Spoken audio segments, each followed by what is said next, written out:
Tantor Audio, a division of Recorded Books, presents The Alien's Charge by Ella Maven. Narrated by Gabriel McKnight and Reagan West. Chapter 1. Matic. In my defense, they started it. I was minding my business, just practicing some aerials and maneuvers all by my fun lonesome in the vast darkness of space between the sister planets Corin and Torin while on a scouting mission. But then the flecking Harasian ship fired at me, and then it was on. I hadn't been in a fight in the air yet. I'd just learned how to pilot this flecking cruiser, so I was more than happy to practice a little laser fire aim on the Harasians. Their first shot had been wide, which made my lip curl into a smirk. Never take the first shot unless you're sure you can hit your target, I said to myself in the privacy of my own cockpit. My chair squeaked as I spun it to reach the firing commands. We were just outside the atmosphere of Torin, and I couldn't make out if the Harasian ship was coming or going. All I knew was that they definitely didn't want me around, and that meant they were up to no good. Which wasn't unusual for the Harasians. They were a grayish-green species with V-shaped faces and a mouth of sharp teeth, and were known to take any job for credits. I dodged another rocket fire from their cruiser and sped within firing distance. My cruiser rolled, and I flipped to the other side of the Harasian ship before they could turn their lasers. With a cackle, I gripped my laser gun control and felt the gun shift near the landing equipment below my feet as it took aim. I was traveling close enough that I could see inside the large transparent shield in the cockpit. Two Harasian faces peered at me through the shield, mouths slack. Get ya! I gave them a jaunty wave with my free hand as my laser guides locked onto their ship. Just as my finger hovered over the button, another face came into view, and my blood ran cold. Two big brown eyes stared back at me, surrounded by smooth, pale skin. Jet black hair hung around her shoulders, and a thick fringe lay over her forehead, nearly covering her eyes. She was small, even slighter than Lou, Axton's mate, and she wore a thin, dirty scrap of fabric that hung off one shoulder. A reddened mark marred her chin. A human female aboard a Harasian ship. What the fleck? My hand went slack. If I fired on the ship, she'd perish along with the rest of them, and I couldn't let that happen. As if in a fog, I watched as the Harasian ship seized the opportunity presented to them by my hesitation and aimed their own weapons at my cruiser. I was flecked. My maneuver had been only offensive, and now that my weapons were rendered useless, I couldn't get out of the way fast enough. Even as I yanked on the controls to turn and flee, I knew it was too late. The laser fire from the Harasian ship hit my left side with a thunderous explosion. The force blasted me off my chair, and I hit the side of the cockpit on my hip.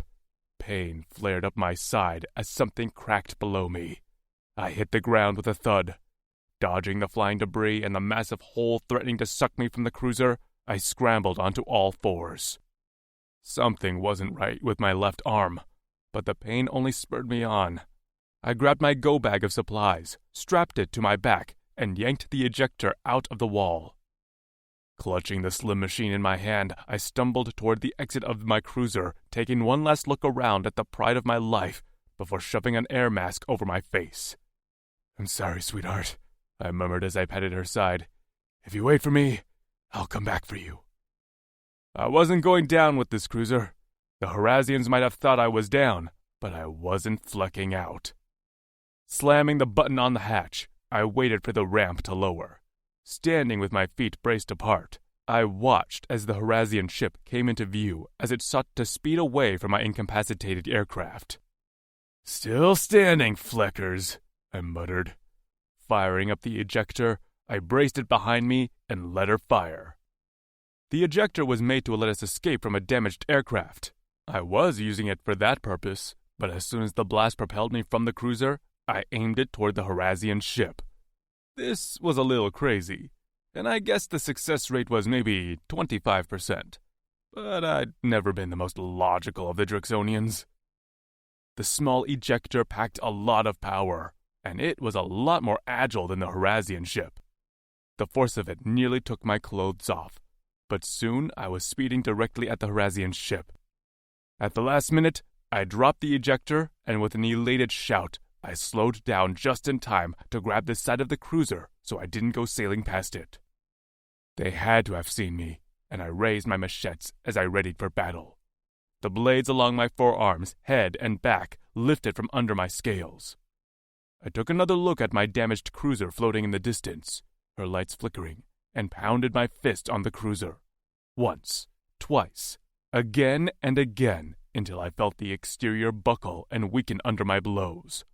Only then did I slash my machetes across the metal with an eerie screech. A gash appeared, and with a roar, I tore a hole large enough to fit my body. Glancing down, I spotted a grated floor and shoved my way inside. With no gravity, I had to grip the sides to float down to the floor. I was in some sort of small holding area with a door in front of me. I opened it up, and there I slammed a button to depressurize the cabin. Ripping off the air mask, I inhaled deeply. After that, I slipped through another door. Alarms blared inside the ship to signal my breach, and I grinned to myself as the first few Horazians appeared at the mouth of the narrow hallway. Dull green and stout, they spoke to each other through small orb translators hovering in front of their mouths. Their heads were an upside-down triangular shape with flat facial features. Ugly as Fleck, I thought. Horazians were known traders, and usually they kept to exotic games, but it seemed they'd been expanding to humans, which meant all of them were about to die at the end of my machetes. Up ahead, I could see a Horazian in the cockpit talking rapid fire into a comm, and that wouldn't do. I could take the inhabitants of this cruiser, but if they called in reinforcements, well, I'd likely still be able to take all of them, but it would be a fleck of a lot more work. Was it wise to shoot a laser gun inside a cruiser? Absolutely not. But I didn't see the human anywhere within sight, so right before the first wave of Horazians reached me in the narrow hallway, I whipped my gun out, aimed, and fired at the snitch in the cockpit.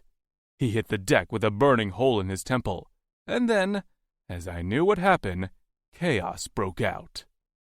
3 Horazians came at me with blades, teeth, and fists. I dispatched them easily with my machetes, tearing holes in their bodies that they wouldn't survive. A cruiser this size would likely have a dozen crew, so I counted in my head every time I stepped over a body. 4, 5, 6. The heat of laser fire flew past my head, singeing the edges of my hair. The shot pierced the side of the ship, and a hiss of air told me this was going to end badly. For all of us. I kicked a Horazian in the gut and spared a glance outside. We were hurtling toward a planet's surface. I couldn't be sure, but it looked like Torin. I would have preferred Corin, but such was life. Lights flickered, and from somewhere in the cruiser, I could have swore I heard a strangled scream. A human scream. The pale face I'd seen in the window flitted through my mind. Where was she? I couldn't let them get away with her on an escape pod, which was what I should have been doing instead of dropping like a stone with this wreck of a ship. More laser fire pierced the sides of the ship. "Knock it off!" I shouted, like they were going to listen to me. But Fleck, I needed this cruiser in somewhat working order if I was going to survive this. 9, 10, 11. I lowered my laser gun as a body dropped in front of me. At least I was a crack shot, unlike these stupid Fleckers who couldn't hit my big blue body. The ship rocked violently, and I fell to one knee. Pain shot through my hip, and I gritted my teeth as I righted myself and stumbled toward the cockpit. A searing pain sliced through my shoulder as burning flesh filled my nose. I whirled to find one last Horazian holding a laser gun in one hand and a fistful of black hair in another. Connected to that hair, eyes wide, body trembling, was the human female on her knees. With a roar, I fired a shot, but my aim was off from the shot I'd taken to the shoulder. Laser fire slammed into the cockpit, and sparks flew. The human let out a strangled, wounded cry like a hurt animal, and the Horazian tugged on her hair. Her slender, malnourished body, clad only in a torn and dirty oversized shirt, slid across the floor like a rag. Inhaling, I aimed again just as the Horazian lifted his gun to finish me off, but I was faster, and my aim was better. A smoking hole appeared between his eyes, and he dropped to the ground, eyes still wide in shock, fist still tangled in the human's hair. I went to reach for her, just as the cruiser pitched again. "Flak!" I shouted as I lurched toward the cockpit controls. The ground was close, way too close for my liking, and all I could see was a wide expanse of fresh ice. I couldn't land in the quah. The tentacled port crullers would suck us under and feed on us in no time. Grasping the controls, I threw all my weight into pulling up the nose of the cruiser. With what was left of the working engines, the cruiser readied itself in time that we didn't crash into the quah. But the aircraft was as good as done. All the laser fire had torn enough holes in the body that the air pressure gauge spun out of control. Up ahead was a cliff full of craggy ledges and striped with vines. "Hold on to something!" I hollered at the human, and maybe any remaining Horazians taking their last breaths. I righted the nose in the sky to slow down our speed just before the cliff. The aircraft soared into the sky. Horazian bodies hit the back of the cruiser with sick thuds. I caught a glimpse of black hair before the aircraft began its last descent, back end first. I reached for the female, desperate to protect her from the impact, but my hands came up empty. Moments later, we slammed into a cliff edge with a crunch of metal and shriek of dying engines. The Horazian bodies were what saved my life from becoming a mush of Drixonian warrior. We'd landed tail first on the ledge, nose up, and leaning against the cliff face, and I was surrounded by soft Horazian bodies, which hadn't yet gone stiff. I tossed a limp arm off me and scrambled to my feet. Climbing toward the cockpit, I searched frantically for the human. My shoulder ached, and I was dripping blood from somewhere, but I needed to find her before I could tend to my wounds. "Female!" I called. She likely couldn't understand me, but I had to try. "Where are you?" The only sound was the ticking of the engines cooling. Steam hissed from the cockpit. Grabbing a handle on the side door of the cruiser, I held myself still and listened. And then I heard it. Barely detectable over the sounds of the dying cruiser was the harsh, panting breaths of a human. Crouching, I flung open a cabinet door, and there, tucked out of reach in an empty supply hatch, was a dirty human face surrounded by black hair. Maisie. The last blue alien I'd seen had stolen my friend from me and killed her. I'd watched in disbelief as they fell out of the cruiser, plummeting to the ground from a height they wouldn't survive. After that, I'd thrown up until I'd passed out. The green aliens had clearly been regretting their choice to keep me. They'd murmured to each other that I was dying and left me to rot in a corner of the cockpit, not even bothering to confine me since I was too weak to stand. So, while I hated them, I hated the blue aliens more. I hadn't seen the other one up close, but this one was terrifying. Wicked black horns curled out of the side of his head, surrounded by long, dark hair. His mouth was full of black fangs, and he was massive, with broad shoulders and thick thighs. Instead of eyebrows, his prominent brow bone was protected by a row of hard nubs under his blue and black mottled scales. He wore only a pair of pants and boots. Strapped to his chest was a brown leather harness with that wicked laser gun holstered. I wondered for a moment if I could grab it and shoot him, but decided quickly that even though he was injured, I could see the burn on his shoulder, and a cut on his brow. I would definitely be the loser in that fight. I could barely lift my arms. I hadn't slept or eaten in so long that half of me wondered if this entire thing was a delusion. He reached for me, but I hunkered back as far into the hatch as I could. He growled in frustration when he couldn't grab me. He spoke a few words in a guttural, low tone that sent shivers down my spine. It wasn't until I tried to speak that I realized I'd bitten my tongue in the crash. I'd locked myself in this hatch moments before we slammed into something hard. I wasn't sure if I had any other injuries, because I hadn't bothered testing. My limbs hurt. Everything hurt before the crash. Everything hurt now. There was no difference. I swallowed the blood in my mouth from my sliced tongue and buried my head in my hands. I wanted him to go away. I wanted to be alone. I wanted not to be here. Why had I even bothered to protect myself from the crash? I should have done myself a favor and hurled myself into that big ocean I'd seen. One last swim. One last dip before I faded into oblivion. I felt the phantom cool water rush over me. I gazed up as I sunk lower and lower in the darkness. That would be a better way to go out than whatever this blue alien had planned for me. With a growl, he rose to his feet.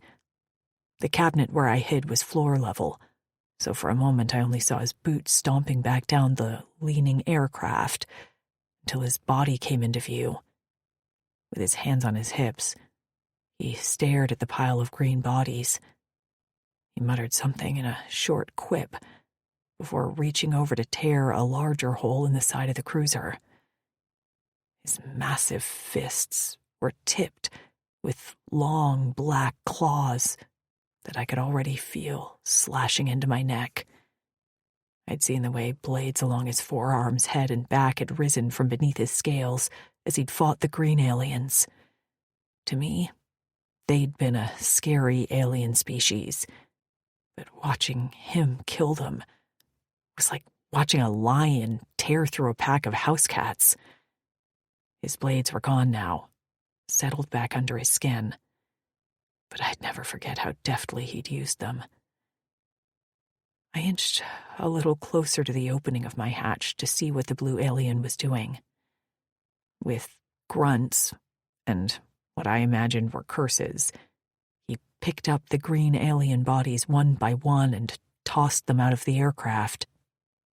I could distantly hear when they splashed into the water below.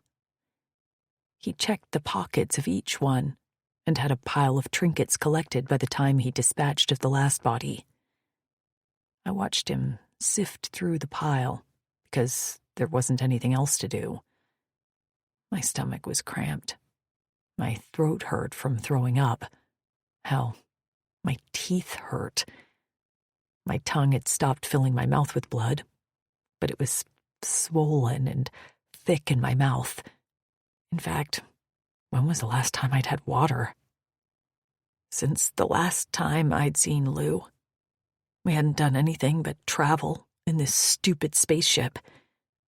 I'd drifted in and out of reality, sick with grief that had eventually dissolved into a numb listlessness. Without Lou, without the rest of my friends, I didn't want to be here. And I certainly hadn't wanted to return to Torin, which was the planet of my nightmares. I couldn't be sure how long I'd been in this galaxy. I'd woken up one day on a spacecraft with weird one-eyed aliens and delivered to a city of bipedal gray aliens who'd kept me in some underground lair and messed with my head. The scar on my forehead ached, and I rubbed it absent-mindedly. That was where I'd met Lou, along with Tasha, Trix, Amber, and Nev. We'd eventually escaped the gray aliens and traveled to the sister planet Corin. We'd lived there relatively peacefully until we'd been broken apart by a clan of smelly warthog things. Lou and I had changed hands a few times, and I'd been sort of okay, as long as I still had her, as long as we were together. Until the blue alien stole her, killed her. And now, I was alone. When I saw the blue alien firing on my ship, I'd almost been happy. Put me out of my misery. But instead, I'd somehow survived the massacre and a plane crash, which truly seemed like a sick joke. Why was I still here? Why? I curled into a ball and drifted into a fitful sleep to the sounds of the blue alien's mutterings. When I woke, he was still talking to himself. But there was a new smell. I blinked at the unfamiliar shapes at the front of my hatch. I could see the alien sitting in the cockpit a few feet away, messing with buttons and levers. So I risked it and reached toward the front of my hatch. Scooping the items toward me, I surveyed them. A skin of water, and a few bars of what the green aliens had called food. They were sort of food, although tasteless. I took a sip of the water, just to wash the taste of blood out of my mouth. Shoving the bars back to the front of my hatch, I remained where I was. Too late, I realized the muttering sounds of the blue alien had stopped. A shadow darkened the front of my hatch, and I slid back as far as I could get.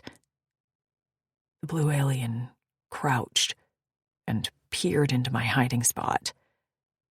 When he spotted the untouched bars of food, he frowned.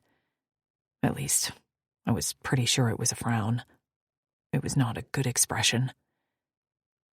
With one claw, he flicked the bar toward me. I flicked it back. His nostrils, one pierced with a gold ring, widened before he flicked it back to me, with more force this time. I picked it up and hurled it at him so hard it hit him in the face. He flinched, and his head dropped to stare at the offending bar.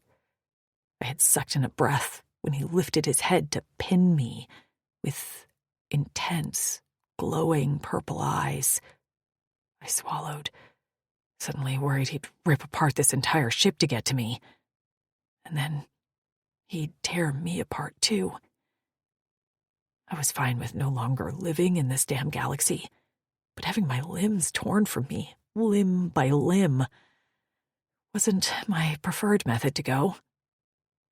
He took a deep breath and let out a long exhale. I could have sworn he was praying or something.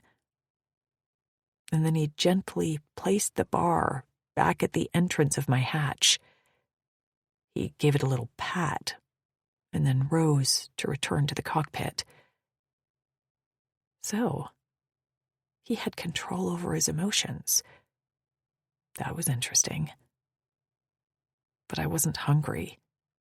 I didn't plan to eat again. My last meal had been... I couldn't even remember. Something unappetizing. But Lou had made a joke out of it and pretended she was eating a chocolate bar. And I'd been happy for a brief moment. But now she was gone, taken from me by one of his kind. I glared at the blue alien. And so there was nothing left for me. I wasn't sure, but I didn't think we were on Corin anymore. Probably Torin, planet of horrors. Away from the only friends I had left in my life. Stuck here on this crashed ship. Where I guessed I was going to have to starve myself to death since whatever deity was here didn't see fit to help me out. Who survives a rocket ship crash? Me, apparently. Unlucky. Another sip of water to soothe my tongue. I fell asleep. When I woke up again, At first I couldn't see much of anything. I panicked for a moment, until I realized the sun had fallen. A light flickered in my peripheral, and I crept closer to the front of my hatch to see what was going on. My limbs were locked up, and I could barely even crawl. My hand smashed the food bar the blue alien had left me, and I pushed it out of my way. Moonlight filtered into the body of the cruiser. A small fire crackled on the slanted floor. Up ahead, sitting in a gaping hold of the aircraft, was the blue alien. He sat with one foot propped up on the ragged edge of hole, wrist braced on his knee, and the other foot dangled toward the floor. He held a skin of water and chewed a food bar as he gazed out at the moonlight, casting a pale glow over the calm waters. I went still as I watched him. If it wasn't for the horns and massive frame, I could almost pretend he was just some guy, some human. He was so calm now, but I'd seen the destruction he could do. He'd ripped into this aircraft with his bare fists and killed a dozen aliens on his own. But I couldn't look away. My heart skipped and then sped up as my skin broke out in goosebumps. Who was he? Why hadn't he tried hard to kill me? Why had he given me food and water? I wanted to hate him. He was the enemy, right? Slowly his head turned, and our eyes locked. I remained frozen, even though I knew I was too close to the front of the hatch. I'd seen how fast he moved. He could be here in seconds and drag me out by my hair. But he didn't make a move to come toward me. In a low, raspy voice, he began to talk, and I wished for a moment I could understand him. I had never been a big talker. It was one of the reasons I liked Lou so much. We bickered sometimes like sisters, but my favorite thing about her was that she carried the conversation. Lou always had something to say, and I loved listening to her. His voice wasn't threatening, but I knew I couldn't be lulled into a false sense of security. I was going to die on my own terms, withering away in this hatch. He finally fell silent, and I returned to staring out at the water. My gaze traveled there, too, and I decided that was the way to go. The alien had to sleep sometime, right? So I'd wait for him to lower his guard. Then I'd creep out and launch myself out of this aircraft into the waters below. My forehead scar burned, and I rubbed it again. So much had been done to me against my will. So this, the end, that was going to be my decision. And no big blue asshole was going to stop me, no matter how much I liked his voice. Chapter 2. Matic. The human was plotting something.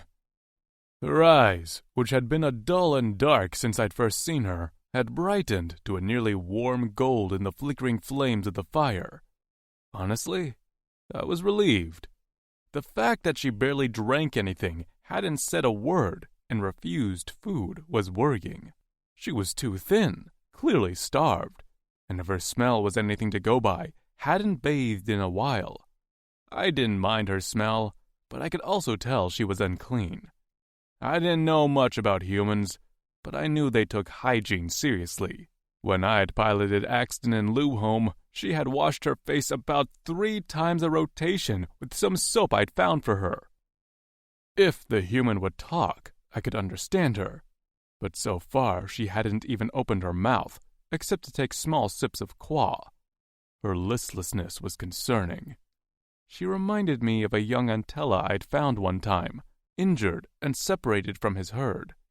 I'd tried to help it along, but it had looked at me like it had given up. That was how this female looked, like she'd given up. If she was a Drixonian warrior, I'd yell at her, smack her around, and tell her to pull herself together. But she wasn't a Drixonian warrior. She was a human who'd been through horrors in this galaxy, and I had to be patient, which was not my strong suit. I preferred to be alone, flying free in the skies, not sitting in a crashed cruiser babysitting a human female. Flack, how had I gotten here? I didn't listen to my Drexels much. I had never given a fleck about authority, so I'd jumped at the chance to learn to pilot and get away from everyone. But one rule I still followed was our creed. She is all. So that was why I was still here in this cruiser eating flecking teen bars instead of feasting on fresh game that I'd hunted. I couldn't leave this human unprotected. I took another bite of the teen bar and grimaced. This thing tasted terrible. I wanted a nice Antella steak, or some mashed tubers, a sweet guara fruit, anything but this bitter, chalky, poor excuse for food. Eventually, I would have to forage and hunt.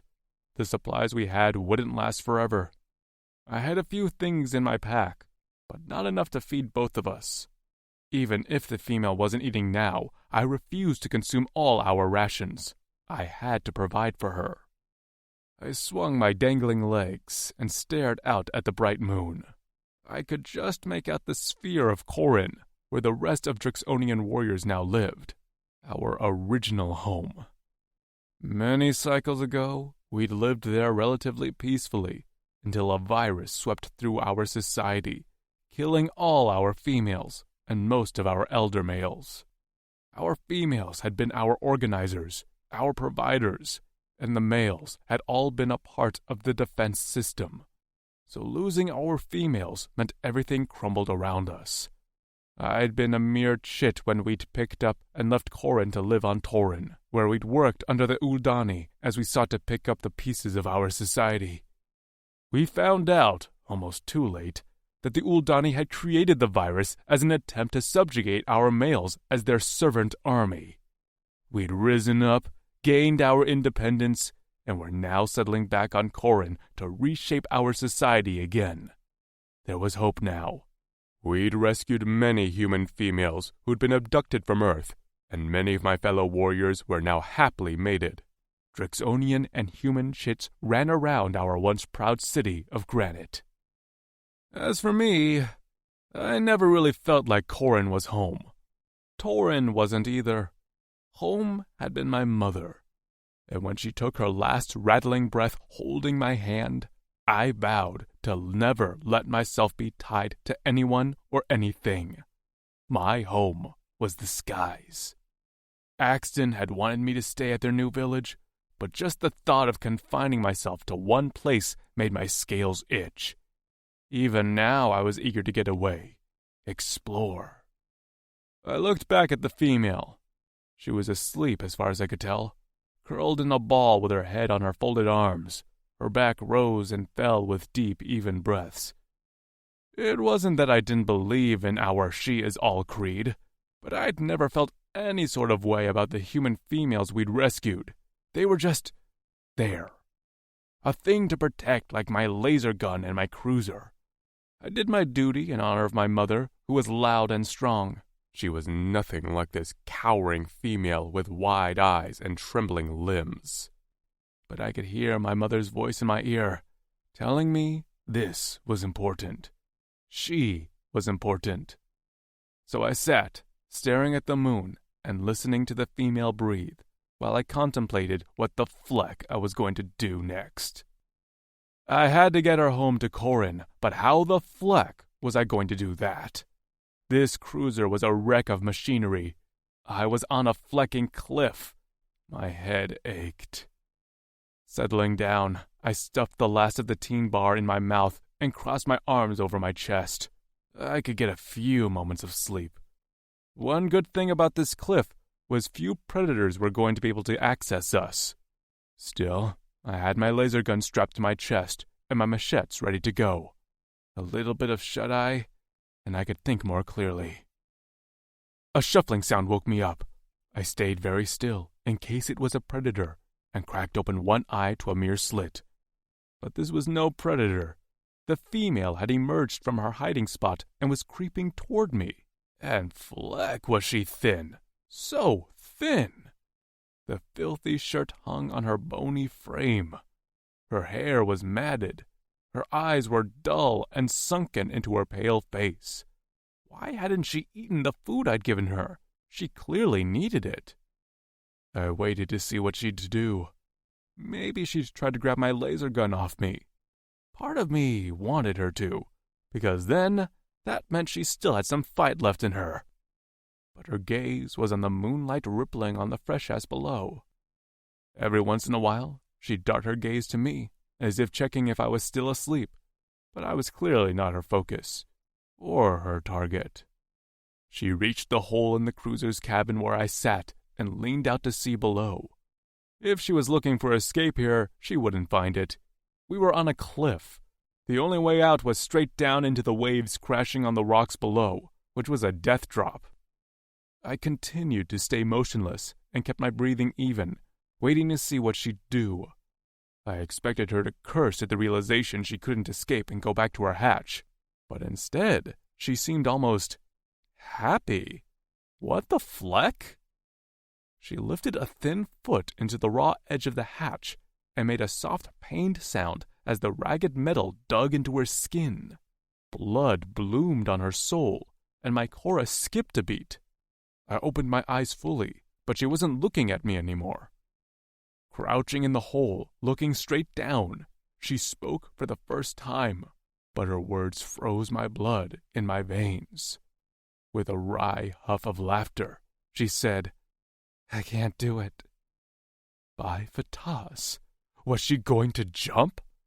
Launching myself out of my sitting position, I surged toward her. She let out a cry of alarm and wobbled on the thin edge.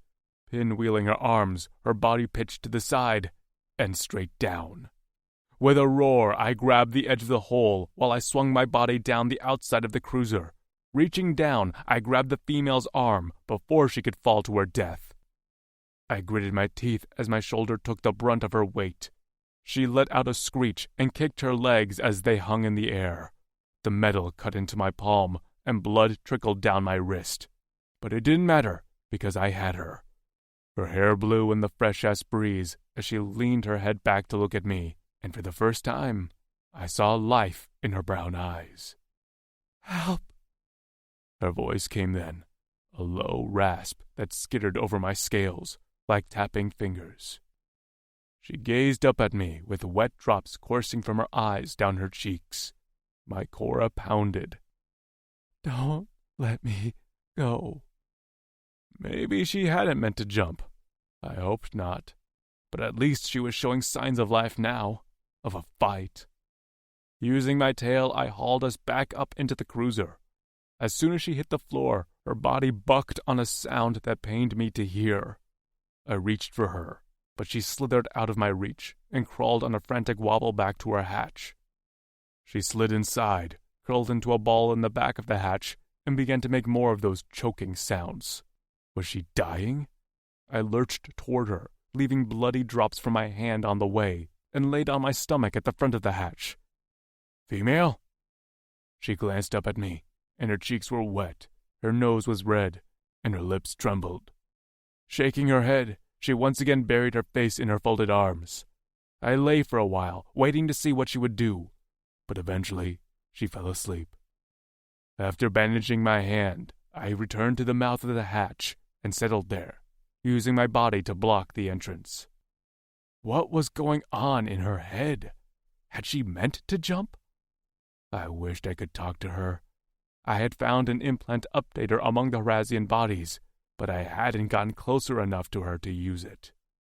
I rolled on my side to see she was still asleep, with her head pillowed with nothing but her bony arms. I couldn't reach her to give her anything, not even a blanket or something to lay her head on. Flack, this was frustrating. She is all, sure, But what if she didn't want to be all?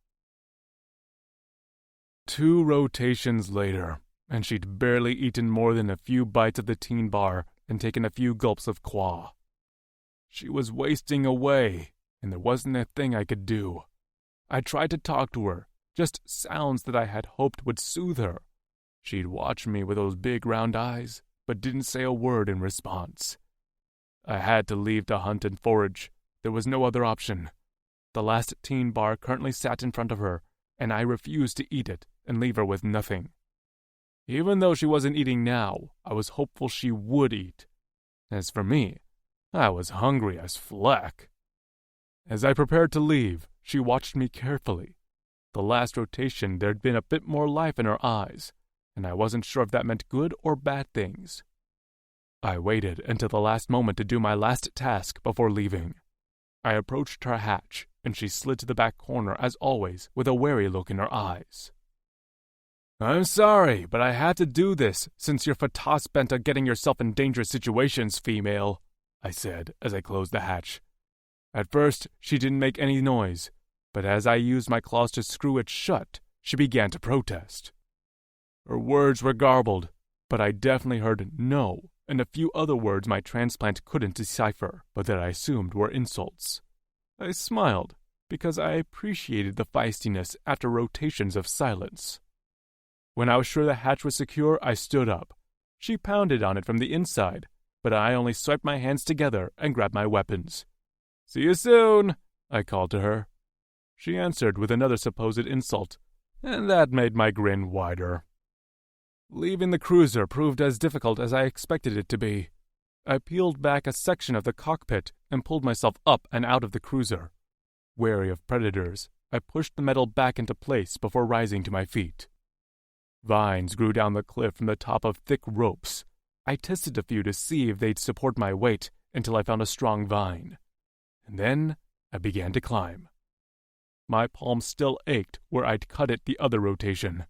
I didn't have any medis left. I'd used the rest ages ago when I'd nearly killed myself fixing a dying cruiser engine, so I had to heal the old-fashioned way. When I reached the top of the cliff, I looked around to assess where the fleck I was. I used to know Torin well. When I'd worked for the Uldani, they'd sent me on the dangerous jobs, like all the other outcast sons of Nott, because we were considered the lowest skilled and the most expendable. They thought it was a punishment, but I had loved when they'd sent me off with nothing but a spear and told me to scout. I had hoped we'd crashed near the Kaluma, who I knew would help us out. They were allies of ours who had human female mates as well. But they were much farther south. I had known that because of the cooler temperatures, but I'd still hoped we were close. With a sigh, I set off toward the dense forest. Once inside, I foraged among the vegetation for fruits and tubers. I found a few, along with some edible fungus. So far, I hadn't seen any game, but I kept my spear clutched in my hand just in case. I was digging in a fitzy burrow for some sweet fizz crystals because I thought the female would like it, when I heard the unmistakable grunt of a Rizar. I froze with my arm halfway in the burrow and muttered a soft curse. It had been so long since I'd seen a Rizar that I had almost forgot about them. But of course, how could I forget the pack of scaled brutes who roamed the land looking for prey? A few I could take. A whole pack? They could overwhelm me, and they'd be happy to kill me and then feast on my meat. Which sucked, because I was kind of partial to keeping my own meat on my own bones. I pulled my arm from the burrow with a small amount of fizz crystals, stuffed them into my pack along with the other food I'd foraged, and remained crouched. Rizars couldn't climb, so all I had to do was scale a tree and remain hidden. A few more grunts reached my ear, and then 3 Rizars came into view. One had a dead antella draped over his shoulder. Rizars were short and compact, with long snouts full of razor-sharp teeth. They had short arms, legs, and thick tails that didn't do much but provide them balance. I had been struck in the face by one of those tails before, and it had hurt. But it was far from deadly. But at the sight of their antella, suddenly my plan changed. I was no longer going to hide. because I wanted that fresh meat. I'd kill them and take their game. Was that a cheap shot? Yes. Was I above theft? Absolutely not. This was a tough planet, and I wanted some flecking meat. I leapt from my crouch and went for the two antellaless Rizars first. With my machetes, I slashed at the throat of one, while my tail took the other one off his feet. With my spear, I slammed it into his chest and moved on as blood spurted from his mouth. The third dropped the antella and spun his spear to point it at me. I lunged for him, confident I could finish him off, when a three-fingered hand gripped my ankle and tugged. I stumbled right into the Rizar's spear point. The tip pierced my shoulder, slicing through muscle and glancing off bone before it burst through my back. I roared in pain and stomped the neck of the Rizar who had grabbed me. A sick crunch was the result of my efforts. The Rizar who had stabbed me lunged for me, but I was quicker. I plunged my spear through his open mouth until it slammed into the tree behind him. Impaled there, he wriggled and choked until he went limp. I stumbled back, and with a grunt, I broke off the end of the spear sticking out of my chest. Dizzy with pain, I hauled the antella on my uninjured shoulder. I shook my head as the world spun. As much as I wanted the spear out of my chest, if I removed it now, I'd bleed to death before I made it back to the cruiser. And I had to get back. I'd locked the female inside. She'd starve to death, alone and terrified if I didn't return. With heavy steps, I trudged toward the cliff. I could do this, even if it took a whole rotation. I had to get back. I had to. For her. Chapter 3. Maisie. I was sweating. The effort of working these screws loose with nothing but my ragged fingernails had taken way more energy than I expected. How dare he lock me in here and leave? The last screw fell with a clang, just as a screech of metal sounded from somewhere above me. I went still as I listened intently. Was it the blue alien returning, or something else? Footsteps followed along with heavy breathing, and then a dull thud shook the cruiser, like something had slammed to the floor. A groan followed, and then nothing. I waited, but no more sounds came, other than one ragged breath, and it sounded a lot like the blue alien. Slowly, I pushed on the hatch until it swung open with a small creak. At first, all I could see was blood, fur, and a big blue body. He lay on his side facing me, and above his head was a deer-like body that stared at me with unseeing eyes. The blue alien's pack had spilled its contents, and I caught sight of items that looked like mushrooms, fruits, and vegetables. He'd foraged for food, and apparently meat to eat, but he hadn't come back in the same condition he'd left. Stuck in his right shoulder was the broken shaft of some sort of spear. I crept closer on my hands and knees until I spotted a crude spear point sticking out his back. "Oh my God," I whispered with my hand over my mouth. He was injured, severely. His blue cheeks were flushed a ruddy blue. His breathing was uneven, and his face was pinched with pain. His eyes were closed, and I spared a glance at the hole in the cabin of the cruiser, the hole where I'd considered jumping from until I chickened out. The blue alien's shout had startled me off balance, and in those few seconds while I fell, before he grabbed me, I confirmed I wanted to live. Lou's voice was in my ear, along with Tasha and Trix's. If there was any chance I could see them again, I wanted to try. And that meant I had to stay alive, which meant getting away from this blue alien. Above me, I found the flap he'd used to enter and exit the spaceship. I couldn't reach it, but if I piled some things up, I could maybe haul myself out. But if I left, this alien would die. I told myself it didn't matter, that I didn't care, that he was the enemy. But all I could think about was the way he'd given me food, the way he'd spoken to me in soft tones, all the time in a one-sided conversation. I didn't want to admit it, but I'd grown a little fond of his voice. He'd saved me when I wasn't sure I even wanted to be saved, and I was grateful to him for it. He'd left to scavenge food for us and was bleeding because of it. I'd always prided myself on being a good person, even when others weren't looking. That mattered to me, that integrity.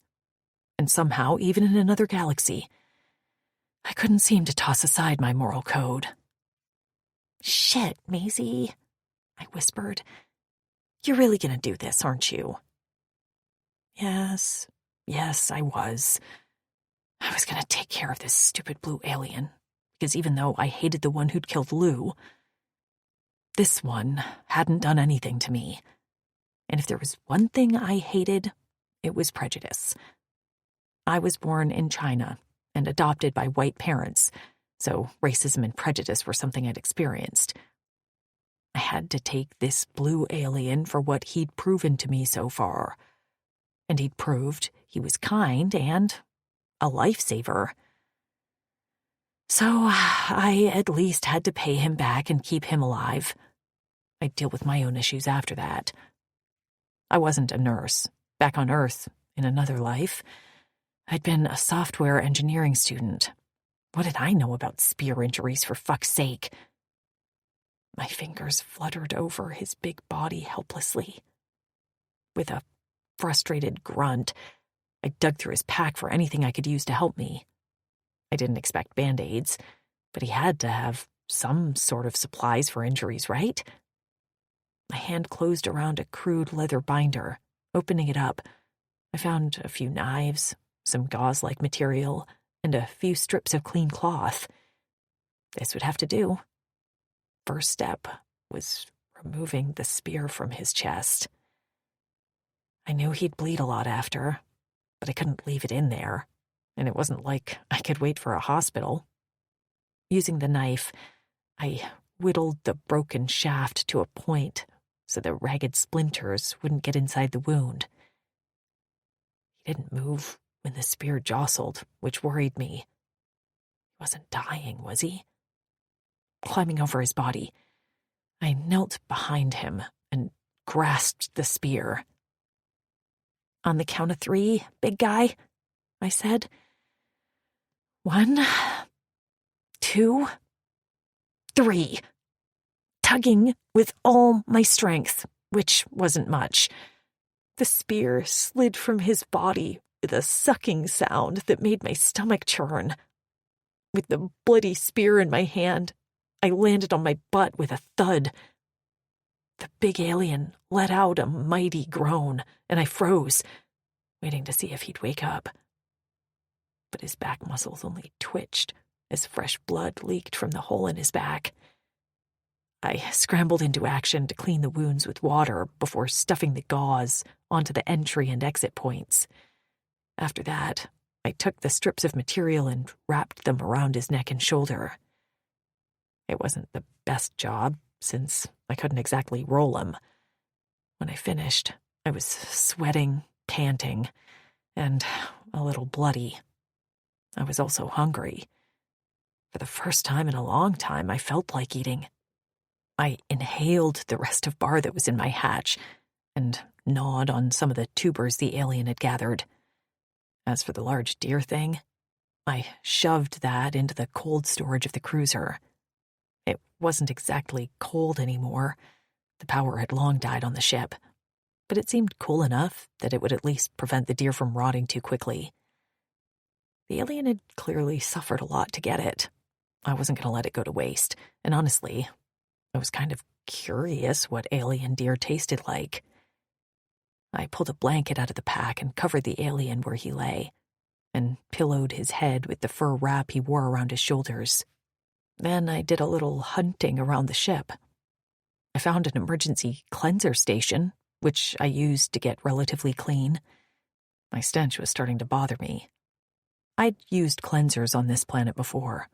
Usually a stream of purified air would shoot down and cleanse my skin and hair of dirt and grime.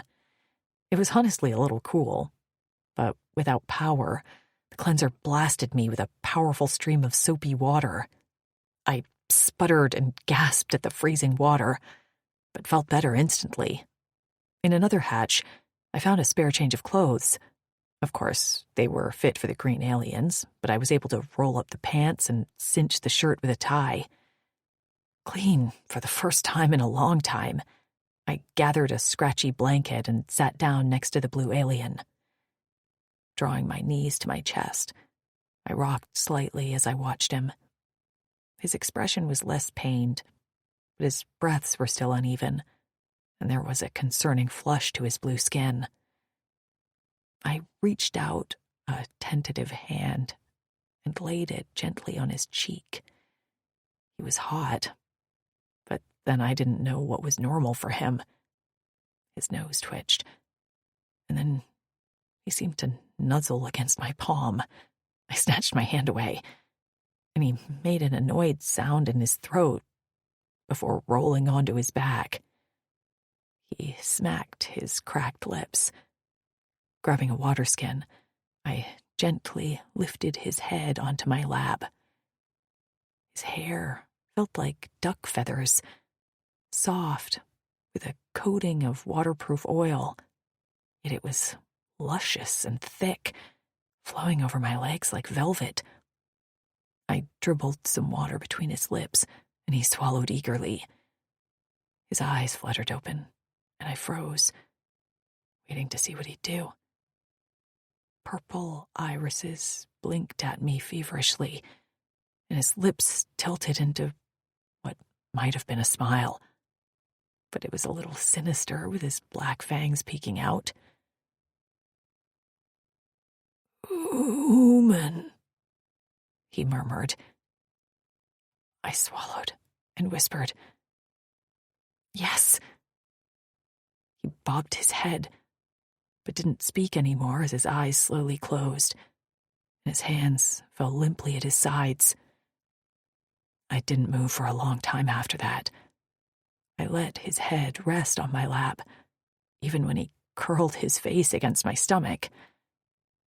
His hot breath dampened my shirt and tickled my stomach. A few times he twitched in his sleep. Periodically, I let him have small sips of water and fussed over his wounds.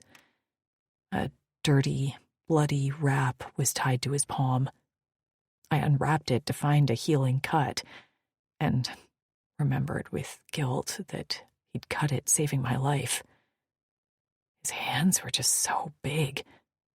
I laid our palms together, and the tips of my fingers didn't even reach past the edge of his palm. I had expected his scales to feel rough, maybe even slimy, but instead they were soft, almost like they were covered with a thin layer of velour. Like this, he wasn't so scary, especially when he rolled onto his side, bent his knees, and cuddled into me like a big cat. My heart pulsed as I ran my fingers through the hair at his temples. What was wrong with me? Why was I feeling so sentimental? Maybe it was because I almost died. Several times. Eventually, the sun began to set, and unfortunately, that meant the air grew even colder. I was wearing more clothes now, but not enough to stay warm. The fire the alien had kept going for a few days had long sputtered out. Even if I knew how to get it started again, the guy was laying half on top of me. At this point, I wasn't sure I could even roll him off. He was snoring dead weight. And yes, he'd started snoring. His skin felt less hot. His breathing was even. And he was sawing logs. So I pulled the blanket over me, curled into his warm body, and let myself sleep with him. Despite his snores, I fell asleep too. Light filtered through my closed eyelids, and I exhaled roughly. For the first time in a long time, even though I'd slept on the hard floor of a crashed spaceship, I felt refreshed. I stretched, feeling my joints crack. A heavy weight was on my lower body, and I wriggled my toes as I blinked my eyes open. The blue alien lay sprawled on top of me, with his arms around my waist and his head on my stomach. His horn poked me in the side, and I wriggled to avoid the sharp point. Damn, he was heavy. How had we ended up in this position? Why were we cuddling? I had to get up and away before he woke up. I tried to shimmy my way out from under him when his breathing changed. I went still, very still. Maybe I could play dead, pretend I suffocated under his massive weight.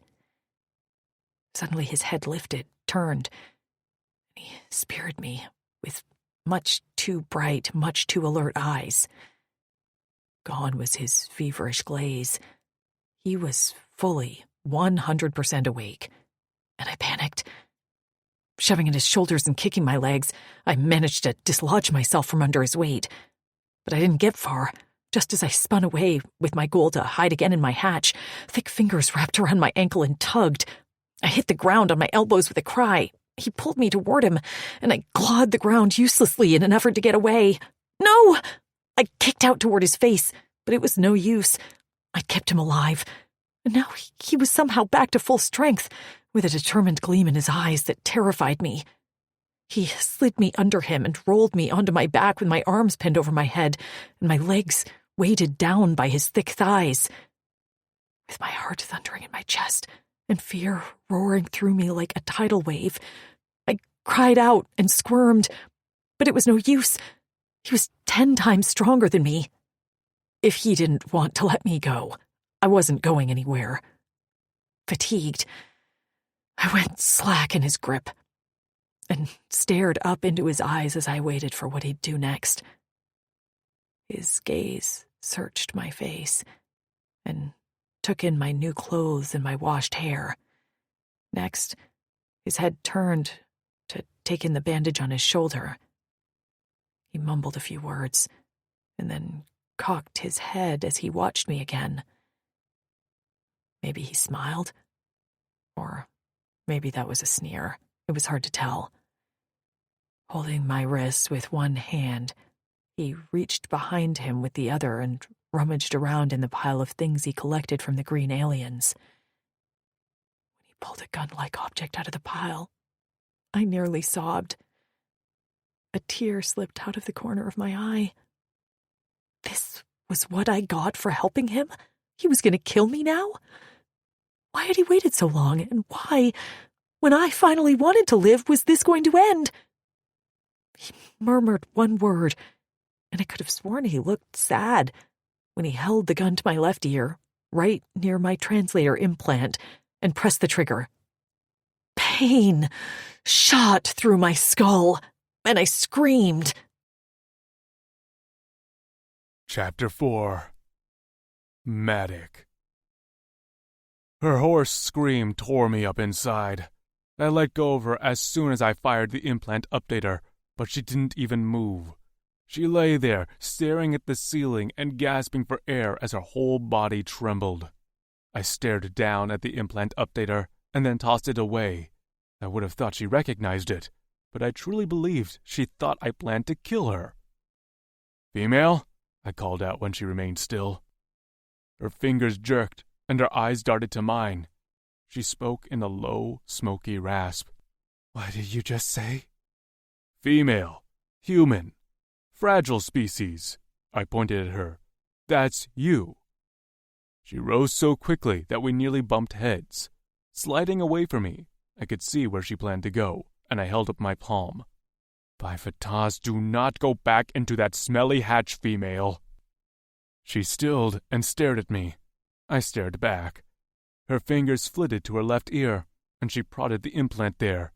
Her gaze slid to the implant updater gun, and then back at me, before lowering to the laser gun strapped to my chest.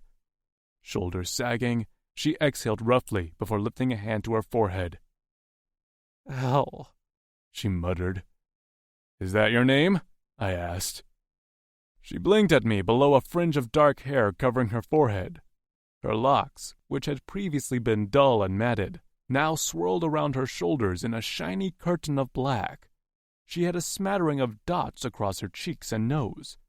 I felt a stirring of warmth in my groin. My name is Maisie. There was that voice again. The low rasp of it curled around me like smoke. I leaned back against the wall of the ship and peeked beneath the bandage on my shoulder. She watched me warily when I raised a brow at her. Not bad work. Do you have healer skills? Her mouth opened and closed before she answered. No, I just tried my best. Your best isn't bad, I muttered. I noticed the discarded Rizar spear on the floor, caked in my dried blood. The broken end had been whittled to a point, which the female must have done. Maisie. What are you? She trembled, and I wished she'd relax. I'm a Drixonian. Name's Matic. I guzzled down half a skin of quaw and swiped at the corners of my mouth. Glancing around, I wrinkled my nose at the state of the place. My blood was smeared all over the floor as well as the pinkish blood of the Antella. Speaking of, where's the Antella? Flack. I'd almost lost my arm for that thing. I wasn't going to be able to hunt again for another rotation or two. With a shaking finger, she pointed down the narrow hallway of the cruiser to a door on the left.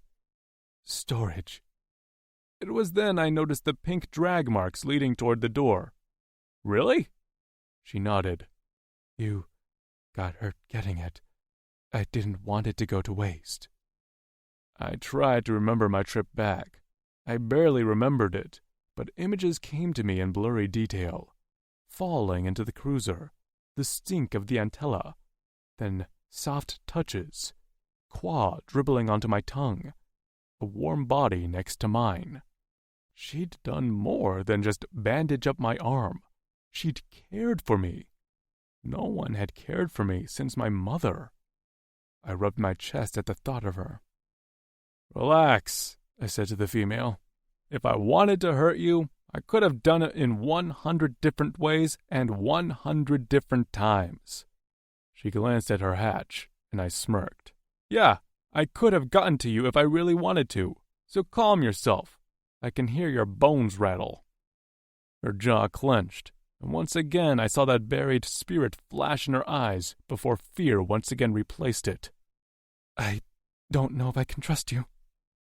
With a sigh, I pulled my laser gun out of its holster. Her eyes darted to it and widened.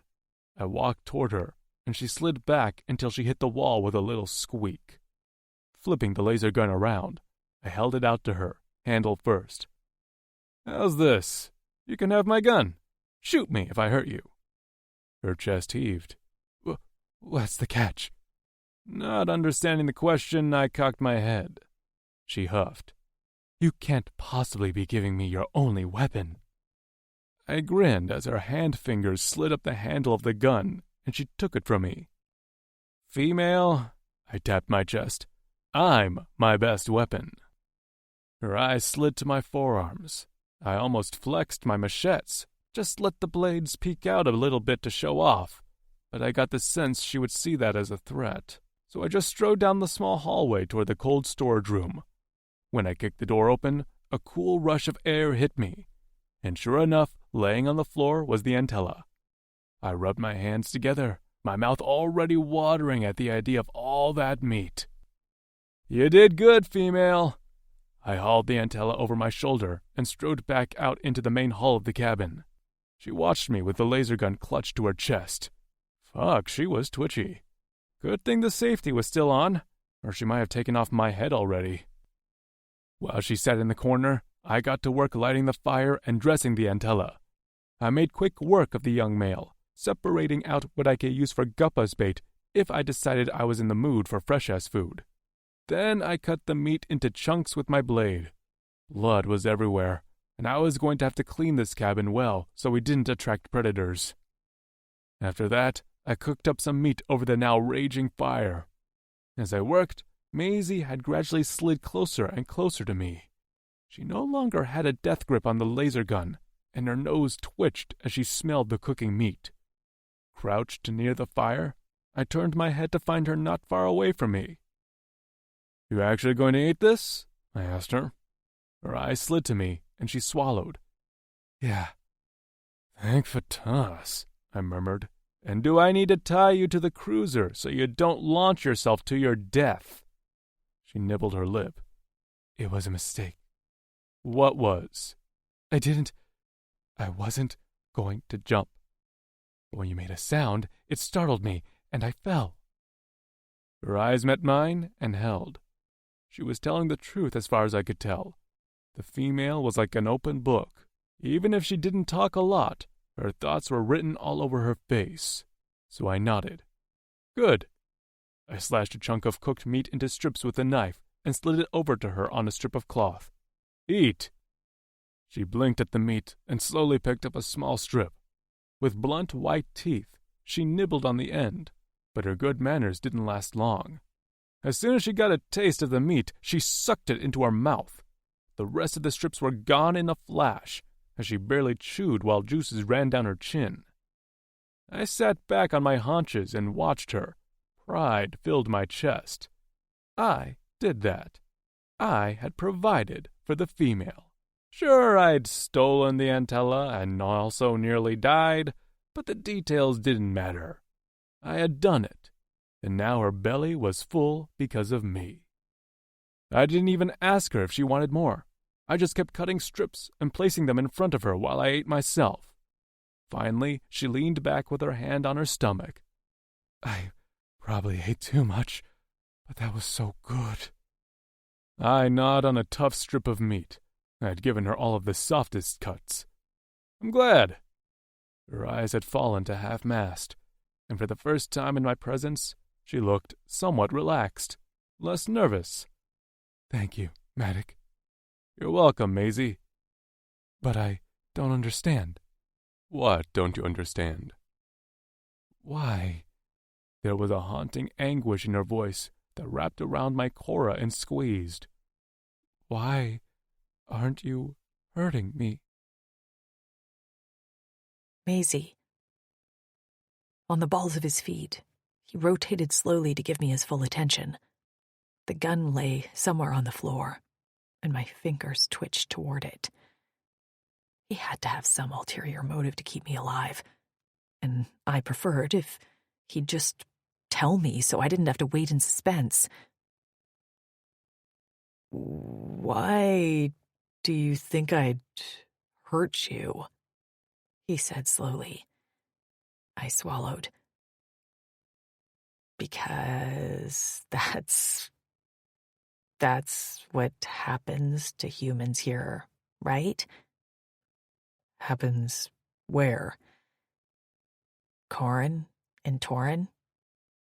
This whole galaxy?" His nostrils flared. No shit.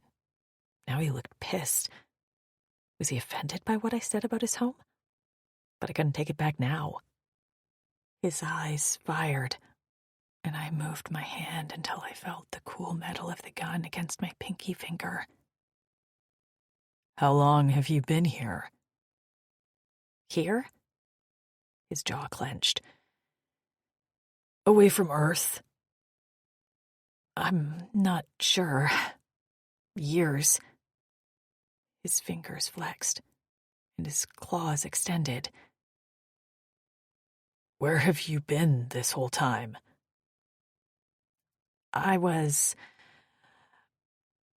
The Oldani had me." He let out a low growl that sent a chill down my spine. I grabbed at the gun, and he held up a hand. "I'm not growling at you. The Drixonians have a past with the Oldani." "Well, join the club," I muttered. "And then where have you been?" "I escaped with some other women. We stole a ride to Corin, and we were living there on our own until our camp was raided." I was passed through a few hands and ended up with the guys who you killed on this ship. Did I dare tell him what one of his kind had done? Another woman was with me, but she didn't make it. He jerked at that. What?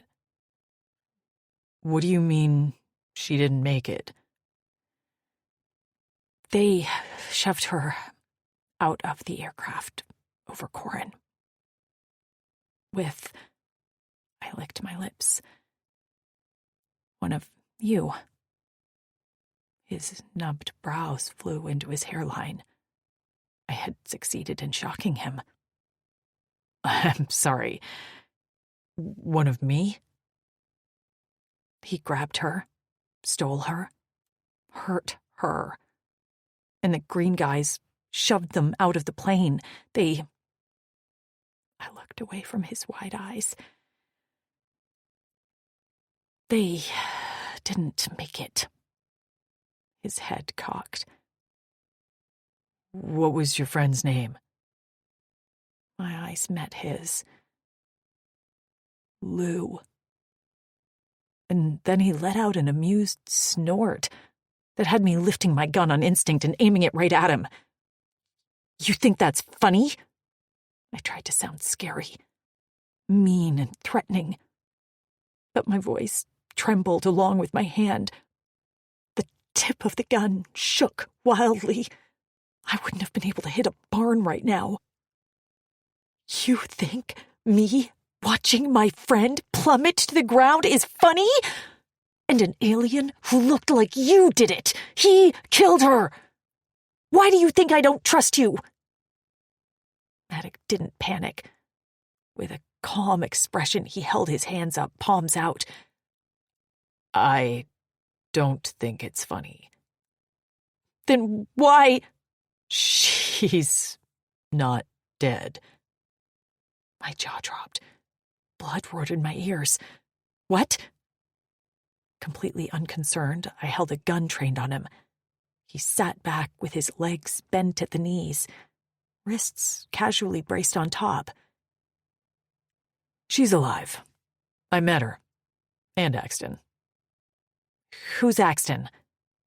The Drixonian, who did not kill her, and instead saved her life. He's also her mate.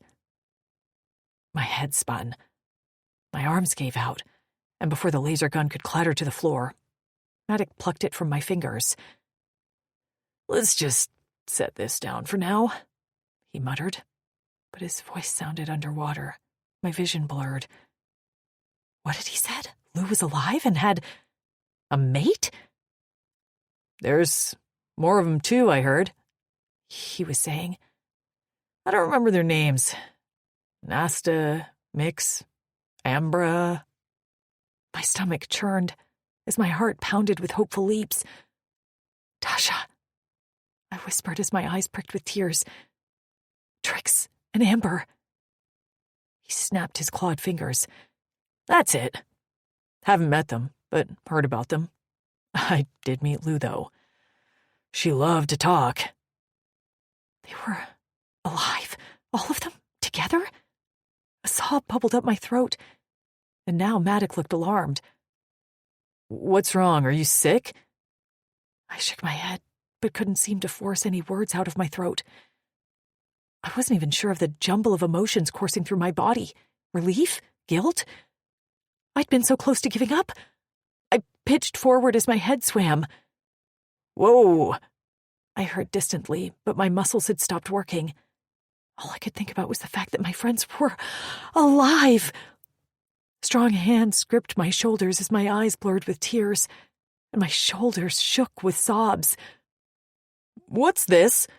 Why are your eyes leaking? Maddox's voice had taken on a higher pitch. Female! Okay. I managed to mumble. I reached for something to anchor me, and my fingers wrapped around the leather straps of his harness. Just a minute. Vatas, he murmured as I collapsed against him. His arms wrapped around me, cocooning me against his chest. His hand slid up into my arm to cradle the back of my head while I sobbed against him. I didn't want to do this, but after feeling so incredibly helpless and absolutely hopeless for so long, the dam in my chest had cracked like plywood. Are they okay? I blubbered against him. Yeah, Maze, he said softly, that hand still rubbing my head. They're okay. Happy. They live in a village named Sari with their mates. They're safe. A Drixonian will never hurt a female. With my fingers still wrapped around his harness, I sniffed and leaned back a little to look up at him. What do you mean? It's who we are, he said. Our creed is, she is all, and we'll do everything to protect you and your friends. I didn't get it. Why? After everyone on this planet treating us like cattle, worse than cattle, how had we managed to come across these big blue aliens who didn't just not hurt us, but wanted to protect us? I don't understand. You're shaking again, he frowned. And why are your eyes doing that? I'm crying. What's that? Show of emotion? His brow furrowed. What emotion? Well, usually crying is a sign of sadness or pain. But right now, I'm relieved. Humans can happy cry, too. He scratched his head. That's confusing. Tell me why you would protect us. Why? He still looked absolutely baffled. Because that's what we do, Maisie. It just is. So, you're females. You protect them? His expression shifted, bitterness creeping into his eyes. We did. I had managed to get myself under control as I swiped at my eyes. What do you mean, did? He glanced away for a moment, his jaw working. Our females died out in a virus almost 200 cycles ago. We have no Drixonian females. A pang struck my heart. Here I was crying over my friends, and Matic and his kind had lost so much. I'm sorry, I whispered, which seemed like absolutely not enough to say in this situation. Our females meant everything to us, until the Eldani created a virus that killed them, and most of our elderly males. Anger hit me like a gut punch. Those assholes. There wasn't even a word for what they were. Assholes didn't even scrape the surface. A corner of his lip quirked. I assume that's an insult. Yeah, for now. Until I think of a better one for them. His hand caressed my hair.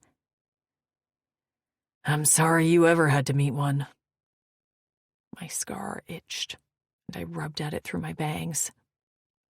Yeah. And before you get weird about your friends being mated, I promise it was their choice. They can tell you when they see you. I hadn't even begun to process the mate thing. To be honest, I'd deal with that another time. All I could latch onto now was his last phrase. I'm sorry, what? When will I see them? He blinked at me like I had two heads and gestured with one massive hand around the cruiser hull. You think we're going to stay here forever?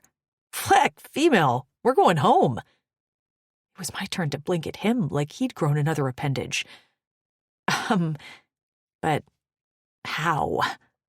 He shrugged. Don't know yet, but we're not staying here. I have things I want to do, places I want to see. I sure as fleck won't be living out the rest of my life in this crashed hunk of metal, even if you're my company. I could have sworn he winked. Or maybe his eye itched. I couldn't come up with much of a plan while I was worried about you launching yourself into the freshest. Heads up, female, you will not survive a swim. Port crullers live in there, and they will be more than happy to grab you with their little suckers and bite off your arms and legs. I grimaced. Okay. So, can I trust you not to harm yourself? Guilt gnawed at me. I'm sorry. I didn't... How did I tell him? I didn't want to be a lab rat again. How did I explain that my body had been messed with against my consent, and I still wasn't quite sure who or what I was? I didn't know what you'd do to me. Well, now you know. He swiped at my face with his thick thumbs. I'll dry your leaking eyes and feed you fresh meat, and give you a gun. Honestly, female, admit I'm flicking great. His chest puffed out, and despite everything, I found myself smiling. Sure, Matic, you're not bad. He scoffed. I'll get you to admit to my greatness soon. Just you wait. Chapter 5. Maisie. Matic stood near the hole in the hall, fiddling with a rib bone from the antella and a long piece of vine he'd snagged off the cliff. He was going freshing, which I worked out meant he was going fishing. Standing next to him, I peeked down below at the foamy water crashing into the rocky bottom of the cliff. He had referred to the ocean as the freshest. I thought you said there were tentacle things that would eat me. There are. So how are you? I know how to keep my distance. I'm hungry for freshest food. He smacked his lips. You'll see. I'll cook up a nice herring. It will change your life. I was about filled up on life-changing events. My scar ached, but I ignored it and shook my head to be sure my bangs were covering it. Matic was nosy, I'd learned, and would for sure ask questions until I blurted out everything. So, here's how this is going to go, he said as he tested the strength of the rib. It bent a little, but didn't break. I'm going to sit on that ledge down there. He pointed to the lowest ledge that was just out of reach of the spray of the water. You stay here. Holler if you need me. He paused. Unless you want to come. I glanced down again, and my stomach protested. He had secured a length of vine to the underside of the ledge our cruiser sat on, and it hung there, swaying in the breeze. No, that's okay. I'm fine here. He grinned at me, which he seemed to do a lot. When he did, long grooves deepened in his cheeks like exaggerated dimples, and his eyes twinkled. Twinkled? Seriously, Maisie? All right. He patted my head like I was a kid or a pet. See you soon, female. He hopped out of the cruiser and grabbed the vine with 2 hands. I held my breath, worried it would snap. But the thick vegetation held his weight. Attached to his chest harness, his makeshift fishing pole bobbed on his back as he slid down the vine, like he did this every day. When he reached the ledge, he hopped off and glanced up at me. I waved, and he made a curious gesture, crossing his arms at the wrists, right below his neck, before unstrapping the fishing pole from his back. I'd have to ask what the gesture meant. With pieces of antella as bait, he cast out his line and perched on the edge of the ledge, legs swinging. I swore I heard him talking to himself, but whatever he said was carried away on the breeze blowing off the surface of the water. In no time, he'd pulled up 2 wriggly, slimy creatures on his hook. They flopped around on the ledge next to him before he slid his knife straight into their heads. I shivered at how effective he was with that thing. Turning around, I surveyed the state of the cruiser. Dried blood streaked the floors just about everywhere. A mixture of Maddox's blood, the Antella's blood, and the Horasians he killed. Honestly, the place was a biohazard. At least I knew what the green aliens were called now. I fashioned a sort of mop using the bone of the Antella and a spare shirt, and went to work sweeping the floor. By the time I had sufficiently cleared a large area of bodily fluids, my arms were sore and my stomach growled. I stood at the hole watching Maddox while I nibbled on some of the fungi he'd gathered, which he assured me was safe to eat. Green with a blue top. It tasted a bit like a sweet mushroom. Maddox was busy below stringing up a whole row of herring he'd caught, and my stomach fluttered in excitement at the prospect of some new food. It was then I heard an odd rustle from above the cruiser. I frowned and peeked up. Maddox had carved a flap in the top, and through the small crack, I could see the vines swaying on the side of the cliff. "Just a breeze, Maisie. Relax," I muttered to myself. But then, a second later, a heavy thunk sounded on top of the cruiser above the cockpit. The roof bowed from the weight. I went still as more thumps followed, like footsteps, but lots of footsteps, each creating a dent in the roof as it went. My heart pounded, and the reality of my situation came rushing back to me. Maddox might be kind, but this was still Torin, the planet that had chewed me up and spit me out. I wasn't safe here. I would never be safe. Every muscle in my body froze up. I had no flight response, and I could do nothing but stare as a black, furry hook curled around the flap in the roof of the cruiser and peeled it back like it was a piece of paper. I almost lost control of my bowels when a face with a cluster of eyes peered down at me from a round face.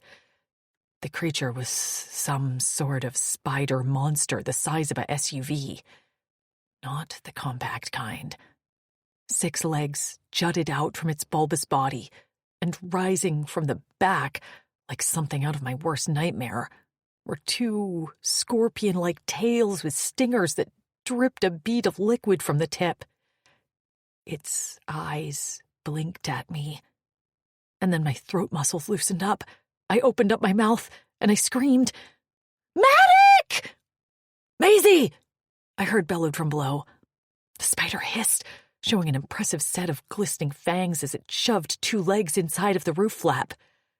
Finally, my body decided to work, and I scrambled out of the way before the legs, each tipped with a hook a foot long, could swipe me. "Maisie!" I heard again, and the spider went a little feral. He couldn't fit his body through the hole yet, but he frantically shoved himself as far as he could and wriggled. The entire cruiser shook with the movements, and I crashed into the side with a grunt of pain. The spider let out a mighty screech as it reached for me, while it sought to work the hole wider. I had nowhere to go. The only other escape was the hole in the hull that went straight down to the ocean below. With each passing second, the spider was working more and more of its body inside. The stingers waved above, dripping liquid that hit the metal with a hiss. A drop splashed on my hand, and I screeched in pain. The burn was like acid on my skin, and I frantically wiped at it. I was helpless, like a sitting duck in this damn cruiser while the spider thing hunted me. Wait, the gun! The gun! I spotted it rattling on the ground on the other side of the ship. Despite the spider's flailing legs and terrifying stingers, I raced toward the gun. Stumbling a few times as the cruiser rocked, I closed my hand around the handle just as a hook ripped into the leg of my pants and tugged. I screamed and twisted onto my back. Taking aim, I fired. A laser bolt slammed into the metal roof of the ship, completely missing the spider, but it was enough to make it shrink back. I glanced at my leg, finding a massive rip in the fabric and a gash in my shin. The pain was delayed, likely with my adrenaline, And now it hit me like a tidal wave as my leg flared in white, hot agony. I didn't even have the energy to scream because the spider was coming for me again. I picked up the gun to aim again, but the pain coursing through my body caused my hand to shake wildly. A sob of frustration bubbled up my throat. I had been safe, almost happy, excited even, for the first time in a long time, and now I was going to be food for this gross spider thing. Then a shadow darkened the hull of the ship, and before I could even turn my head, a blur of blue passed in front of my face. The hooked leg that had been descending toward my chest fell limply at my side, and an unholy screech sounded above me. The spider's amputated limb flailed, blood spraying. But Maddox was there, my lifesaver, standing over me like some avenging angel. The gun was wrenched from my hand, feet braced apart, jaw locked, and his machetes out. He aimed, fired, and hit the spider in one of his many eyes. The creature screeched again, but it was furious now, more aggressive, and with a massive heave it shoved itself through the widening hole in the top of the cruiser. Maddox tugged me out of the way a second before the giant spider landed right where I'd been. Its massive body hit the floor with a thud, and rose immediately hissing and spitting. Its hooked claws dug into the metal, and the sound was like nails on a chalkboard. Its barbed tail hovered above us and jabbed at Maddox, who dodged out of the way, wrenching me behind him. The entire cruiser shifted from the spider's weight, and I screamed as Maddox and I were slammed backward inches from the hole in the hull. Maddox roared and fired another shot at the spider. He hit his mark, but nothing was stopping the spider now as it hobbled toward us. I could see my reflection in one of its eyes. With one arm, Maddox tugged me onto his back. "Hold on!" he roared, just as the stinger descended toward us with a wicked hiss. I buried my face in his neck, just as he launched himself toward the hole and leaped out. I screamed as we dropped like a stone, but we suddenly jerked to a stop, and my arms loosened from around his neck. Glancing up, I saw that Maddox had grabbed onto the vine below the ledge, and I was slipping down his body. "Hold on!" he yelled again. "I'm trying!" I yelled back. Fighting gravity, I scrambled back up his body, just as we jolted downward. "Fleck!" Maddox hollered.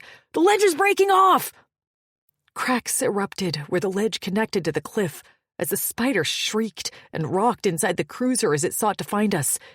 Dust spiraled around us, and we jolted down again. I clung to Maddox like a monkey as he flailed his legs. "Stop moving!" I yelled. "We have to move or we're dead!" he shouted back, just as the ledge let out a sickening crack. The cruiser slid toward the edge of the ledge, and I watched with a sickening horror as a jagged edge sliced through the vine we clung to. But Maddox had a plan. As the vine began to snap, his legs pushed off the cliff under the ledge. With a loud whoop, he swung us in the air. The edge of the cut vine flew down past us, but we didn't need it anymore. Airborne, Maddox released the useless vine and grabbed another hanging off the cliff face. And not a moment too late. The ledge split, the sound like a redwood falling in a forest, and the cruiser fell with the spider inside. Rocks plunged into the freshest below, sending salty spray up toward us. And then the cruiser hit the surface with a ferocious splash. The spider sought to climb out of the cruiser, and I feared it would scale the wall after us. But just then, two massive tentacled arms, like something out of Moby Dick, rose out of the freshness. They grasped the spider, plucking him off the sinking cruiser like he was nothing but a bug, and sucked him below the surface. A few bubbles floated to the surface, and dark shapes moved underwater. A black liquid colored the water, and then silence. My blood pounded, my head ached, and my arms shook where I clutched onto Maddox. He beamed at me as he began to climb up the vine to the edge of the cliff. "Fleck! That was fun, huh?" I stared at him in horror. That was the opposite of fun. He made a face that I could have sworn was a pout. "Okay, well, I thought it was fun." "Not my definition of fun," I managed to rasp out from my scream-hoarse throat. He chuckled darkly. "Noted." He climbed effortlessly, arms bulging as we ascended the cliff face. When we reached the top, he scrambled onto the edge, and it was only then that I let myself relinquish my death grip from around his neck. Collapsing to the ground, I breathed rapidly as I sought to calm my racing heart that felt like it could beat out of my chest. Scratching his head, he leaned over me. "Are you okay?" His eyes cast down my body until they landed on my shin. "Shit!" he hissed as he dropped to a crouch. His big hand settled on my knee. "I'm sorry I didn't get to you in time." "You did get to me in time." He growled in the direction of my leg. "You're bleeding." "Sure, but I'm alive. And if it wasn't for you, that spider would be digesting me right now." It was then I noticed he still wore the string of herring attached to his harness. His gaze followed mine, and he allowed himself a small grin. "At least we'll eat this rotation, huh?" I nodded, still trying to catch my breath after that absolutely terrifying near-death experience. "Come on!" He hauled me to my feet. "Let's get you cleaned up and find some place to settle for the night before the sun sets." He didn't give me a choice, just picked me up, settled me on his back, and strode into the dense forestry of planet Tauren. Chapter 6. Matic. Her breath was hot on my neck as I carried her among the trees and dense brush, but her hands were cool. In fact, a lot of her skin was cool. It was too flecking cold up here for this human. She had thin skin and sparse body hair. Horin and Tauren were sister planets with similar climates. We were in a similar location here to where my Clavas, the lone howl, had camped on Corin, so I knew how cold it would get at night. I also knew how to sniff out fresh qua. I kept my ears open for the sound of Rizars, because the last thing I wanted to do was run into them again. My shoulder wound had sealed shut, but it was still a little tender. After climbing that vine with the human clinging to my back, the muscles were protesting. All our supplies had been in that flecking cruiser. I only had some fresh herring and qua skin. No blankets to keep the female warm. I had my fur wraps, so I'd give that to her as soon as I found a stream where we could wash her leg. The Witto had sliced her good, and the sight of her bright red blood had made me ill. The dense forestry of Tauren was familiar, and I knew a fresh stream would be nearby this close to the coast, but my constant worry was Maisie. Her arms trembled where they were clasped around my neck. Her whole body shook, but there was a scent about her that was rank with fear. She didn't want to be here, and more than anything, I wished I had an aircraft so I could pilot her home to her friends. But I had nothing, next to nothing, just my wits and my sense of direction. We reached a stream a short time later, and I lowered her to a dry rock on the bank. Her bare feet settled in the shallow edge of the stream, and I gritted my teeth at her lack of clothing. She needed warm clothes and shoes. I waded into the stream and knelt at her feet. Cupping my hands, I poured qua over the gash in her leg. Her stifled gasp of pain nearly made my machete slip from my skin. "You did good," I said to her, needing to drown out her small whimpers before I smashed something. "You grabbed the gun and shot the Witto." "I didn't do good." She shook her head. "I missed." Ripping off the lower part of her pant leg with my teeth so I could use the fabric as a bandage, I said, "You delayed its attack until I could get to you." She made a small whimper when I wrapped the bandage around her leg. "Yeah, but if you hadn't been there..." I squeezed her ankle. "That doesn't matter. I was there, and I will be there." I met her gaze steadily. "Do you understand? 100 Witto could attack you, and I'd still be there." She swallowed. "And I appreciate that. But sometimes I'd like to be able to do something on my own." She shrugged. "I guess I'm not a survivor." I rested my wrists on my bent knees as I looked up at her from my crouch. "Could have fooled me. Looks like you're sitting in front of me, so you're a survivor." She bit her lip. Thanks to Tasha, Trix, and the rest of the girls. I cocked my head. I think you're not giving yourself enough credit. With a half-hearted shrug, she fell silent as her gaze fell to her bandaged leg. I didn't understand why she couldn't see what I saw. She'd done nothing but survive since I had met her. During the Witto attack, I'd leapt into the cruiser expecting the worst, only to see her facing off against the creature. I ran a hand through my hair as I focused back on Maisie. Are you hurt anywhere else? I don't think so. Just some bruises. I tugged up on the sleeve of her shirt to check her arms before lifting the hem. My fingers tapped down her ribs, and she squirmed.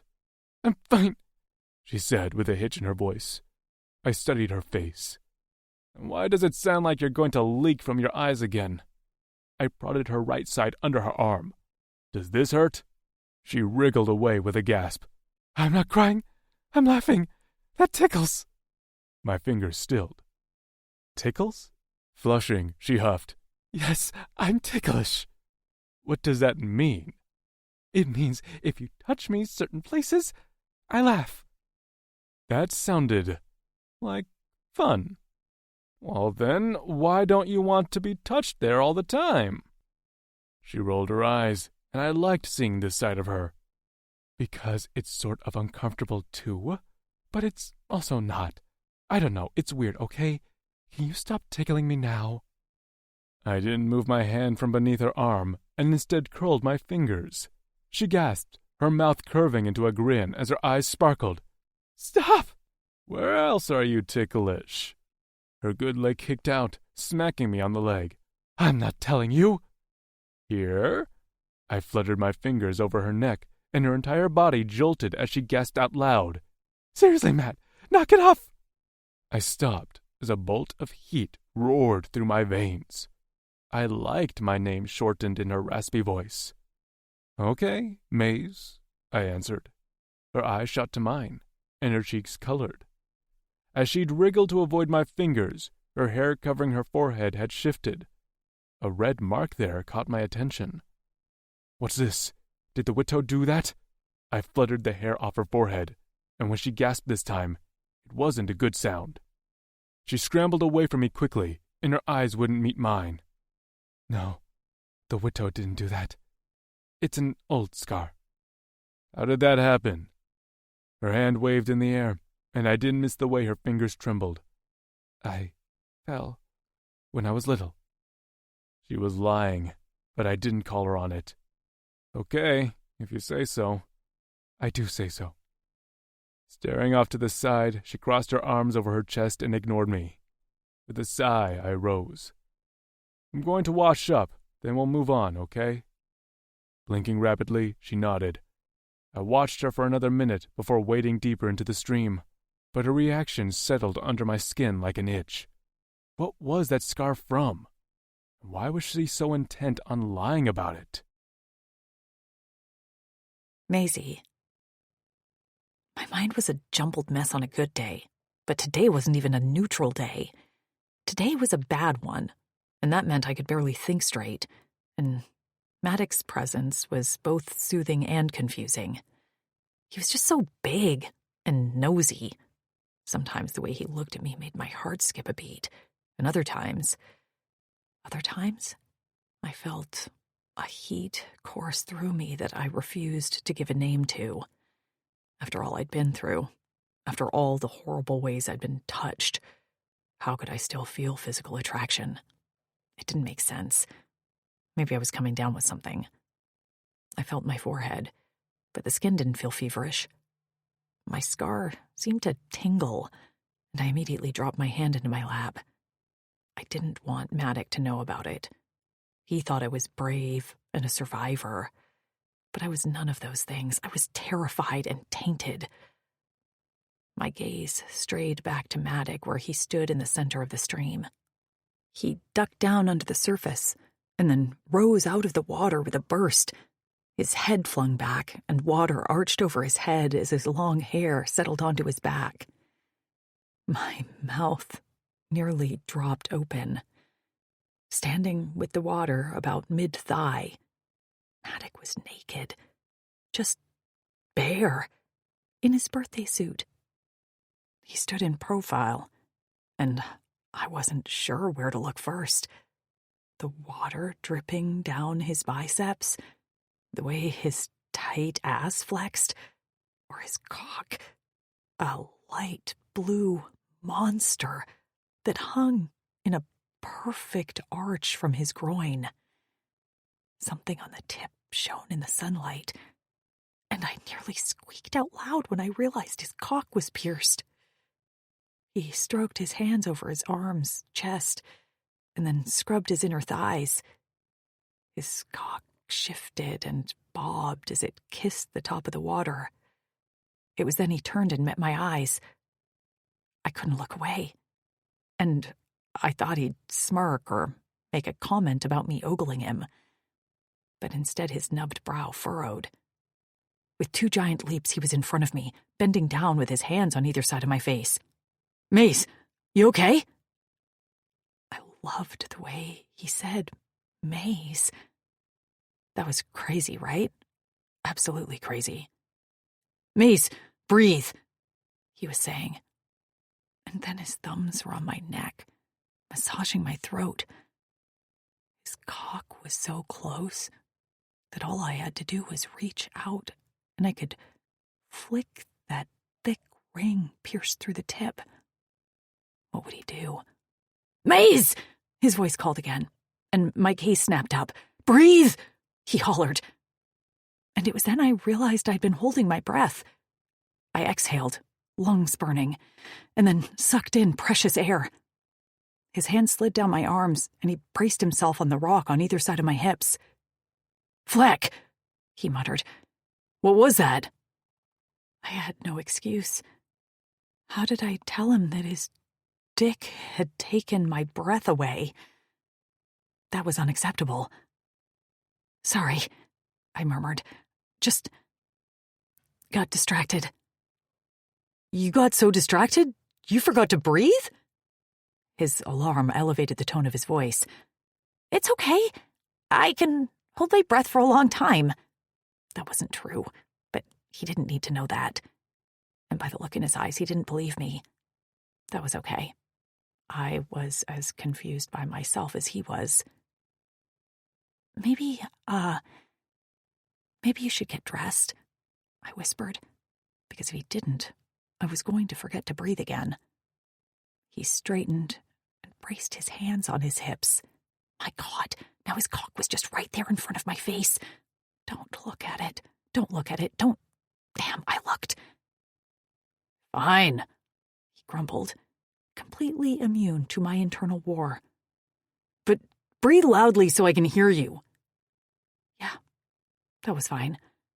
At this point, I was nearly gasping, so I huffed and puffed while he dressed and tried not to stare at him. When he stalked toward me on the bank, thankfully now clothed, I rose to my feet. He swirled the fur cape from around his shoulders and settled it on mine. I hadn't even realized I was cold, but when the fur, warm from his body heat, wrapped around me, I couldn't help but let out a happy sigh. "This is all I have for now, but we'll get you something warmer soon. And some shoes," he said as he manhandled me onto his back. I clasped my hands at his throat and settled my chin on his shoulder. "Where are we going?" "During the war with the Eldani, we dug bunkers. We're far north, but I know there are some around here. And a lot of the bunkers still have supplies." He paused. "At least they should." I nodded. My stomach let out a small growl, and I hoped Maddox didn't hear it through the crashing of his boots among the foliage. I didn't want to be a burden to him. As we walked, my eyelids grew heavy, and I dozed off here and there, head lolling on his shoulders until suddenly we stopped, and Maddox let out a quiet whoop of victory. After directing me to stand on a soft patch of moss, he extended his claws and began to slash at thick vines on the ground. His fingers wrapped around a metal ring, and with a grunt, he tugged. A hatch opened in the ground, and I craned my neck to peer inside. "Stay here," he said. "I'm going to check inside." I nodded and watched as Maddox descended on a set of rickety stairs built into the side of the tunnel. As soon as he was out of sight, I shivered and tugged the fur wrap around me tighter. Something chirped in the air, and scuffling sound came from my right. "Get it together, Maze," I whispered to myself. "Maddox is like 5 feet away. You can handle this." Suddenly his head popped up, and his lips stretched into a grin. "Bunker is clear, and even better, it's stocked." He held out his hand and beckoned with his fingers. "Come here." I crept close and noticed that a dull light was now illuminating the base of the shaft. I didn't mind tight spaces. I'd hidden a cupboard on that ship for days, but I still wasn't eager to descend into a damp hole in the ground. "It's safe, I promise you. And there's food down here." I couldn't stop my excitement over that from showing on my face. His expression fell slightly. "I'm sorry, I knew you were hungry, but I wanted to get us someplace safe first." "Don't apologize for that." I took his hand and let him draw me inside the shaft. I climbed down the ladder, Maddox right below me, until we were both close enough to hop onto the packed ground, which was covered with a thatch of dried grasses. Gazing around, I took in the space. A small lantern flickered from its position on a stack of crates. Maddox was already digging through one, tossing supplies behind him onto the ground. I spotted clothes, blankets, and a pair of shoes. Next, he tore the lid off another one and began stacking leather-wrapped bundles. He unfolded one to reveal strips of dried meat, while another held dried fruits and what looked like nuts. "Eat," he urged. "I'm going to keep looking over the supplies." Gathering a thick pelt around my shoulders, I knelt on the floor while munching on a strip of jerky. "How did you remember where this bunker was?" "That was one of my tasks during the uprising," he explained as he organized the crates. "As a son of Nott, I didn't have the skills for frontline fighting, but I was stealthy and strong enough to make sure supplies were where we needed them to be." I picked at the dried fruits. "A son of Nott? What's that?" He tugged his hair to the side and pointed to a burn mark on the back of his neck. I couldn't make out the detail in the low light. "This. It means my father deserted the Drixonian army. As a deterrent, the punishment for that is your family line is branded and shunned. I was considered the lowest of the low in society." He said it all matter of fact, like that wasn't a horrible institution. My mouth gaped open, the fruit forgotten. "I'm sorry. What did you say?" He glanced at me. "It's not a big deal." It sounds like a big deal." Defiance shone in his purple eyes. "You think I should be ashamed or something?" I tried to stand, but the blanket tripped me up and I collapsed onto my hip. "What? No, Mad, not at all. I think you should be angry." His lips tilted into a grin. "No, I'm not angry. But my mother led a small community of us, other sons of Nott and their families, and taught us skills even though it was against the law. She didn't give a fleck, and neither did I. I still don't. I can do anything other Drixonians can do."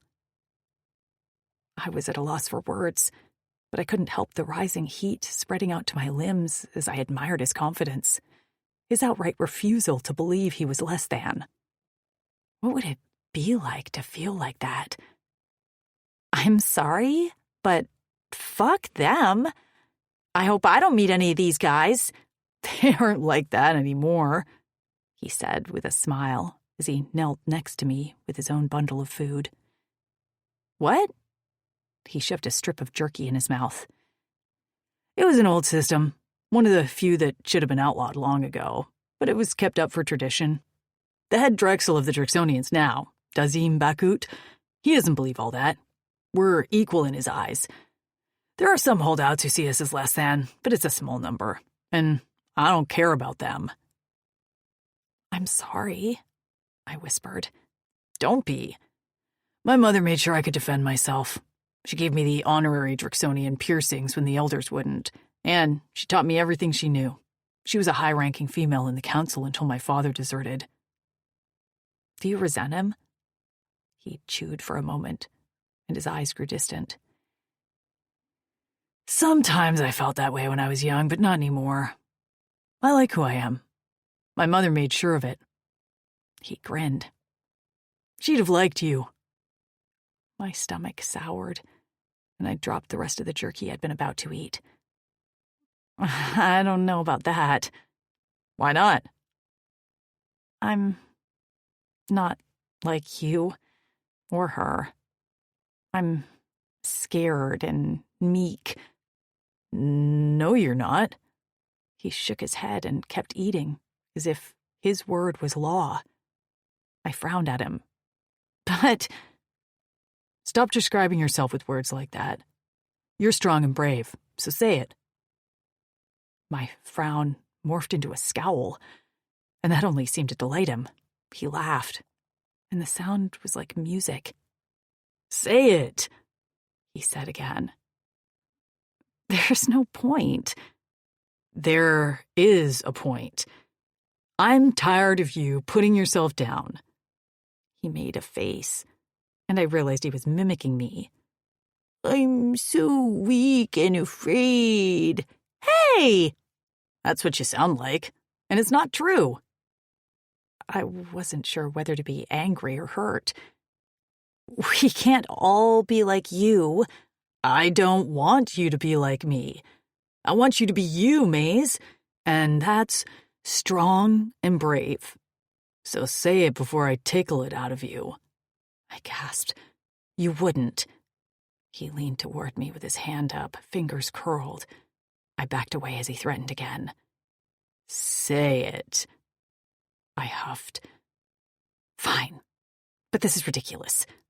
Say it. Okay. I balled my fists on my thighs. I'm brave and strong. There, happy? He narrowed his eyes. Say it again. You are really pissing me again. My nostrils flared. I am brave and strong. He watched me for a moment before he finally dropped his hand. I'm happy now. As my heart pounded, I watched him eat. I flipped a piece of dried fruit in my fingers as the words seemed to infiltrate my brain now. I'm brave and strong. I'm brave and strong. I'd always thought that saying those words out loud would make me feel like an imposter. But as I sat in the flickering lantern light, next to one of the bravest souls I'd ever met, I began to wonder if speaking those words out loud had somehow made them a part of my existence. Chapter 7. Matic. I opened my eyes to flickering lantern light and a small body shaking next to mine. Maisie had fallen asleep, and I had followed soon after. We'd been spaced apart, but sometime during the night she'd turned into me, or I'd turned into her, or maybe we'd just gravitated toward each other. Her whole body trembled, and her eyes rolled underneath her eyelids. I brushed the back of my fingers along her cheeks and hissed at how hot her skin was. "Maze," I murmured, "wake up." Her lips moved, and her face scrunched in pain. She let out a long moan and hit her face against my chest. "Don't," she whispered in a fearful rasp. "Please don't." My chorus squeezed painfully in my chest. "Maze," I said louder as I shook her narrow shoulders. "Wake up!" Her eyes blinked open, glazed and unfocused in the dim light. Her chest expanded rapidly as she sucked in air. "Hey!" I cupped her cheeks and forced her eyes to meet mine. "It's me, Mad. You're okay. Safe." Her nostrils flared, and a few tears fell over her bottom lashes. She blinked again and shook herself. I saw the moment she came back into herself as she exhaled roughly and collapsed against me. Her fingers curled around my shoulders, tangling in my hair. I rubbed her back. "You're okay," I said again. "You're safe." She still trembled, but at least she was out of whatever place she'd been in her sleep. "Sorry," she mumbled against my scales. "What are you sorry for?" "I woke you." "I don't care about that." Her head lifted, and suddenly I was very much aware of how our bodies were plastered together. My cock, which hadn't done much for the nearly 200 cycles that I'd been alive, was very excited at the feel of her soft body against mine. I couldn't help the way it twitched against her stomach. She felt it. She had to. I tried to place some distance between us by sliding my hips back, but her fingers dug into me, blunt nails scraping my scales. Her breath came in soft pants along my collarbone, which did nothing to ease the ache in my groin. Her small tongue slit out to wet her bottom lip. "You mentioned Lou had a mate? A Drixonian? Tell me more." Fleck, she wanted to talk about this now? When my brain was scrambled with how good she smelled and how my fingers teased the top of her round ass? Yeah. His name is Axton." "Is he good?" "Good how?" She swallowed. "Is he a good man? Male?" "Yes," I answered quickly. "So's Kutzal, that's Trix's mate, and Vince, Amber's mate, and Lucent, Tasha's mate." She scooted up so our faces were more level. "What? They are all mated?" I nodded. "I haven't met them, only Lou, but Axton told me about them." She cocked her head. "But they are okay? Safe?" "From what I heard, they are grossly happy."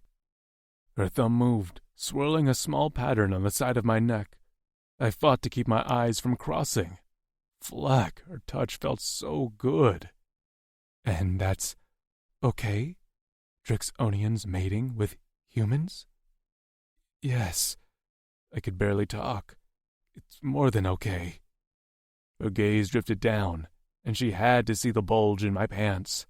I again tried to shift back, but she suddenly developed superior strength as she clutched me in a death grip.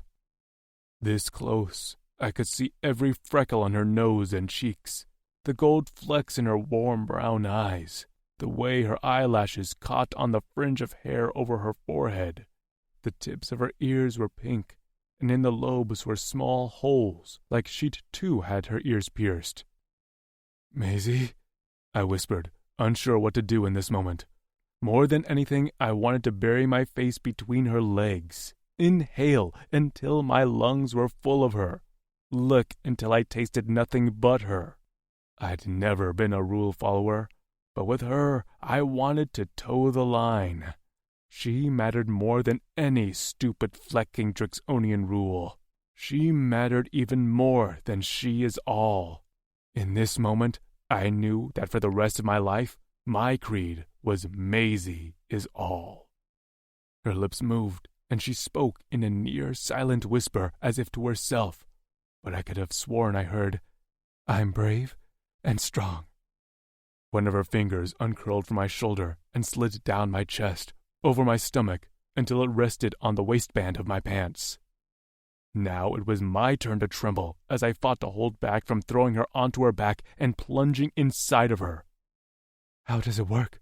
she asked, and I could barely understand her as all the blood in my body rushed south.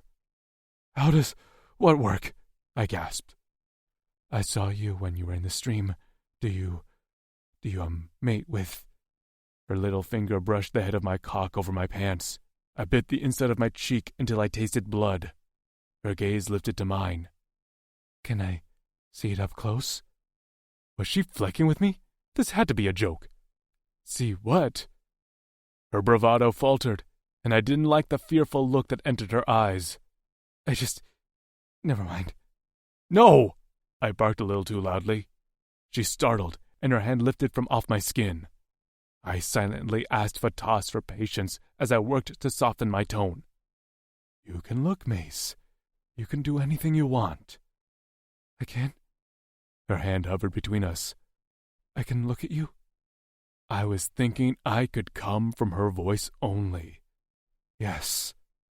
I reached behind me to unclasp my pants where they fastened over the top of my tail. Then I pushed them down to mid-thigh. My cock sprung free, the head dark blue and a little angry at being trapped for so long. Maisie's eyes widened, and she let out a little gasp of awe that made my chest swell with pride. Drixonians placed a lot of importance in how to pleasure our females. Proper warriors received training, piercings, lessons. As a son of Nott, I wasn't privy to any of that, but my mother, awkward as it was, ensured I was prepared for a future mate, even if I wasn't supposed to have one.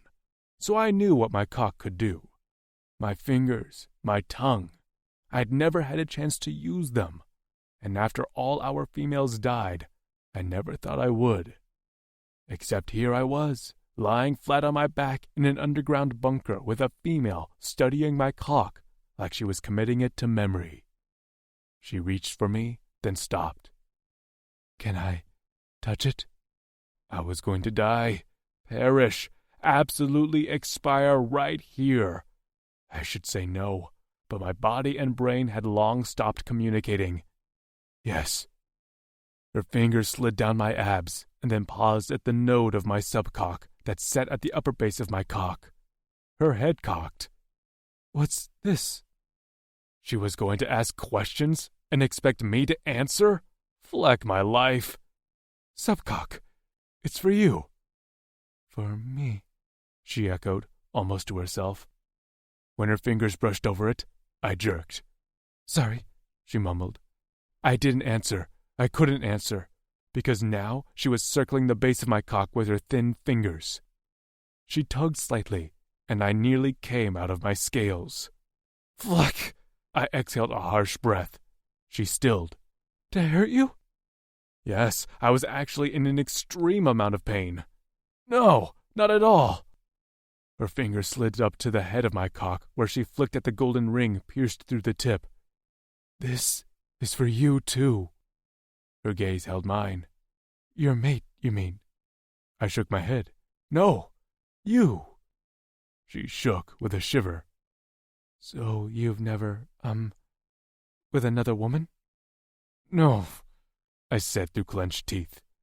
Me either. Her hand settled on my thigh, and the muscles jumped beneath her touch. I mean, I've had boyfriends, but we never... She blew out a breath. I was shy, and I don't trust easily. I was trying to pay attention.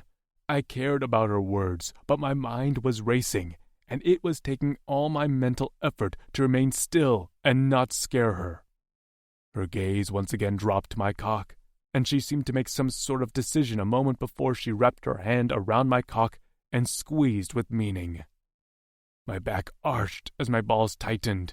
Heat burned me from the inside out. Maisie, please. I want to see, she whispered. I want to watch. And by Fatas, she was going to get that chance, because already I could feel my release boiling. This was all just too much. Her liquid brown eyes on mine, her breath on my scales, her hand around my cock, stroking while Libo leaked from my tip to coat my shaft and her fingers. Her tongue came out to poke at the corner of her mouth, and I couldn't hold myself back anymore. I gripped the back of her neck, tugged her to me, and pressed my lips against hers. I'd seen Axton do this with Lou, and she'd made a happy sigh, but Maisie didn't just happy sigh.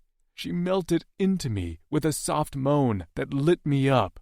Her hand around my cock sped up as she swiped a soft tongue across my lips. I tangled my tongue with hers, letting the ball piercings in the middle rolling across her tongue. She let out another moan, and that was it for me. With one hand buried in her hair, I flailed my other hand to smack the walls as my balls drew up and my cock pulsed. I groaned into her mouth as my seed spurted from my cock to land on my chest and stomach. I lost all coordination as she took over the kiss, and that slender hand worked me through my release as I twitched and jerked beneath her. Her hand finally released me and settled somewhere on my chest. I blinked at her, trying to will my brain to come back online. I was worried she would be freaked out or scared, but instead her expression held a bit of awe. "Maze," I whispered. Her lips stretched into a smile, and it was a smile I hadn't seen her make before. Soft and eager, unguarded, proud. "How do you feel?" she asked, a slight lilt to her voice. I glanced down at my splattered chest. "How do you think?" She giggled, actually giggled, a cute sound that made my spent cock jerk. With a buck of my hips, I rolled onto my side and pushed her gently onto her back. Beneath me, her hair splayed out over the furs, and her cheeks were pink. That smile remained on her face, beaming up at me as bright as a star. "Are you going to let me look now?" Her eyes went half-mast, and I could have sworn I could smell her arousal perfume the air. She shifted her legs. "Just look." "Oh, I'll touch you if you'll let me. I'll touch everything." She bit her lip. "Can we start with looking and go from there?" "Yeah, Maze," I whispered as I brushed my lips over hers. "We can start with that." Maisie. His big, calloused hands slid up the edge of my shirt, and I sucked in a breath when he reached the bottom of my breasts. I'd been semi-naked in front of men before, but I'd been in college when I'd left Earth. I'd only just begun to experiment, and had been dating this guy on student council. We'd only managed a few makeout sessions before I had left the freaking galaxy. And nothing had felt this private, this intimate. In an underground burrow with an alien with violet eyes, horns, and a cock that intimidated me. At least, it had at first. But then he'd let me hold the power. Without hesitation, he'd allowed me to explore him, clasp a vulnerable body part in my hands, and witness the moment he let it all go. Maddox's confidence was contagious. He made me want to be better, be stronger, be braver. And already I felt like I was. The Maisie I'd been, BM, before Maddox, would never have dared to offer a hand job. But the Maisie AM, after Maddox, had taken control. I'd asked for what I'd wanted, and now I wanted more. And so did Maddox, as his eyes shone down at me. I liked how he looked, less like he was conquering me, and more like he wanted to worship me. No one had ever made me feel like that. He tugged my shirt off and tucked it under my head like a pillow. My nipples pebbled, and I shivered. His head cocked, horns casting sharp shadows on the walls of the bunker. "Are you okay?" I wasn't even cold. I was just exposed. Goosebumps pricked my arms. "I'm okay." "Can I touch?"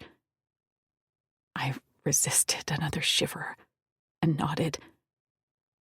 I'd seen this alien kill a dozen Horasians and battle a giant spider. I'd seen him climb a cliff with ease. I knew the strength that resided in his body. I hadn't realized he could do gentle, too.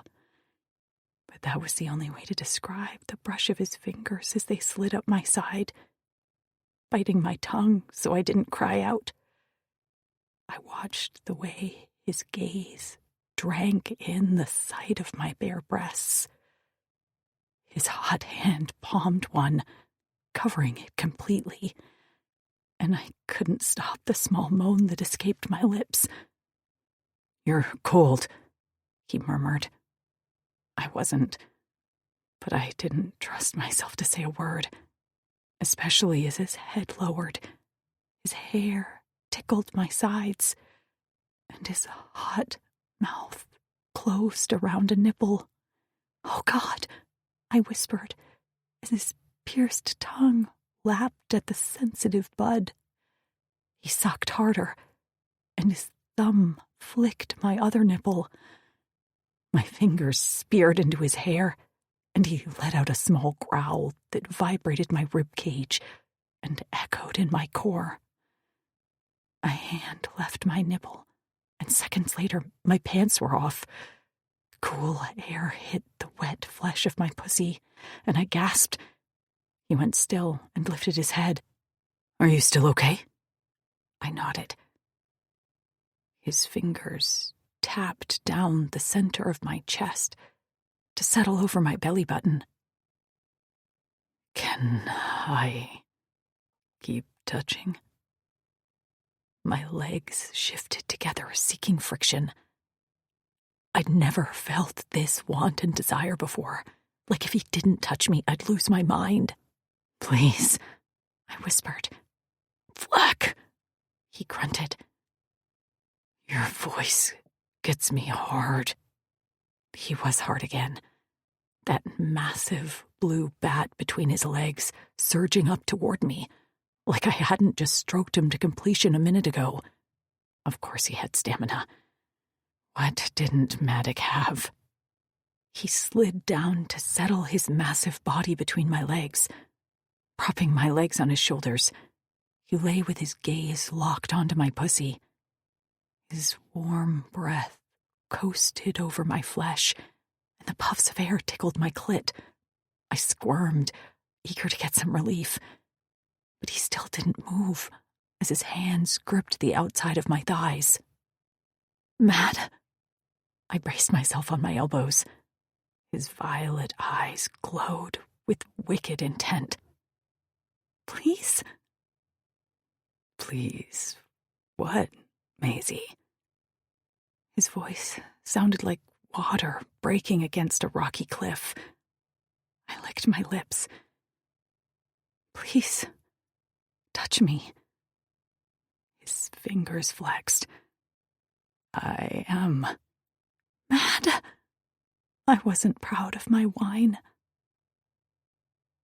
"Where do you want me to touch you?" I thought he was teasing, but his eyes shone with a serious intensity. His hands slid around to cup my ass. "Here." I shook my head as my mouth went dry. His thumbs slid closer together until they rested on the curls covering my pussy. "Here." I couldn't even swallow. My hips rocked against his hold, and his lips spread into a feral smile that showed his fangs. "Want me to touch this ripe cunt, Maze?" His voice was pure sex. He inhaled deeply, obscenely, as he scented me. "Fleck, you smell like you need my tongue." His tongue? Oh, God, I wouldn't recover. "Tell me you need me to eat this cunt, Maze." No way. No way could I say those words. I barely swore. But he didn't move, laying frozen between my legs, withholding his fingers and tongue. Could I come from his stare? I could try. "Tell me, Maze. Tell me and I'll give you what you want. I licked my lips, but I had no saliva. All the moisture in my body was concentrated in my pussy. I could feel the moisture sliding down my slit. Please, Matt, I managed to croak out. Please, eat my cunt. He growled in triumph and buried his face in my groin. His tongue was everywhere at once, lapping at my entrance before sliding up to wrap around my clit. I saw stars as he slid 2 fingers inside of me and crooked them. A steady purr rumbled up from his throat and vibrated his tongue. He attacked my clit mercilessly, driving me to the edge, before he pulled back to toy with me with his fingers. I made sounds, somehow. Nothing coherent, just cries and gasps. My heel slammed down onto his back, but that only seemed to spur him on like a wild Mustang. Just when I thought I couldn't take any more, he dove in deeper, and this time, he didn't let up. He didn't let up until my voice was hoarse, until I screamed his name, until my vision whited out and my entire body shuddered with an orgasm that felt ripped from my very soul. Even my fingers tingled. My body shook violently, and for a moment, I panicked at the sensation until warm arms wrapped around me, keeping me from falling apart, and a soft voice murmured my name in my ear over and over again. That voice was safety. That voice was protection. That voice was my savior. I clung to his arms until my muscles unlocked, and then my mind fuzzed. My body felt like it was floating, and yet his arms remained. His voice carried, and I smiled against his firm chest. "Are you okay?" His words filtered through my sated haze. I mumbled. "Great."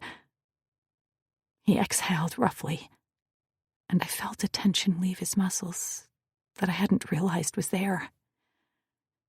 "You scared me for a moment." I sort of scared myself. That was intense. I patted his arm. "But I'm great.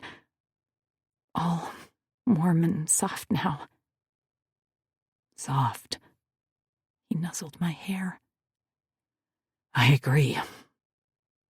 It was then I realized his cock wasn't poking me in the leg. I looked down to find him soft, yet shiny. "What?" He cleared his throat. "Your sounds aroused me, and I couldn't help myself." "You came from eating you?" He grinned, eyes warm. In my post-orgasm bliss, I couldn't say the words. My skin flushed. "Yeah, that." He let out a husky laugh. "I think that will always make me spend my seed. I might have even liked it more than you." I shook my head. "Not possible." "So, I did good?" His grin was a little smug, but he deserved to have that look. "You did great, big guy." Chapter 8. Matic. Maisie slept in my arms, her breathing deep. Every so often, her nose would wrinkle, and she'd make a cute little huffing sound.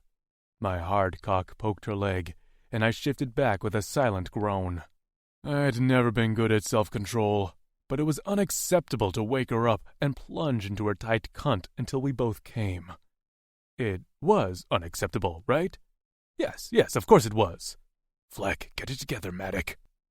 She was so small and quiet, but when I'd been lapping her juices, she'd been loud, expressive, passionate. She was such a perfect female. The thick fringe of hair covering her forehead had shifted in her sleep, revealing a deep, jagged scar. I'd seen a glimpse of it before, but now it was in full view. Whatever caused it would have resulted in great pain, and I grounded my teeth together at the thought of her injured. How had she survived? The wound hadn't healed well either, creating a valley of marred red flesh against her pale skin. I ran my finger over it, and Maisie whimpered slightly. The scar was hot to the touch compared to the rest of her body. Fluttering her hair, I covered the scar. I already felt guilty for looking. She'd hid it from me on purpose. Many of my fellow lone howl warriors were ashamed of their sons of Not Brand, so I wondered if this was similar for her. As for me, I didn't give a fleck. I was who I was in spite of all that stood in my way, and Maisie was the same. All that she'd been through, and she still found it in her Cora to take care of me when I was injured, to trust me, to let me touch her, to be vulnerable in front of her. Her courage astounded me. I shifted my arm out from under her, and she smacked her lips before curling in a tight ball. I had to get us some fresh food and qua. As I pulled on my pants, her quiet, raspy voice spoke behind me. "Where are you going?" Her face was puffy from sleep, and her eyes at half-mast. I wanted nothing more than to get back under the fur with her, but I had to resist. "To get us some food and qua." She scratched at her cheek. "We have both of those." "Not enough," I said softly. "Keep sleeping. I'll be back before you wake up." "Okay," she whispered as her eyes closed again. "Be safe." Her words squeezed my Cora. My mother had often used the same phrase. It wasn't that I thought of Maisie like my mother, but she was a strong and caring female just like her. I once again wished, around a tightness in my chest, that they could have met. Leaving Maisie to sleep, I climbed the ladder leading to the hatch and shoved it open. After exiting the bunker, I covered the hatch door carefully with nearby brush so it was undetectable and swept my boot prints away. Satisfied Maisie was safe inside, I took off into the surrounding dense brush to find some game. I came upon a fresh spring first, and after washing myself, I filled the few quaw skins attached to my belt. A scuffling sound echoed from my right, and I stilled as I listened. The sound came again. Antella hoofbeats. I readied my laser gun, and as soon as the antella crashed through the clearing, I fired off a shot. The laser hit the antella right between the eyes. A clean kill. Jogging toward my prey, I knelt down to pick up the antella. After tossing it over my shoulder, I began my journey back to the bunker. I was almost there when I heard another crash from behind me. Again, I froze, expecting another antella, but then a buzzing sound followed, one that sent my Cora into a frenzied beat. Bursting through the trees was a Horazian amphib, a cruiser that could fly over land and also speed across water. I tumbled back, angry at myself for not hearing it sooner, but I knew the amphib had noise concealment. If the amphib didn't want to be heard, it wouldn't be heard until it was right on top of you. The antella forgotten, I sped off in the opposite direction of the bunker, not wanting to be anywhere near Maisie, but the amphib was too close. Shots fired, cratered the ground in front of me. Rocks and debris peppered my skin. Dust clouded my vision, and I swore heavily as I aimed a laser shot at the amphib. It pinged off the outer shell harmlessly. Horazians leapt from the moving cruiser before it could even land, descending on me in a pack. I'd taken out those Horazians on the ship, but I'd had the element of surprise and the advantage of tight quarters, which favored my machetes and tail. But here, in the clearing filled with dust from the amphib engines, I was flecked. A laser fire slammed into my thigh, and I went down on one knee with a yell. A blade appeared at my throat, and I slashed out with my machetes, catching the Harazian in the gut. He scrambled back, holding his leaking stomach, but more blades replaced his, and no matter how many times I lashed out with my tail and machetes, it was never enough. The amphib landed just as ropes lashed around my wrists. A kick against my shoulder sent me face first into the dirt. I tried to get up, but my injured leg gave out on me. "Settle," said a Harazian voice. The ropes holding me let me rise up onto my knees, but that was as far as I got. My arms were held out from my sides by the ropes wrapped around my wrists, and the ends were held by 3 Harazians on each side of me. I would have appreciated the respect of them thinking I needed a total of 10. Eyes burning, leg on fire, I blinked up at the Harazian who had spoken. "So you're the one responsible for the loss of several of my warriors." "Many," I spat, because I could never keep my mouth shut. "I would count at least 15, maybe 20. He punched me in the mouth, hard, but not hard enough. I spit out blood and grinned at him. "Harder next time." "Where is she?" he gritted out. "Who?" The holes in his face that acted as nostrils flared, and his little lipless mouth stretched into a thin line. "The human!" "Don't know what you're talking about." "You stink like her," he said. Well, I had washed, but apparently not well. "You have no idea what you're talking about." He held his hand out to a nearby Harazian, who handed him a blade. Stepping forward, he crouched down in front of me. I tried to headbutt him, but he darted back quickly. His eyes fired, and his skin flared a mottled color. Good. I'd made him scared. "I'm going to ask again," he said. "Where is the human?" Then he lifted the blade in the air and plunged it into my injured thigh. I'm not proud of the sound that left my throat, but fleck that hurt. The sharp edge sliced through muscle, and I could have sworn it pinged bone. My vision swam, and I fought to remain conscious. Staring at the blood pooling beneath me in the dirt, I gritted my teeth. "Not so mouthy now, are you?" I thought of Maisie, alone in the bunker, and I fought against the pain. I could do this. I could let them tear me to pieces. It didn't matter if she was safe. I hissed through spittle. "Fuck you!" He lifted the knife again, but before he let it fly into my other leg, a banging sound came from behind us. At first, I appreciate the reprieve, until a voice came with it. Maisie's voice. "No!"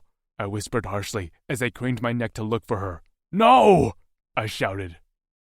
2 Harazians held Maisie between them. "She was banging on a bunker hatch. Must have heard this one whimper about a little cut." Maisie's eyes were wild as she stared at me. She trembled and surged toward me, but the 2 Harazians held her back. "I'm sorry," she pleaded. "I heard you, and I couldn't. "It's okay," I assured her. I couldn't have her blaming herself. Fleck, the pain was fogging my brain. I shook my head to clear it. The Harazian who'd stabbed me held the knife blade under my chin. "Looks like we don't need you anymore, thanks to the human herself." "No!" Maisie screamed as the knife dug into the soft flesh under my jaw.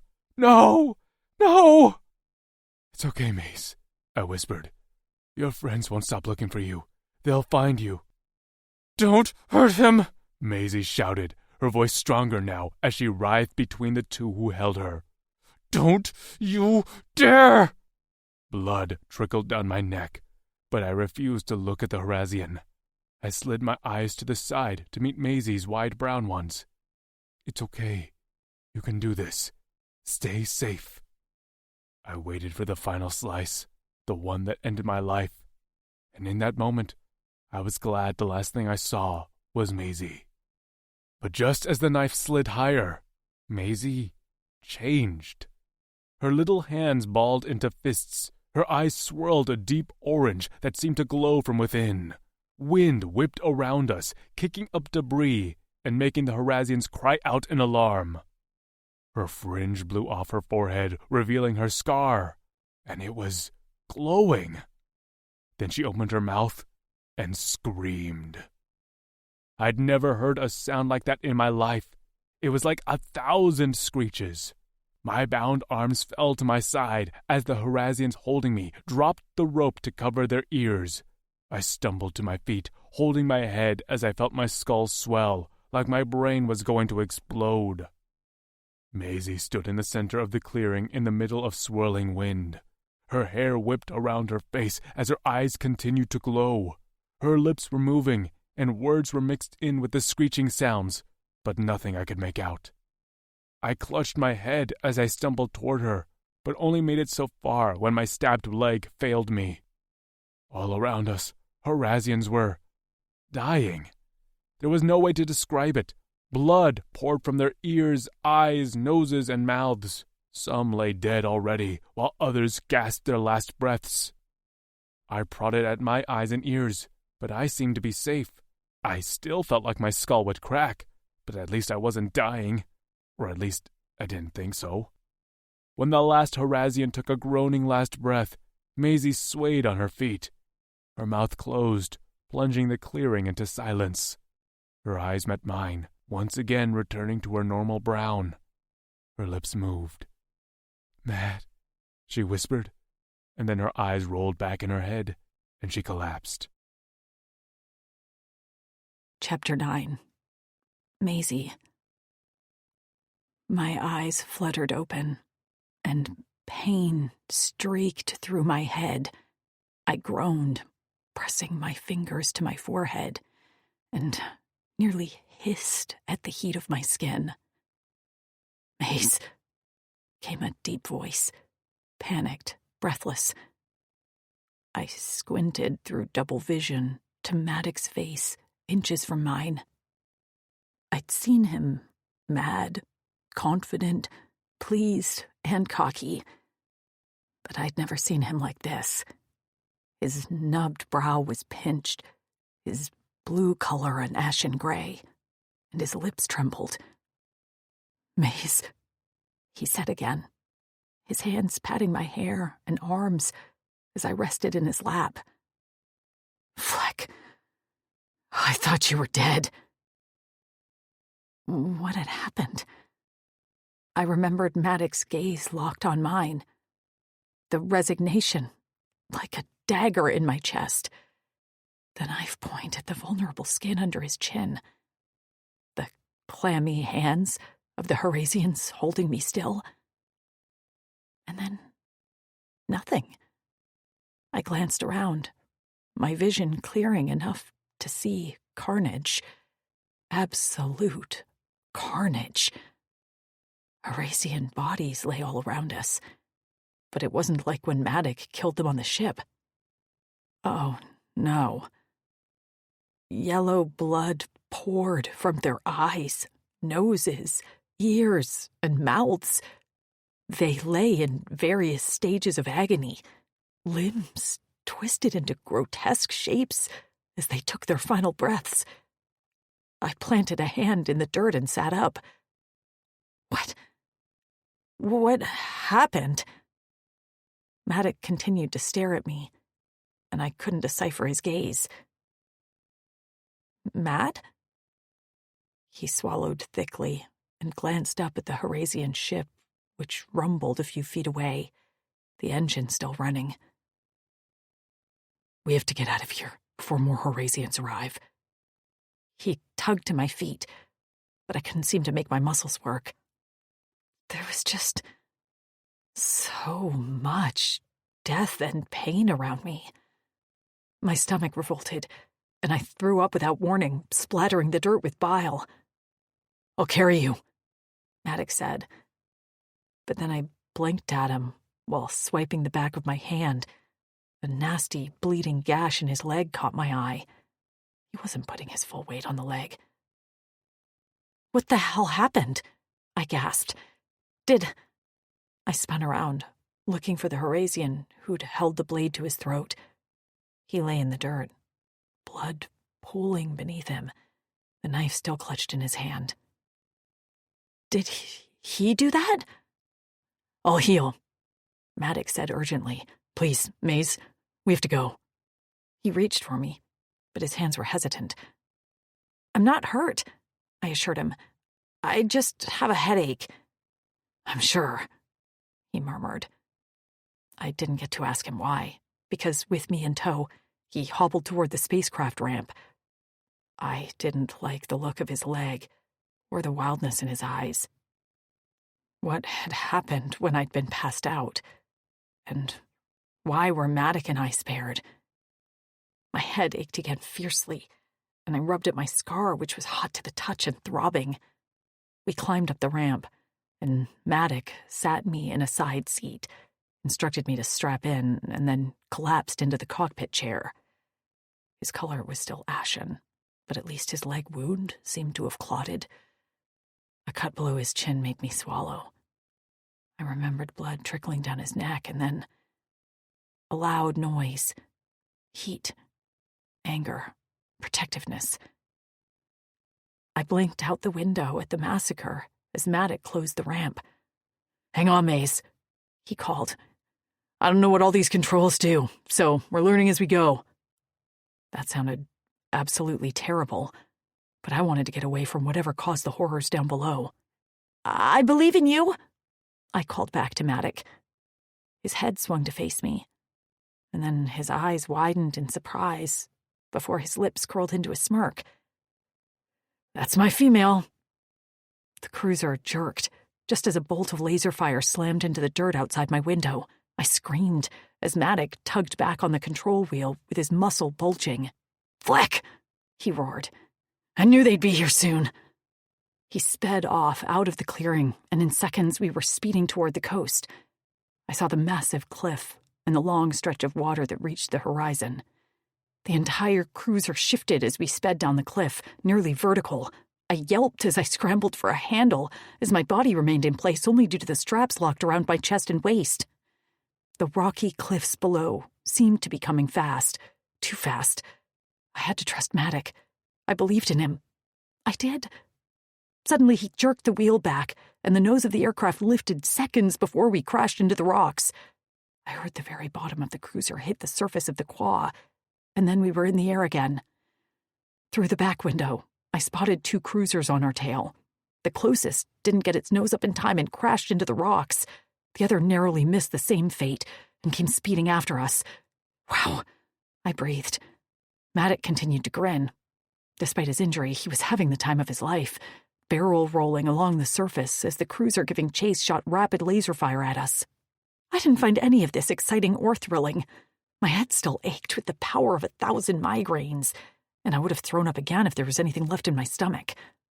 For someone not familiar with the controls, Maddock seemed to handle the cruiser with a deft expertness. He turned, rose, and dipped until he flipped our position, so we were below and behind the Horasian cruiser. Maddock's face lit up as his face hovered over a trigger. "Bye," he said in a sing-song voice before our cruiser jolted. A laser bolt slammed into the Horasian cruiser, but we were too close. The explosion rocked our cruiser. We smacked the water below, and I screamed as a giant wave curled around the edges of the ship. "We're in an amphib. It's okay," Maddock called. "At least for a little bit." "A little bit?" I squeaked. A grinding vibrated the floor below us, and in seconds we were speeding across the surface of the water like a speedboat. But something was wrong with our cruiser. Lights flashed, and a few alarms blared. "Fleck!" Maddock shouted. "This shit amphib can't take a little hit." "What does that mean?" I gripped my seat until I felt my knuckles cramp. He pointed ahead. "Heading for that island there." I squinted out the front window of the amphib to see a small speck on the horizon. That's really far away." His jaw clenched. "We'll get there." We almost did, speeding across the water while the amphib shut down around us and screeched in protest. We almost made it, but then the engine shut down with a mighty shriek, and the lights inside the cabin shut off. Maddox's hands grasped me, ripping the seatbelt off my chest and waist. "Wrap your legs and arms around me. We're going to swim for it." "I thought you said there were bad things in this water." "There are." His muscles flexed. "But I'm bad too, okay?" I thought about what happened to the Horasians. Had he done that? So I just nodded. After opening up a top hatch in the fast-sinking cruiser, Maddox climbed on top with me attached to him like a barnacle. He took a deep breath and dove into the water. I closed my eyes as the cool, salty water hit me with a shock. I gasped and got a lungful of water for it. Coughing and sputtering, I opened my eyes underwater to see Maddox striking out with swift, sure strokes toward the island. We were about 500 yards away from the beach of the island. Maddox rotated his body every few strokes to give me a chance to breathe, but my lungs were still on fire. We'd cleared about 200 yards when Maddox flailed and ducked under the water. I did a better job this time and sucked in a lungful of air before I, too, was sucked under the surface. I tapped his shoulder, wondering what was happening, when an eye the size of a dinner plate floating up from the depths of the ocean, tentacles thicker than my thighs, reached up toward me. I opened my mouth in an underwater scream. More tentacles appeared, latching onto my arms and legs, Maddox's waist and ankles, all tugging us down to the depths that would surely drown me if these things didn't eat us first. What had Maddox called them? Port crullers? They were like giant squid with gaping sharp beaks and suckers that stung my skin.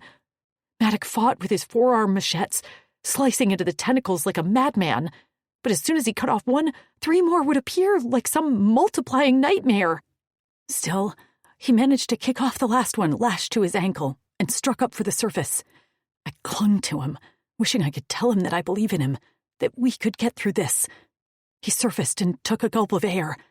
"Maze, I'm okay," I choked out around a mouthful of water.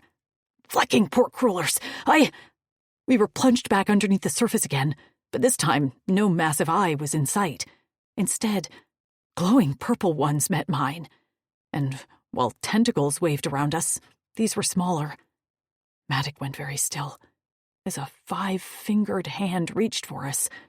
I felt his body jolt and could hear his underwater mumble that sounded like, "What the fleck?"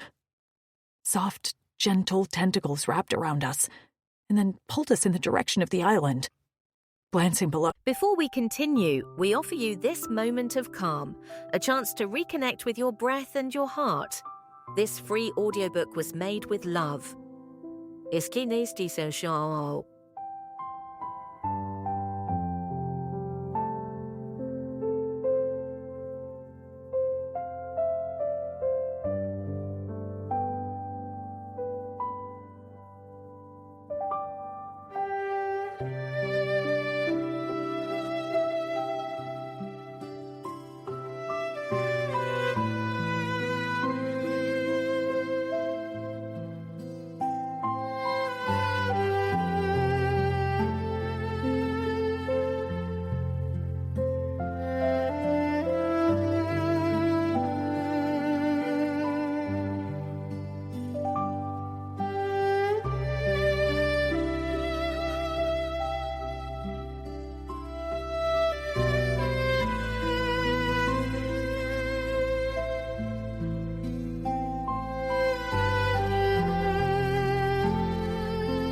Sometimes I'd catch a glimpse of a large port-cruiler tentacle, but they didn't reach for us again. The water grew warmer as the seafloor rose, and then Maddox's feet were touching sand. I scrambled off his back and surged up the beach of the island, coughing and stumbling until I collapsed onto the sand and kissed it. I turned around to see Maddox staggering toward me, covered in sucker marks that dripped with his black blood. He reached my side and drew me against him, before glancing up at our rescuer. I let out a gasp.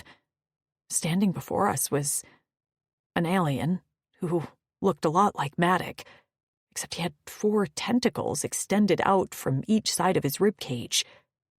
As he stood in the surf, his tentacles slowly shrunk until all that remained were a few nubs on each side of his body.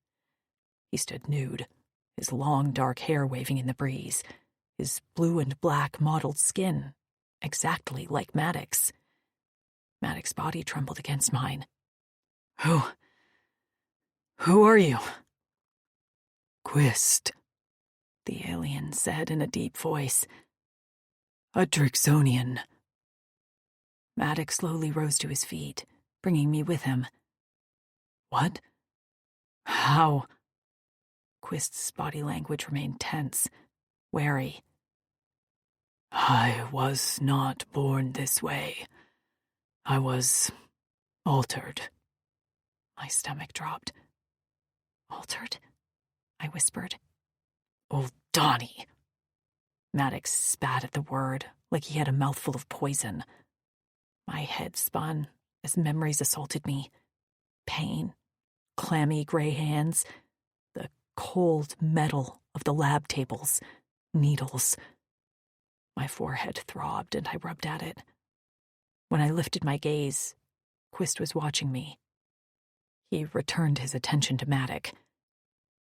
How did you know? We found the Eldani experimented on lots of us.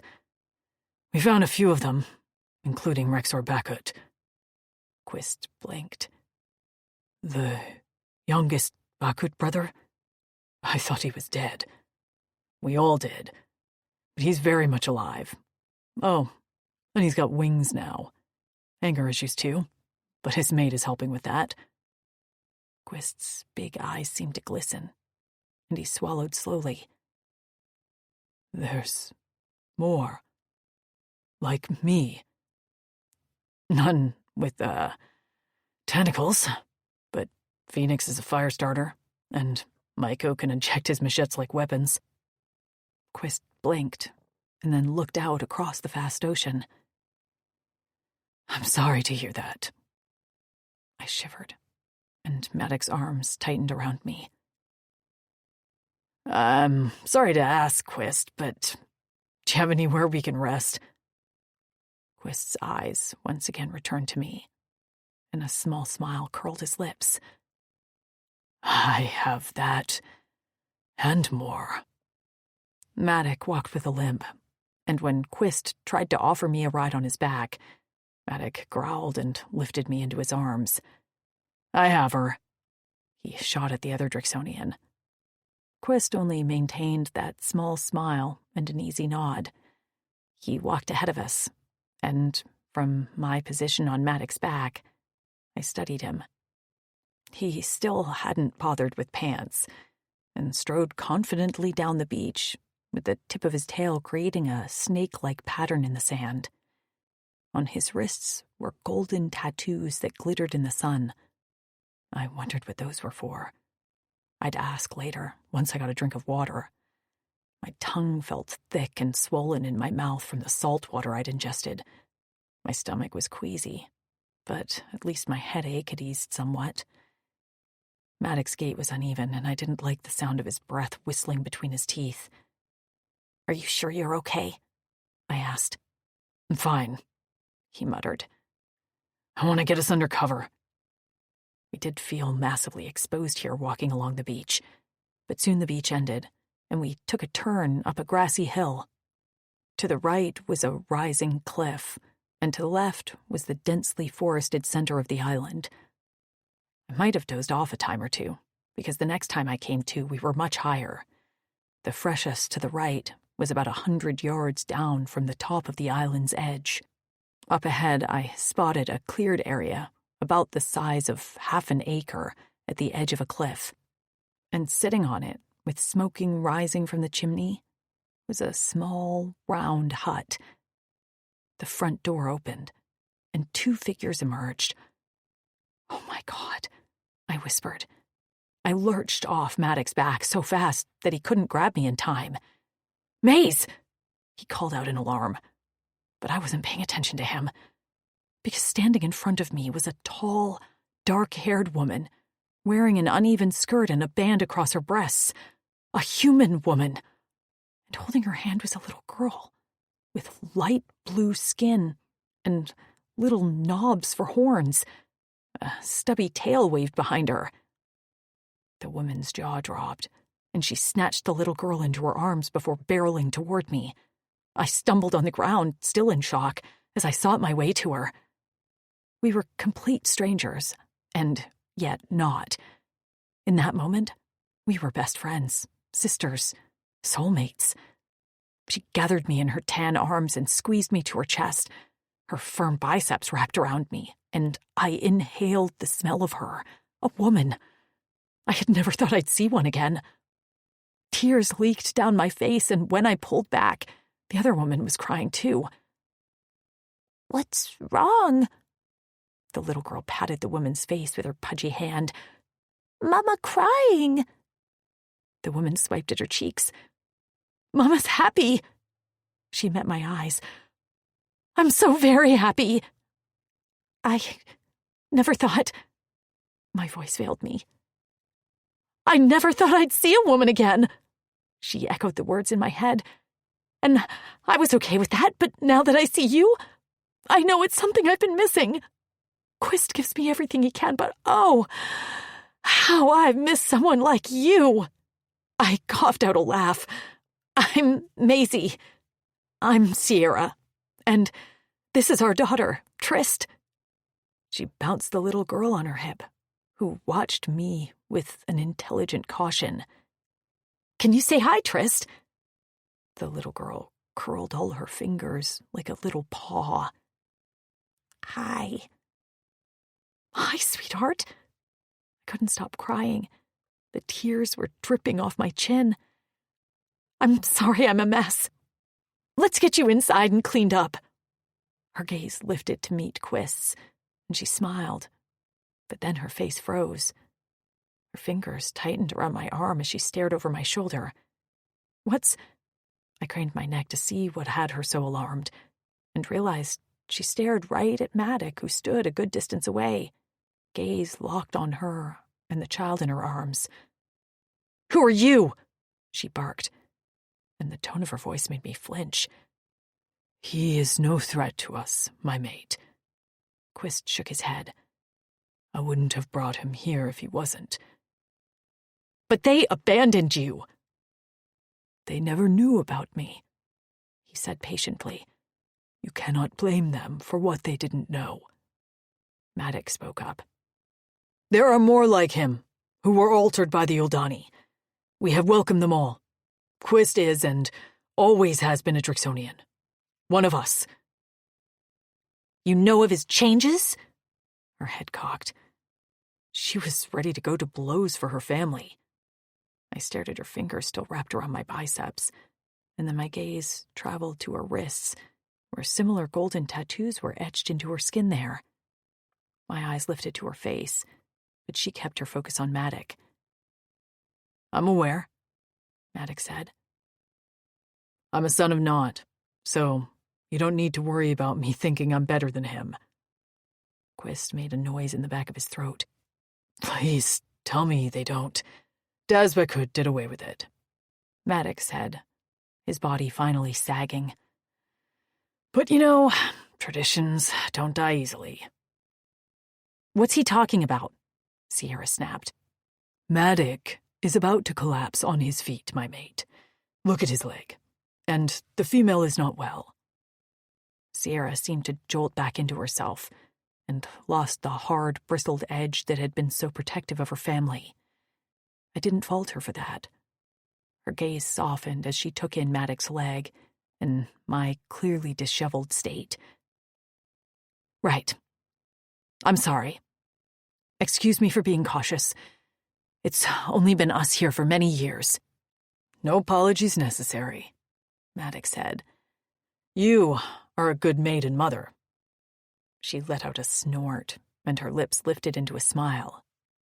Oh, I see. You're a flatterer, then. Maddox's eyes glowed as he let a smirk slip through. You catch more hunters with fizz.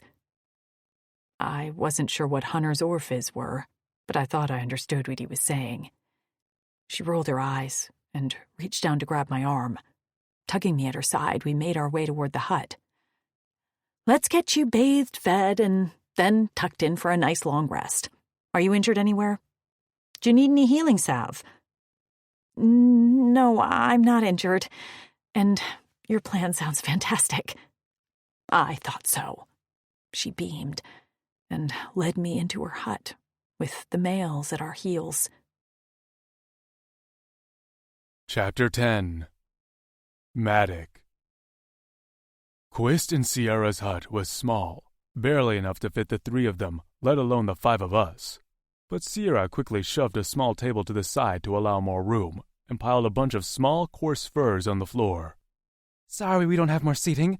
She tucked her long hair behind her ears as she let out a laugh. It's not like we ever have visitors. I didn't give a fleck about a chair or even a fur. Maisie's smile lit up the room as she watched the other female. We were safe, and that was all that mattered. Sierra got to work, stirring something in a crude pot over some smoldering embers. I tried not to stare at Quist, but I couldn't believe that I'd found a Drixonian, one of our stolen warriors, just like Rex, Miko, Phoenix, and Zekri. And they had a child, a small chit, who sucked her thumb as she clung to her mother's leg while watching me warily. Trist. Quist bent down and the little chit toddler over to her father.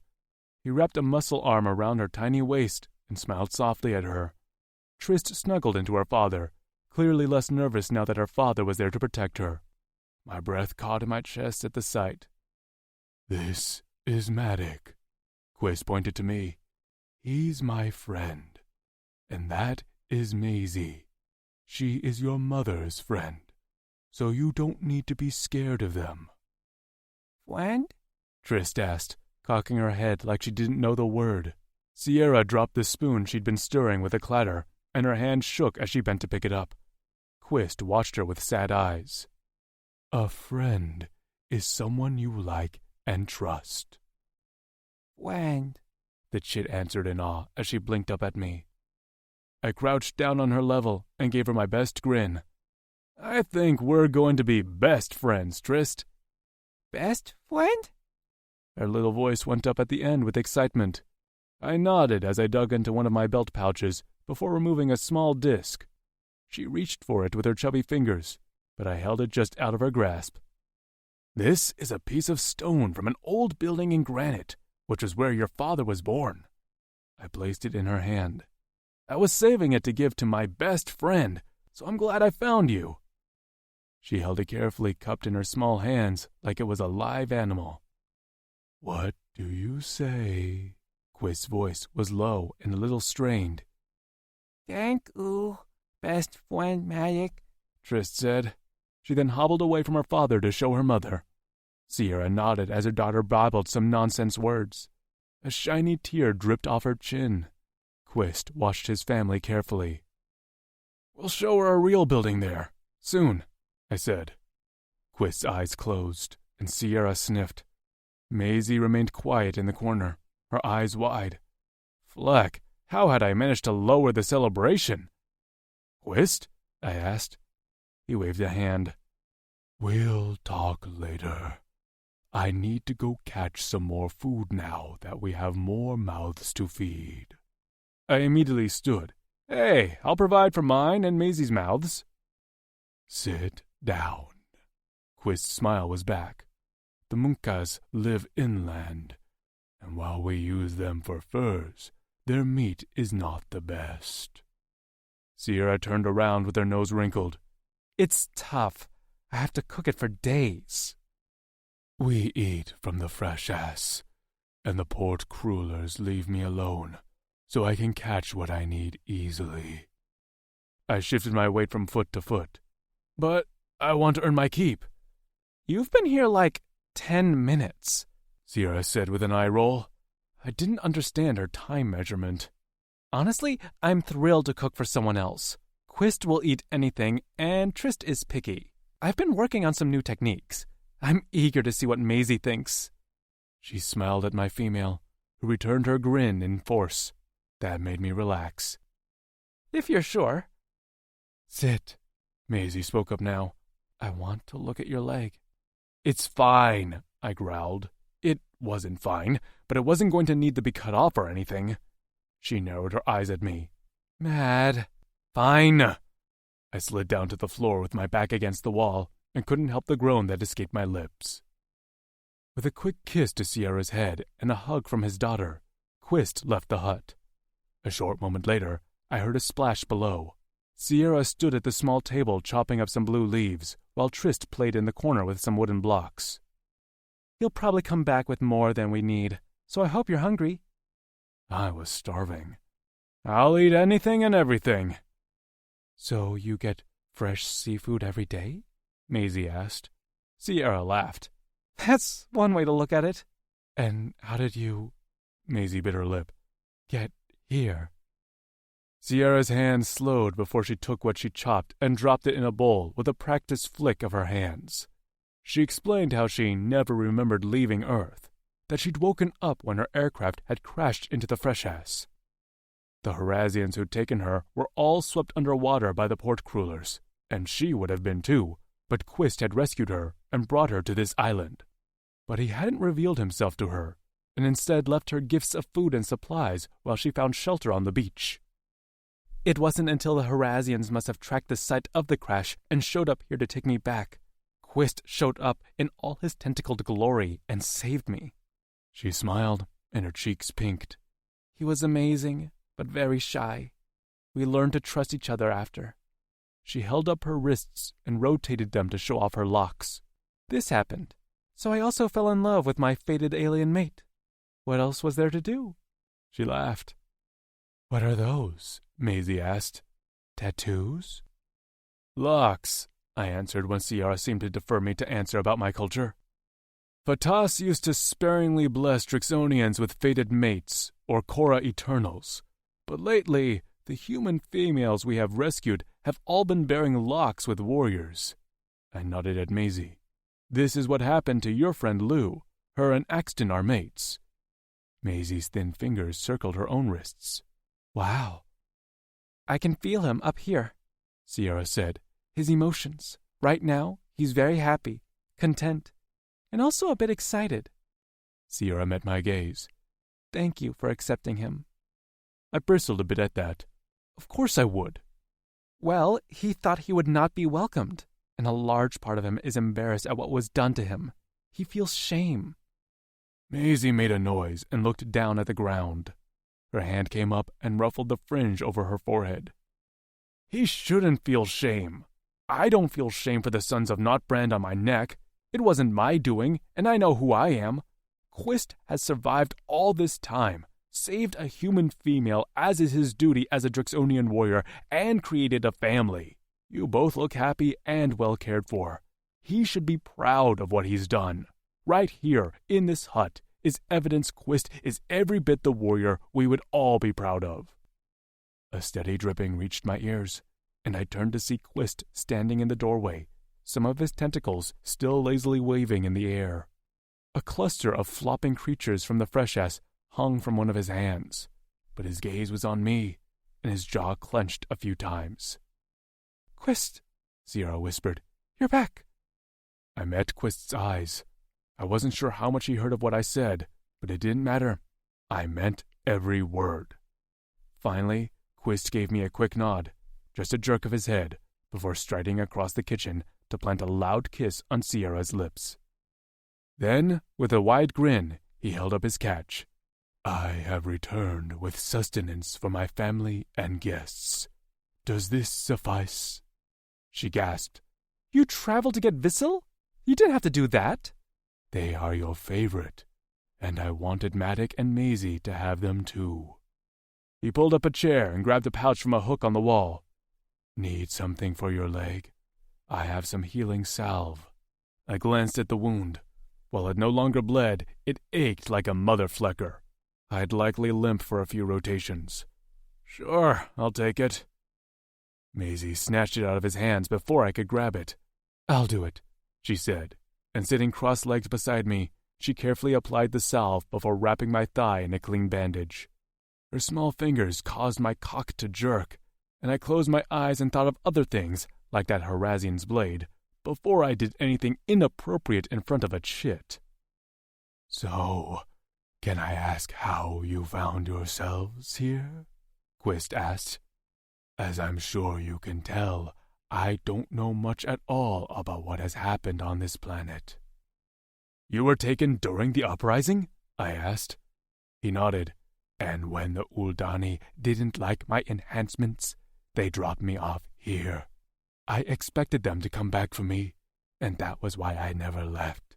Not that I wanted the Uldani to find me, but if they found me, then maybe that meant I'd see a fellow Drix again. He swallowed. I didn't know if that would go well. Well, now you know it went spectacular. I grunted as Maisie tied a knot with the bandage on my thigh. There was a lot to tell, but I tried to condense it for Quist. I told him we won the uprising and split into clavasses on Torin, but then we found the Uldani were stealing humans and had experimented on our warriors. We defeated them, left only allies, and returned to Corin to rebuild. Daz has Granite looking pretty good now, and there are many human females, a lot with chits like Trist. Sierra gasped loudly. There are more females who've given birth to babies with their Drix mates? I nodded. A lot. Gar had twin girls with Naomi. Oh my God, Sierra whispered. Quist listened to all of that quietly. And you and Maisie? How did you get here to Torin? I explained all about Maisie's group of females, how they were split up, and how I'd found Maisie on a Harazian cruiser before rescuing her. They'll return for her, Quist said, his gaze on Sierra. Then we have to leave, Maisie said, her hand gripping mine. We don't want to put you in any danger. No, Sierra said quickly. We're not going to go there. Right now, we're going to eat and get some sleep, and then we'll decide together what to do. I chewed my lip. If the Harazians do return, I can steal their aircraft and we can return to Corin, or at least communicate with them to send someone to pick us up. Quist was already shaking his head. I leaned forward. They'll accept you, Quist. It's not about that, he said in a sharp tone that made Trist let out a whimper. He let out a long breath and reached for her. I'm sorry. Then what's it about? I wasn't letting this go. I can't leave here. Why not? Sierra's eyes shone, and she sniffed as she turned away. Quist's head lowered. I can't be out of water for long. Half a rotation at most, and that's pushing me. What happens if you're out of water for longer? Maisie asked. Quist's eyes dulled to a morose violet. I'll die.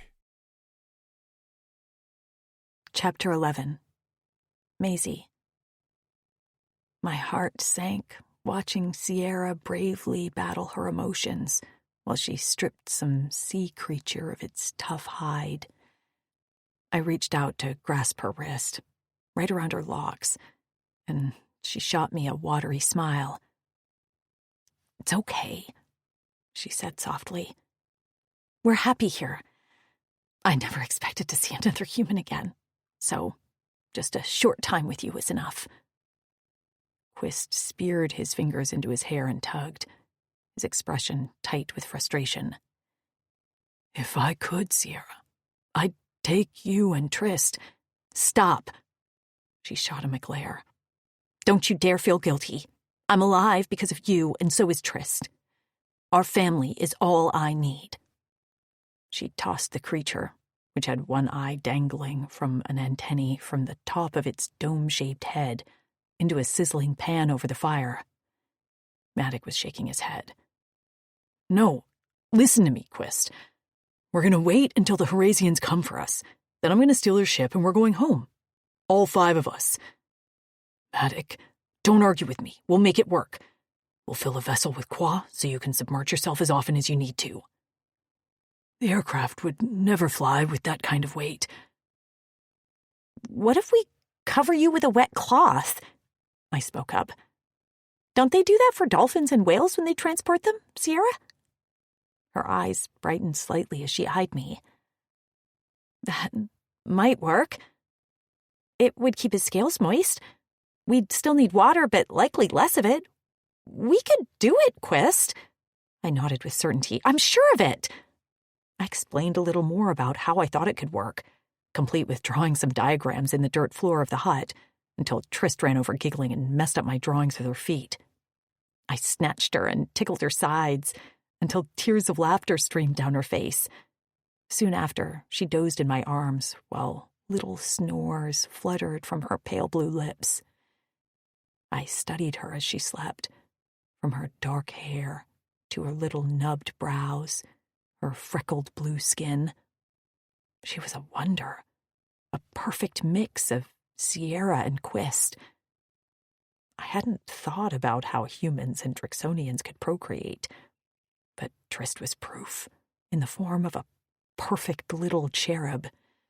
I was already obsessed with her and couldn't imagine leaving the 3 of them here. Maddox said that there were more children on Torin who would be perfect playmates for Trist. Mothers who could help Sierra, and other stolen warriors like Quist who could understand what he went through. Well, I understood, but I wasn't ready to talk about it. Maddox had said not to be ashamed, but that was easier said than done. Just thinking about what the Eldani had done to me brought me right back to the time I spent underground, helpless, vulnerable, and dehumanized. I couldn't do it. I wanted to live in this moment where I was safe with Maddox and Quist, where the smells of Sierra's cooking made my stomach growl in anticipation, and where Trist's chubby little hand was twisted in my shirt as she slept peacefully in my arms. I offered to help Sierra cook, but she quickly shut me down, letting me know that for once she was able to cook without a small child underfoot, so I was helping by keeping Trist occupied. Soon she slapped her hands together and announced the meal was ready. Trist woke from her slumber with a snort and immediately scrambled into a homemade high chair. Sierra dropped bits of food on a tray, and Trist gobbled it while talking to herself. Maddox and I ate on the floor side by side. I wasn't quite sure what I ate, but it didn't matter. The one-eyed creature had white, flaky, flavorful meat. Sierra talked happily about the cooking techniques she developed, as well as the different plants on the island that she used for seasonings. I ate about 3 helpings before I had to lean back, my stomach so full I felt almost sick. After helping Sierra clean up, I followed the men outside where they'd built a small fire on the cliff in a pit ringed with logs. Sierra came out soon after, having put Trist to bed. She sat down next to me and gazed into the fire. The meal was delicious. Thank you so much for welcoming us, I said. She yawned and then gave me a tired smile. I was happy to. I'm so glad that you and Maddox were able to make it to safety. Thanks to Quist, Maddox grunted. So, there are more of you? Sierra asked. I nodded. We were all prisoners of the Eldani before we escaped. There's Lou, who's small and loud, Tasha, who's our leader, Trix is our fighter, Amber is our thinker, Nev is our silent doer, and then there's me. Sierra propped her head on her fist. And who are you to the group? I snorted. The scared little sister? All the others have skills. I didn't go into detail on how they had gotten those skills, while I came away with a useless and painful scar. And I'm just me. You're skilled. Maddox frowned at me fiercely. What skills? Maddox, you got stabbed and I passed out. You didn't. His jaw clenched, but he shook his head. That's not what happened. Then what happened? Quist watched me carefully. Maisie, if you don't mind me asking, what happened when you were a prisoner of the Eldani? My entire body went cold as I stared back at him. Quist! Sierra hissed at him. Don't ask her that! My apologies, Maisie. Your scar. Maddox's voice was closer now. He'd moved a few inches away from me, and his purple eyes were nearly black as they reflected the flames of the fire. How did you get it? Goosebumps rose on my arms. 3 sets of eyes stared at me. Trapped. I'm trapped. My lungs tightened, my heart pounded, and white noise roared in my ears. I felt a soft hand on my arm, and then the hand was removed as 2 large arms circled around me, tugging me into a firm body. I'm sorry, Mace, said a deep voice I recognized as safety. I'm sorry, I shouldn't have asked. You don't have to tell me, ever. It's okay. I blinked at the muscled chest as my hands held on to Maddox's waist. The Eldani, I whispered as I closed my eyes. They gave it to me. The arms tightened around me until I squeaked. They did things to me, like they did to Quist. But I don't have tentacles, or anything like the other women. Tasha has an enhanced sense of smell. I'm just nothing.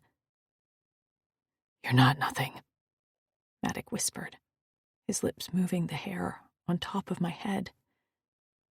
You're everything. Tears leaked out of my eyes, and around me there was the sound of shuffling. I felt a soft hand on my back, along with Sierra's voice telling me to rest. And then a large palm cupped the back of my head. Quist whispered in my ear, I'm ready to talk whenever you are, or never. It's up to you. And then it was just me and Maddox surrounded by a mound of furs by the still crackling fire. He was rocking me like a child, while a soft vibration rattled from his chest like a cat's purr. I didn't feel coddled or patronized. I felt cared for. I felt safe. Amber can stay awake for days on end, I sniffed. When she sleeps, she passes out for about 2 to 3 days. And Lou can see the future sometimes. I don't know what they tried to do with me. I just remember a lot of messing with my head, and then this scar, which still aches randomly. Maisie. Maddox's voice was gruff.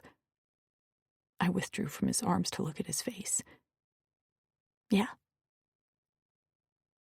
I have to tell you something. His expression was serious, more serious than I'd ever seen him. Did the Eldani hold you prisoner too? He shook his head and slid his palms down my arms until he clasped my hands between us. Back when we were cornered by the Heresians on the cliff, you didn't pass out. You said that. But what happened? How did you kill them all? He swallowed and squeezed my fingers. I didn't, Maisie. You did. My head spun. I hadn't heard him right, had I? I'm sorry? His hands circled my neck, warming the chill that was coursing down my spine. Listen to me. His voice sounded far away. I blinked and focused on his eyes. I'm listening. You must have heard me scream in pain when they stabbed me. So you tried to escape the bunker, and they caught you, right? I nodded. I remember all that. 2 of the Horasians were holding me. Then one held a knife to your chin and... I swallowed, remembering the sad resignation in his eyes. And then what happened? Maddox asked. I don't know. I jerked in his grip and blew out a harsh breath. I thought you were going to tell me. What did you feel, Maze? He remained patient, calm. What did you feel in that moment?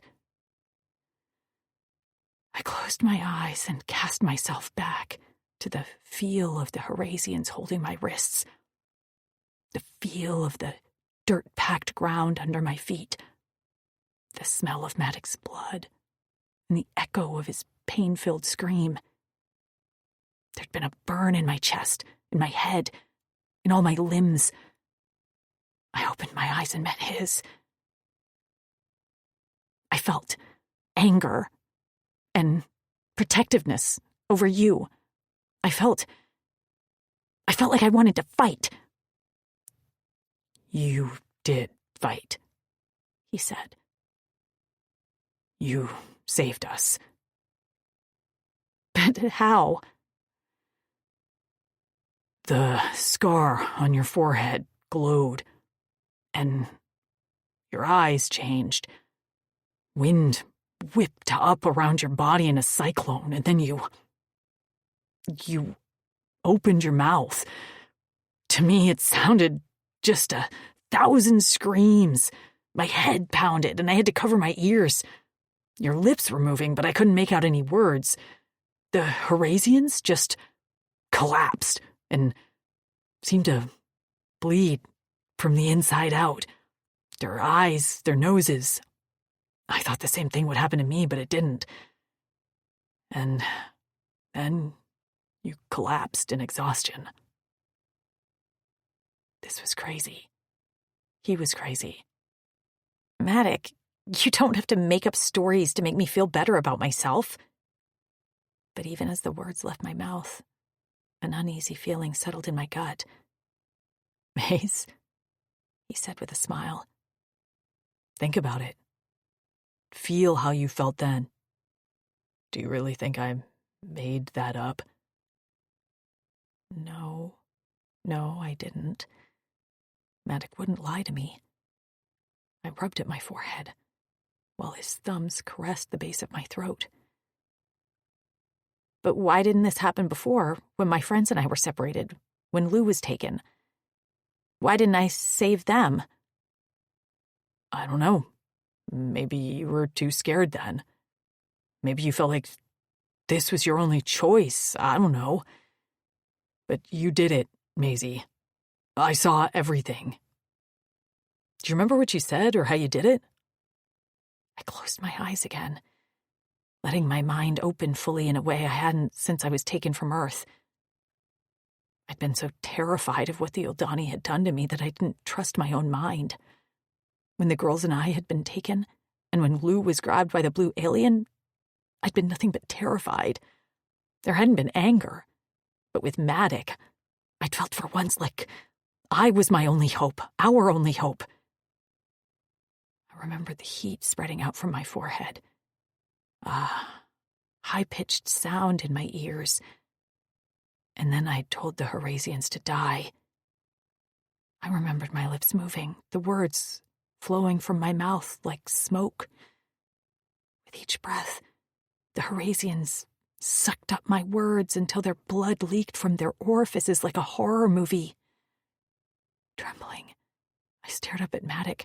I did that. Oh my God, Maddox! I killed them!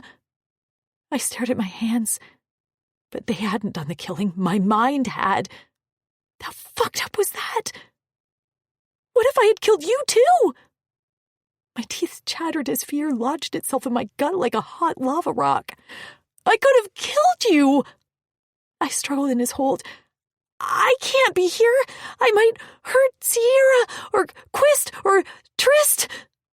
I got to my feet, but that was as far as I got. Maddox yanked me down onto my back and then covered me with his bulk. Frustrated as hot tears spilled out from my eyes, I pounded on his shoulders and kicked at his legs. "Let me go! I can't be around you! Stop!" He growled as he held my wrists in a tight grip above my head. "Calm down. I can hold you here all night, and you know it. If I don't want to let you up, you're not getting up." I tossed my head from side to side, and my hair stuck to my wet face. "No!" I sobbed. "I can't be here." "Listen to me." His other hand gripped my chin, and he forced me to meet his eyes. My body sagged in his grip. He was right. If he wanted me under him, immobile, then that was where I'd be. Despair wrapped a tight band around my chest, and I gasped for air. "You didn't hurt me. You won't hurt me." He spoke the words through gritted teeth. "Just like you won't hurt Quist, Sierra, or Trist." "You don't know that." "I do." Maddox grunted. "I know for a fact, or I would have died on that cliff with the Horasians. The words you spoke, they were targeted to the Horasians, and so your power only affected them." "But I didn't do that," I cried. "I have no idea how I did it. I could mess up any time. I could hurt." "I trust you," Maddox said softly, his grip on me easing up slightly. "I believe in you. Remember you said that to me? Well, I'm saying it back. Your Cora is big, Maze, and you want to protect those you care about. That's who you are. That's what you can do. And you wouldn't hurt me, or Sierra, or Quist, or that sweet little chit." "I'm scared, Matt," I whispered through panting breaths. "I'm terrified of myself." "That's okay." He drew my hands down and held them clasped between us. "You can be scared for a little while you learn to trust yourself. In the meantime, I'll trust you. You won't hurt me, Maze. You won't hurt anyone you care about, but you will protect them. Do you trust me? Do you believe in me?" I sniffed. "Yes." "Then that's all we need for now."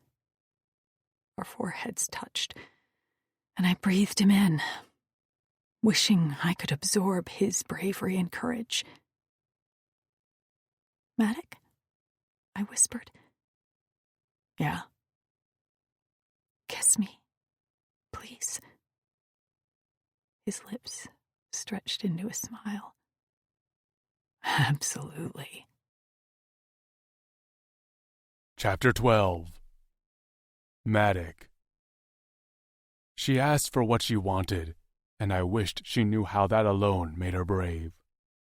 I pressed my mouth to hers, and she opened for me immediately. I tasted her, tangling my tongue with hers while angling my head so I could fuse us together. Her fingers dug into my shoulders, and little whimpering sounds left her throat that made my cock ache where it pressed against her stomach. I curled my hands into the dirt on either side of her body, so I didn't rip off her clothes to get that aroused, sweet smell of her cunt that was already perfuming around us.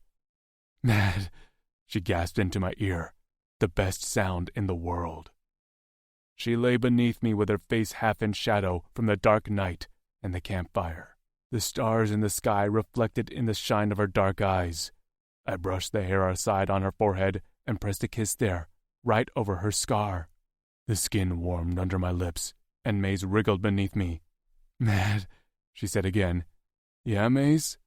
A soft smile curled her lips. "Make me feel good." My cock jerked, and beside the fire and under the stars, we shed our clothes quickly. Maisie's breath was sweet from the treats Sierra had baked for us, round discs they'd called cookies. Her hair hung in a shiny sheet over the pale skin of her breasts. I lifted her up by her waist, and she let out a surprised yelp before I deposited her back on my lap. With my back leaning against a log, I cradled her with my knees bent. Her legs straddled me, and my cock sat snug in the warm folds of her cunt. The heat of her core seared through me, and I couldn't stop the growls that left my throat as I fought rutting up into her like an animal. But fleck, she was soaked, and a mixture of her arousal and my libo slid down my shaft to drip off my balls. The scent of her was all around me as I tugged a nipple into my mouth. Her hands held my head, nails digging into my scalp as she thrust her chest against me. "Your tongue, Mad," she gasped. "It makes me feel so good." That's all I wanted, was to make her feel this good forever, to show her how much I trusted her. Her hips rocked against me as she sought friction in that tight little bud of her cunt. "I need inside of you, Maze." I grasped her back as I pressed my face to her chest. "Please, let me." Her hands flexed against me, and I tilted my head back to look down at her. She smiled at me, her face flushed. "Yes, Mad, please." Gripping my shaft at the base, I aimed it at her soaking entrance and slipped the tip inside. Her face contorted, and the small moan that left her throat made me freeze. That hadn't seemed like a moan of pleasure, but of pain. "Maisie?" I drew my hips back. "We have to stop." "No!" She gripped my arms, her eyes wide and wet. "You're in pain." "Only a little. It's my first time. It's okay." She breathed out and gave a wobbly smile. Please keep going." With a clenched jaw, I slid in slowly despite my body protesting the pace. When I was fully seated, her expression had shifted from tension to bliss. Her small moan that left her lips nearly undid me, and I lost myself as my hips punched up to fill her. Her head tossed back, and the long tips of her hair tickled my thighs. "Yes," she cried, "so full." Her inner wall squeezed me so tight that my vision went dark for a moment. My subcock elongated and latched onto her clit. I felt the suction start right as she jerked in my arms and began to buck against me. "Oh, shit, Mad." Eyes wild, she grasped my chin in her hands. I stroked out and then up with a jolt, and her breast bobbed against my chest. "Just like that, Maze?" I asked. "You like how my cock fills your cunt?" Her jaw dropped open, and she could only nod on a moan as I thrust up again and again. Her body shook as I grasped her waist and plunged her onto my cock. With her head back, her forehead scar was exposed, and I watched as it brightened to nearly white. Her eyes lightened and her mouth opened. I plunged into her wet cunt again, my thighs burning as her lips began to move. At first, I could only hear disjointed mumbles over the sound of my grasping breaths, but then words formed. They didn't match the movement of her lips, but I heard them all the same. "Matic, mine, safe." Her eyes met mine, and they were nearly white. Part of my mind told me I should be terrified, but the part of me that never played by the rules, the one who piloted an aircraft fearlessly, the one who never gave a shit that I was supposed to be less than, well, that part welcomed this Maisie. "You're mine too," I gritted out to her as I staved off my impending orgasm. "My mate, my female. I will protect you, Maze, until I take my last breath." Her eyes flashed. A sharp, crackling voice blasted "mine" in my head, and then she detonated. A real scream tore from her lips, but I silenced it with my mouth before she could draw attention to us. Her body bucked against mine, and I saw nothing but a bright light white as my release hit me like a slap. Cock pulsing while her inner wall squeezed my cock, I filled her up until I felt my release drip down my balls. I clutched her to me as I fought for my breath and to remain conscious. I had to care for her now. She'd be weak, likely having passed out, but she stirred in my arms, and her eyes, once again dark as night, blinked at me. I brushed her hair from her wet cheeks. "Maze, are you okay? Talk to me." She nodded with a jerk as she gave me a shaky smile. "I'm okay, and I remembered that." "You remembered what?" "I didn't pass out. I felt everything. You inside me, my forehead. But it didn't hurt this time. It felt She braced her hands on my chest. It felt amazing, like my brain had an orgasm too. You didn't hurt me. Her smile grew. I didn't hurt you. I would never hurt you. I think I can direct my thoughts. I wanted the Horazians dead, so they died. And I wanted you to be mine, so you're... Her cheeks reddened. I was yours from the moment I saw you in the window of the Horazian cruiser, Maze. All you did was confirm it. I cupped her face and pressed a kiss to her lips. They tasted salty. You believe in yourself now? She nibbled her lip. Earlier, I believed you. And now, yes, I finally believe in me.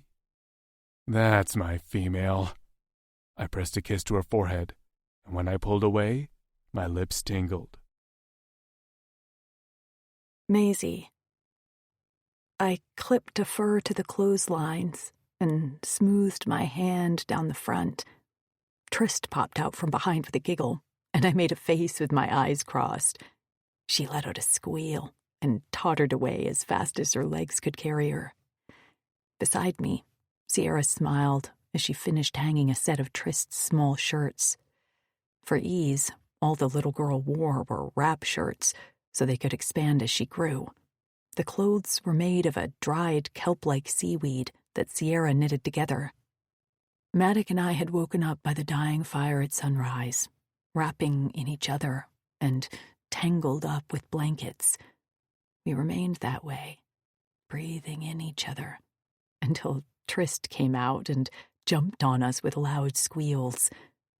After eating a meal, Maddock and Quist left to survey the beach for signs of Horazians, while Sierra and I stayed behind to do some chores. It was all very domestic, and I couldn't say I hated it. It's funny, Sierra said as we sat against the side of her hut for a water break, while Trist ran amongst the drying clothes. I had a friend who was a prepper. She taught herself canning, had a to-go bag ready with Mylar blankets, the whole thing. I nodded. I'd known people like that, too. I didn't make fun of her for it. I thought it was smart. But I certainly didn't share her need to stock up on Mylar blankets. She blew out a breath and fiddled with the end of her braid. Now, I wish I'd paid more attention. You're doing great here, though. I turned toward her and sat cross-legged. I can't believe what you and Quist have created. And I'm not just talking about your home. I gestured to Trist, who had stopped running to examine something in the dirt. You made her. Truthfully, Sierra sighed.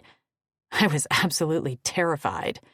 I had a hard time enjoying being pregnant, but Quist was my rock, and now I'd do anything for my little family. If you had the chance, would you want to live in a village with other women, their mates and their kids? Sierra bit her lip as she watched Trist chase some flying insect. I thought a lot about it last night. Quist and I talked about it. We're a real partnership, and we share the load of everything from cooking to cleaning to taking care of Trist. I told myself I didn't need family or another set of hands because I don't. But talking with you, I realized what I was missing wasn't someone to share any sort of work burden, but someone other than Quist to confide in, someone to reminisce about Earth with. And when Trist had to be told what a friend was, Sierra's eyes glistened. That made me feel so guilty.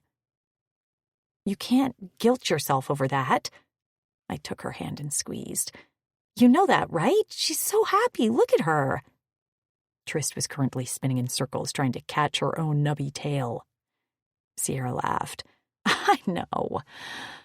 But I want to give her more. Everything. Do you believe we can bring Quist home? Home, she whispered. I never thought I'd have another home other than here. We used to live in a cave down along the cliff.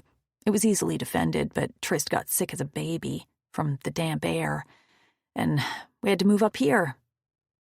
She swiped at her cheeks. Anyway, I'm sure you want to see your friends. I do, more than anything. We've been through so much together. Sierra squeezed my hand back. Krista and I will come if we are able. As much as we love our lives here, we know it would be best for Tris to be with others like her. And now that I've met you, I want to be able to talk to you. I want to meet your friends. They'll love you. We'll try, she said. I'm terrified about Quist, but I think we can make it work. Sometimes he gets a faraway look in his eyes that breaks my heart. The Drixonians are a close race. Even though he's apprehensive about his changes, he aches to be a part of his people again. Just like you? Sierra smiled. Just like me. Mama! Trist ran over and squatted in front of us. Daddy's coming! We heard their footsteps soon after, as they crested the top of the cliff. I watched Maddox walk carefully, but he wasn't showing any signs of limping. His gaze landed on me and stayed there. I didn't miss the heat that flared in his violet irises, and I felt the flush of warmth rise up my neck at the memories of last night. But we had company, and now wasn't the time. I had already been worried that Sierra had hurt us last night. But other than a knowing smile, she hadn't said a word. Did you see anything? Sierra asked Quist. He shook his head. Fresh as is calm. Nothing in the air. We set up some traps and alerts. Maddox and I will keep a lookout on a rotation. Are you sure they'll come? I asked. Quist nodded. They have come a few times over the last cycles looking for Sierra. We hit inland every time, and we're able to evade them. But this time we won't be evading them, Sierra said. Right? Right, Maddox said. I need to steal their cruiser. And if it all goes wrong... Quist settled a hand on Sierra's head as he crouched next to her. You know where to go with Tristan Maisie. I am absolutely not hiding! I heard an uncharacteristic growl in my throat as I leveled Maddox with a stare. You can't hide me away! He sighed. Maze, you once told me that you are your best weapon, right? I stood up and dusted off my hands. Maddox gritted his teeth. Yes? Well, I'm my best weapon. I might even be the best weapon here. Sierra and Quist stood too. What's she talking about? Quist asked. I pushed up my bangs to reveal my scar. Last night, I said the Eldani gave me the scar. Well, turns out it does something. Or makes me do something. Sierra's eyebrows furrowed in confusion. What? Maddox met Quist's curious gaze. She killed a dozen Herasians on her own, without touching them. They bled out from the inside. I remained safe. She can target enemies like that. Sierra's mouth dropped open. What? I didn't remember it, I said. And after you two left us last night, Maddox explained to me what happened. And some memories came back. I can talk directly to people's minds. I think that's how it works. She can control it, Maddox said firmly. She's no risk to us. I nodded. I believe in myself. I'd never do anything to hurt any of them. So we don't hide, Sierra said, not even questioning my confidence. We face the Herasians, we fight, and then we go home. She smiled up in Quist's face. We can do this. Chapter 13. Maddox. 4 eyes blinked at me, and I growled. In a rustle of leaves, the Munka scurried off. A scout, surely, checking to see if we were anything it could eat. Quist had told me the Munkas would chase and attack the females, but as long as he or I were nearby, they'd leave us alone. Maisie called them 2-headed monkeys, and stuck by my side whenever we traveled inland. We'd been on the island for about 7 rotations, and so far there had been no signs of any Herasians. Maisie had begun to fret that they wouldn't come, But Horazians were stubborn. They were transporters, and so if they didn't deliver their goods, they couldn't make a living. They'd be back. I was sure of it. We sat on the bank of a small natural pool. Along one edge was a small trickle of qua descended from the high ground farther inland.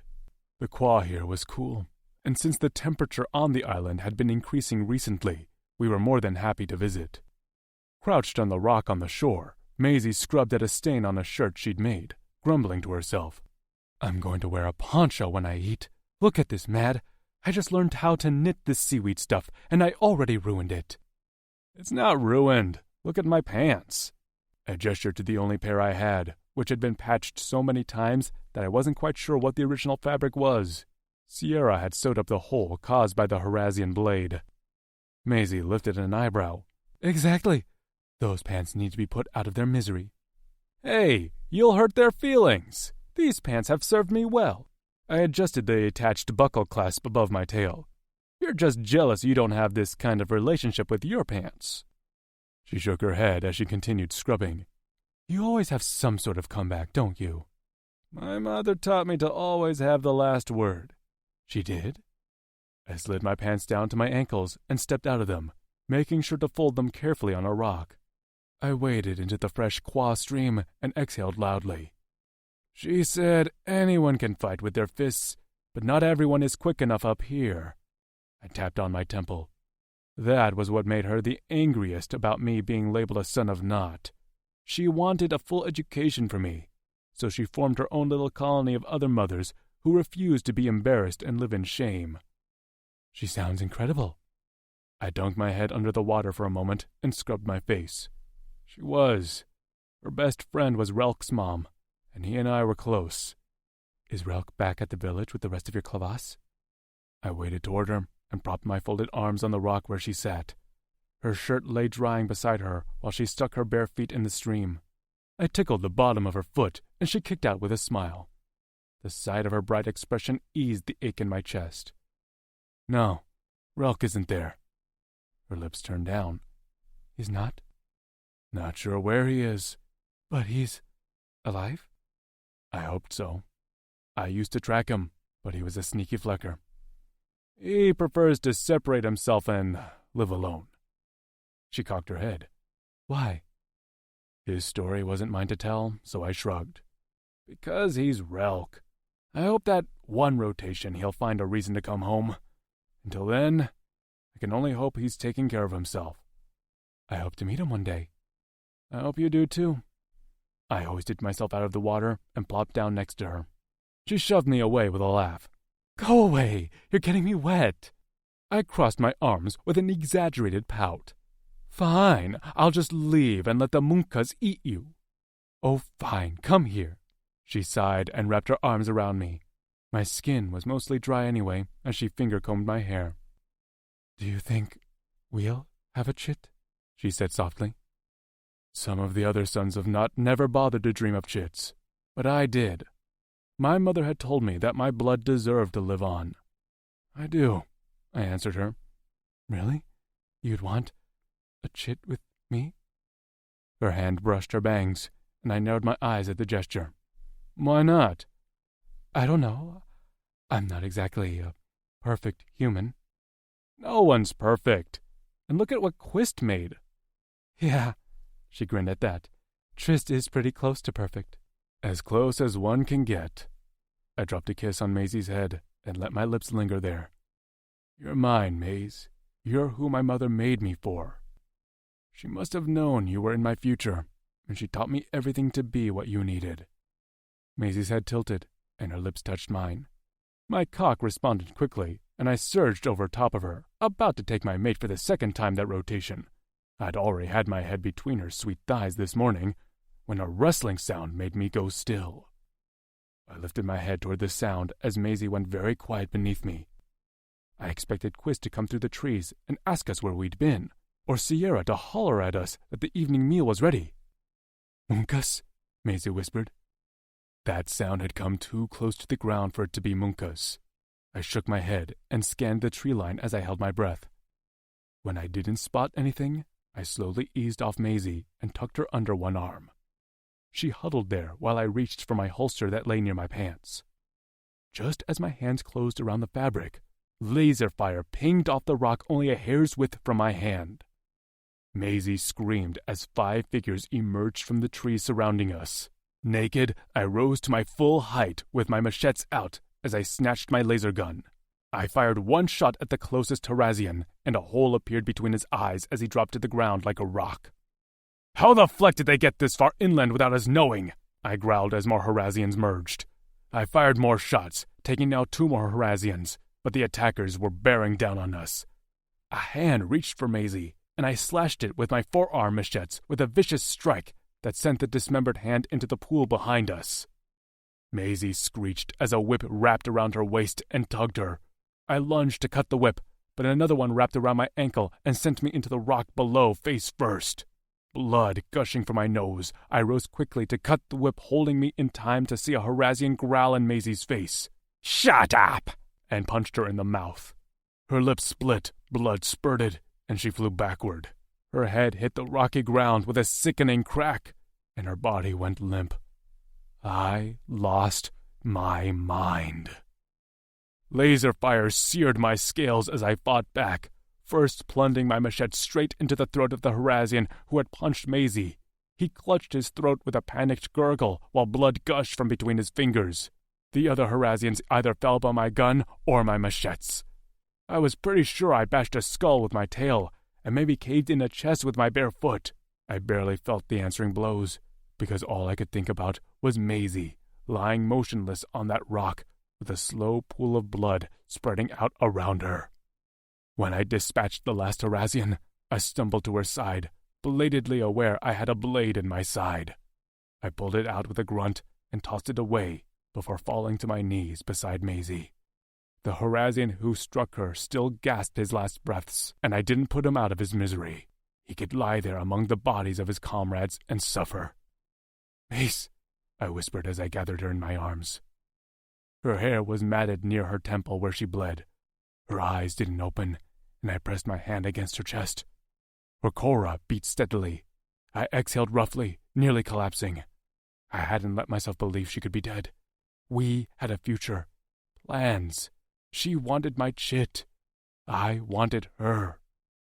A loud buzzing reached my ears from the beach. I rose to my feet, Maisie in my arms, and took off on a run toward the sandy shore. Quist would likely be there. He had to know of the attack now, and I had to help him protect Sierra and Trist. How had this all gotten so flecked up? All I could think was that the Horazian sent a smaller unit to breach the island at a discreet location. "Fleck!" I hollered as I ran faster, Maisie's limp body bobbing in my arms. I wanted her to wake up, to show me she was okay. Then I heard a scream, and sound twisted my stomach into a knot. "Sierra!" I tore out of the tree line to find the beach in chaos. Quist fought in the shallows, ripping Horazians apart with his tentacles, while Sierra and Trist were being dragged toward the shore by a half-dozen Horazians. Quist bled from multiple laser shots, but still he fought like a Drixonian warrior, numb to pain and only concerned with saving his females. More Horazians flowed from a ship, speeding past the fighting Quist to descend upon me. I lay Maisie at my feet, unleashed my machetes, and prepared to fight again. "Stop!" Sierra's voice cut through the battle like a knife. "Quist, stop, please!" A Horazian held Trist under her chubby waist with a laser gun pointed at her head, and the sight of her tear-streaked face tore me apart. My knees buckled, and the fight drained out of my body. We were outnumbered. I'd been so sure that Quist and I could handle the Horazians, but I'd been too cocky, too confident, and now we were going to pay the price. My wrists burned, and I rubbed at them behind my back. Maisie lay at my side, her dark hair strewn in the sand, wet with blood. "Mace," I whispered. Her eyes fluttered beneath her eyelids, and she let out a small moan, but remained still. "Please," Sierra was pleading with the Horazians. "Please take me. Leave my baby with her father, please." "You think we will leave this creation behind?" A Horazian strode forward, wearing a decorated sash, and spoke through a translator that floated in front of his mouth. "It's worth more than 100 human females." Sierra's body bucked, and a scream of despair rent from her throat. "Don't you dare take her!" Quist roared and surged forward, but the Horazian turned and fired his gun at the approaching Drixonian. Black blood arced in the air, and Quist went down with a thud in the surf. "No!" Sierra's body bucked with broken sobs as she collapsed on the ground. I knew I had to do something, but my laser gun was out of charge. I had only my body, and would that sacrifice even ensure Trist's survival? I weighed my options as a breeze blew through my hair. My mind went hazy for a moment, and I shook my head to clear it. Had I bled too much? Would I die here in the sand without even helping Trist? "Focus," I whispered to myself, but my head ached, and my skull felt like it had swollen twice its size. The wind grew stronger, and the Horazians on the beach began to murmur and glance at me. Words whispered in my head. Save, protect, mine. A shadow fell over me, and I glanced to the side to see Maisie on her feet, clothes drenched in blood, eyes firing a bright orange. Then she opened her mouth and screamed. Chapter 14. Maisie. Pain. Bleed. Die. The enemies were glowing orbs in my vision.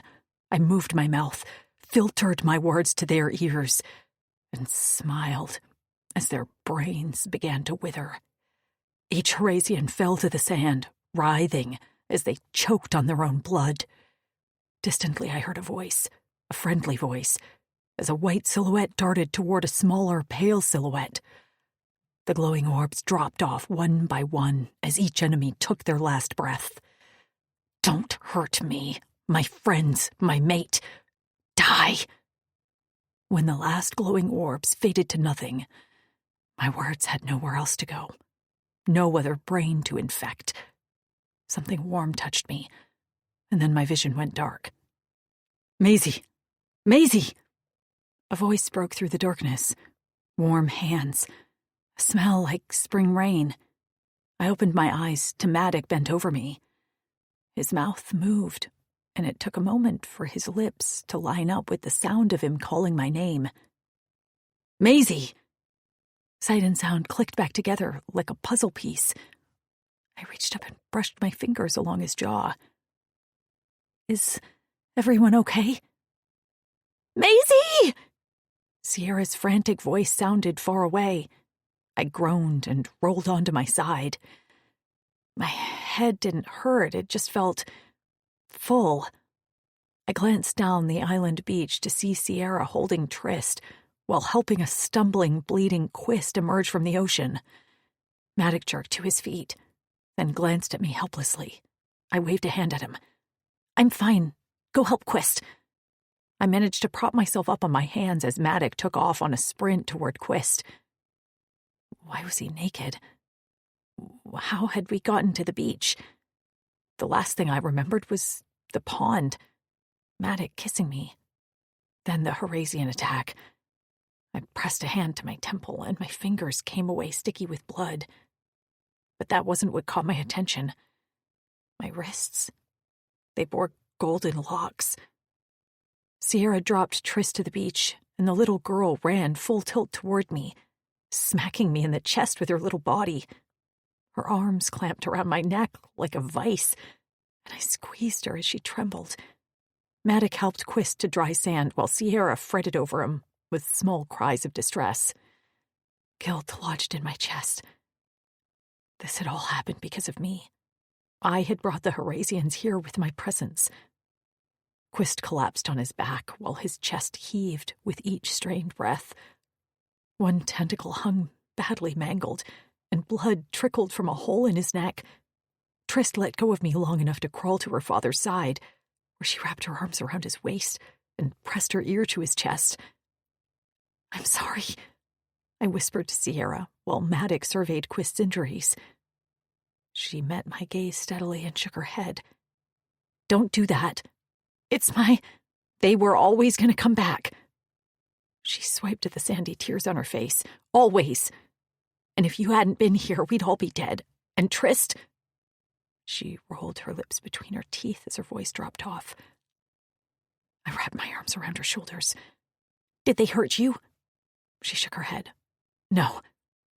I placed my hand on Quist's shoulder, one area where he wasn't injured. His purple gaze swung to me, and while exhaustion darkened them, his full lips twisted into a small smile. Glad you were there, Mace. I have never seen anything like it. Told you, Maddock muttered. Quist, your wounds are already healing. You'll be in pain and sore, but nothing life-threatening. He pointed to the injured tentacle with a sliced-off tip. Not sure that one is going to come back, though. He took one for the team, I murmured. The tentacles were already beginning to shrink as he lay in the dry sand. Quist grunted, his expression pinched with pain. It'll grow back. Your tentacles regenerate? Maddox's nubbed brow lifted. I'll be good as new in a rotation or two. Maddox whistled. Daddy? Trist gazed up at Quist. Are you okay? Sitting up, Quist hauled her up his body until she could wrap her arms around his neck. You were so brave, little one. I'm proud of you. Trist buried her face in his neck, and he reached for Sierra, brushing at her sand-streaked face. I'm sorry you went through that, but you did so well. Sierra cupped his hand over her cheek. I thought that was it, that it was all over. I know. Sierra's lips trembled. They'll always come back, won't they? He nodded, and her gaze drifted to me. With a slow swallow, she said, We will leave with you and Maddox. I can't go through that again. I want to be somewhere safe. Me too. I reached for her and we clasped hands. Me too. A rumbling drew our attention, and we glanced up to see Maddox through the front window of the Horasian amphib as he drove it out of the water to rest on the beach. He then disappeared, and moments later he hopped out of the cruiser and strode toward us. It was then Sierra cocked her head and asked curiously, Hey, Maddox, why are you naked? I let out a snort, and Trist began to giggle against her father's neck. Maddox looked down, threw his hands in the air, and shot us a cocky smirk. I got interrupted taking a swim. Guess I better go find my pants. Why don't we leave them where they are and donate them to the Munkus? I said. His expression shifted to horror. How dare you? Now I'm never getting rid of them. I don't get more of a say now that I have these. I held up my wrists, which bore my locks in a loop pattern that reminded me of Maddox barrel rolling in the skies. His eyes went wide as he jerked his wrists in front of his face to stare at them. Wait, what? When? He ran toward me and knelt in front of me. Our knees touched as he reached for the dried blood on the side of my face. Back at the pond, the Horasian struck you. I thought he'd killed you. I sliced his neck open, but he didn't die slowly. What does that have to do with the locks? That's how the bond is confirmed. When a Drixonian warrior kills the one who drew your blood in violence. So he made me bleed, you killed him, and I lifted my wrists. And Vitas confirms we are Korra Eternals. I didn't need these locks to tell me that you were the one for me, Maddox. He laughed. Me either. But those locks may have saved all our lives. Quist spoke up. How so? Sierra asked. Rumors are that the Korra Eternal bond makes both mates stronger, heal faster. She might not have woken up that fast, or if at all, to save all of us, if it wasn't for those locks.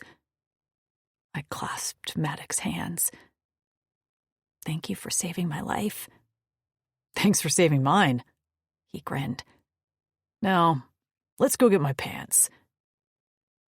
I had been worried about the trauma that Trist had gone through, as well as Sierra, so I urged them, along with Quist, to spend some quiet family time together in their home. They didn't argue. I could tell the three of them were drained, and Quist's injuries required plenty of rest. Maddox had been injured too, but not as severe as Quist. He didn't seem to tire even as he threw the Horasian bodies into the depths of the ocean. After washing his wounds and retrieving his pants, he set about working on the Horasian ship.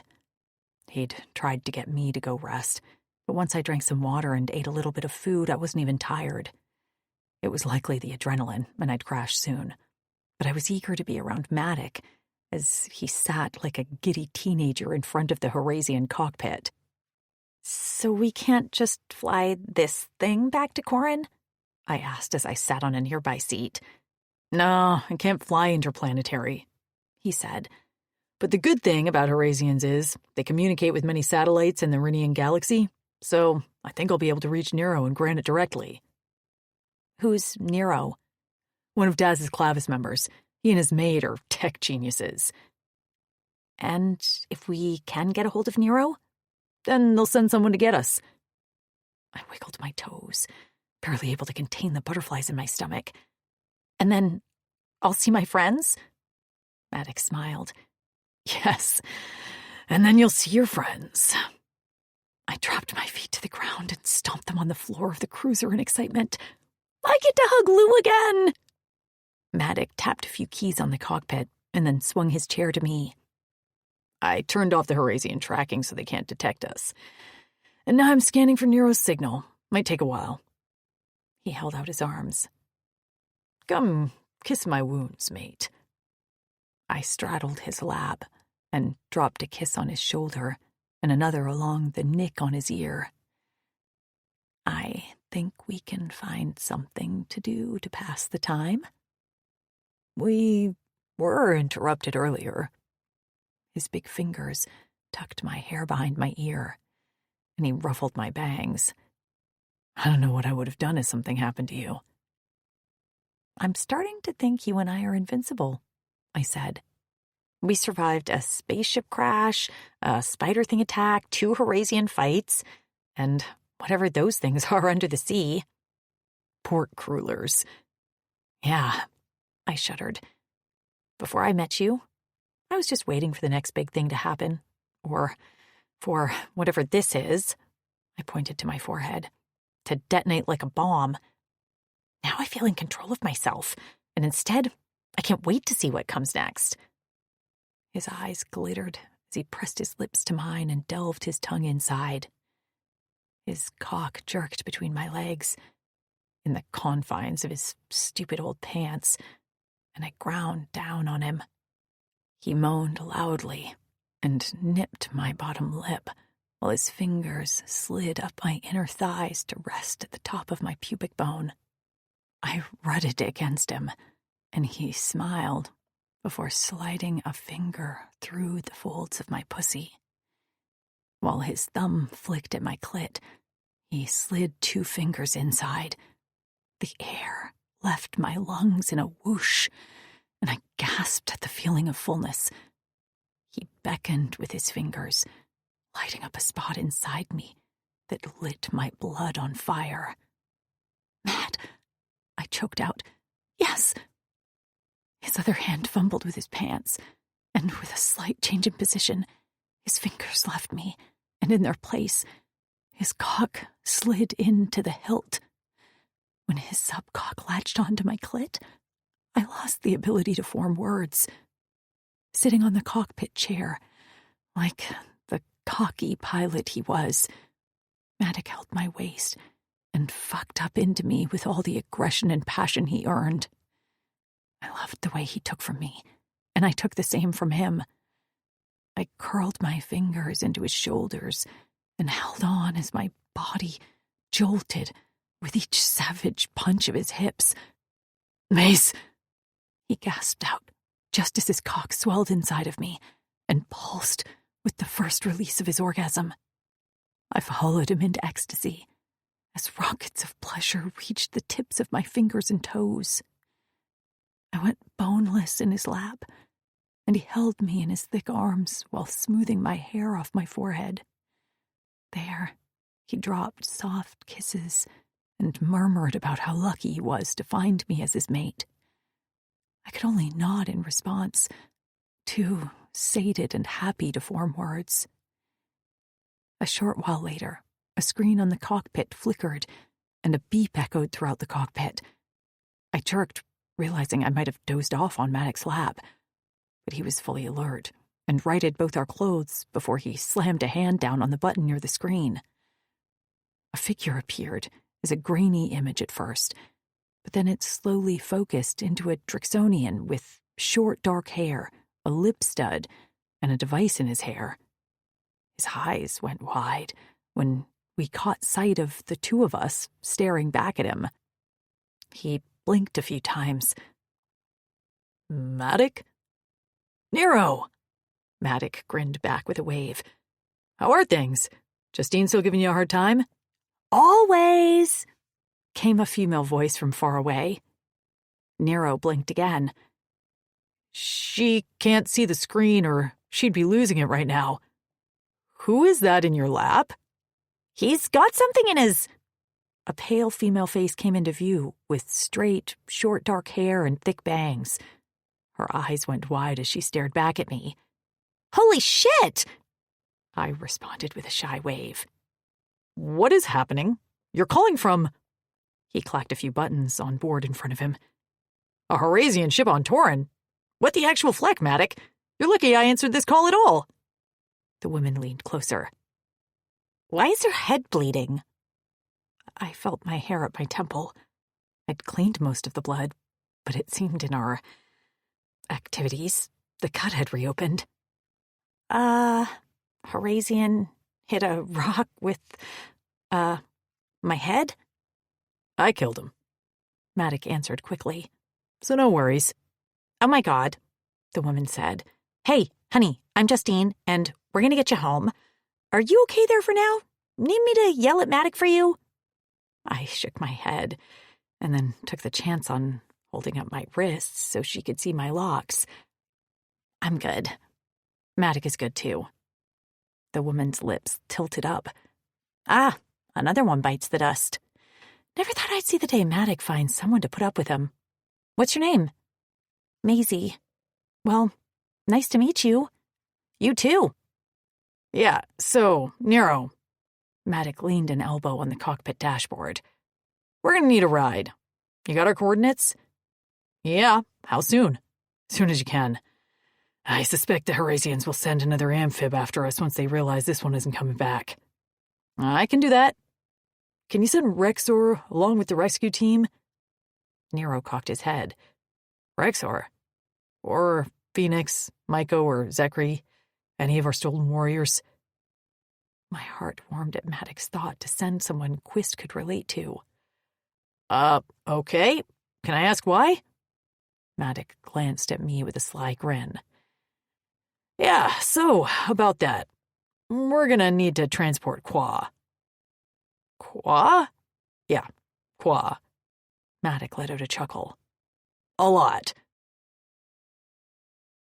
Chapter 15. Maddox.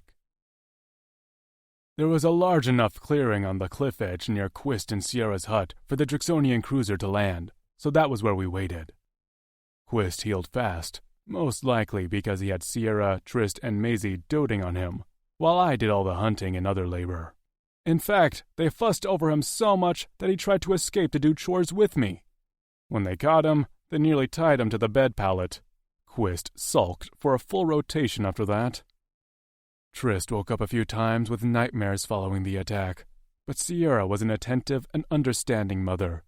They talked through the little chit's fears until Trist was once again the smiling, happy female toddling about the camp. Every rotation, we watched for sightings of the rescue cruiser, as well as any signs that the Horazians prepared to return. Their amphib sat unused on the beach. I'd left them a few fun little surprises in it should they ever try to retrieve it. Quist sat on a log near their burn pit, fiddling with a piece of wood and a knife. I sat next to him while Sierra, Maisie, and Trist played a game of hide-and-seek among the rocks. "How's the leg?" I asked. He had a severe whip mark that had weakened his muscle. He rotated it. Much better. Almost have full use. Another few rotations or so, and I'm good as new. They'll finally let you out of bed. He shot me a look. And if you say anything about my leg to them, I'll gut you. Stabbing the air with his knife, he growled. I laughed.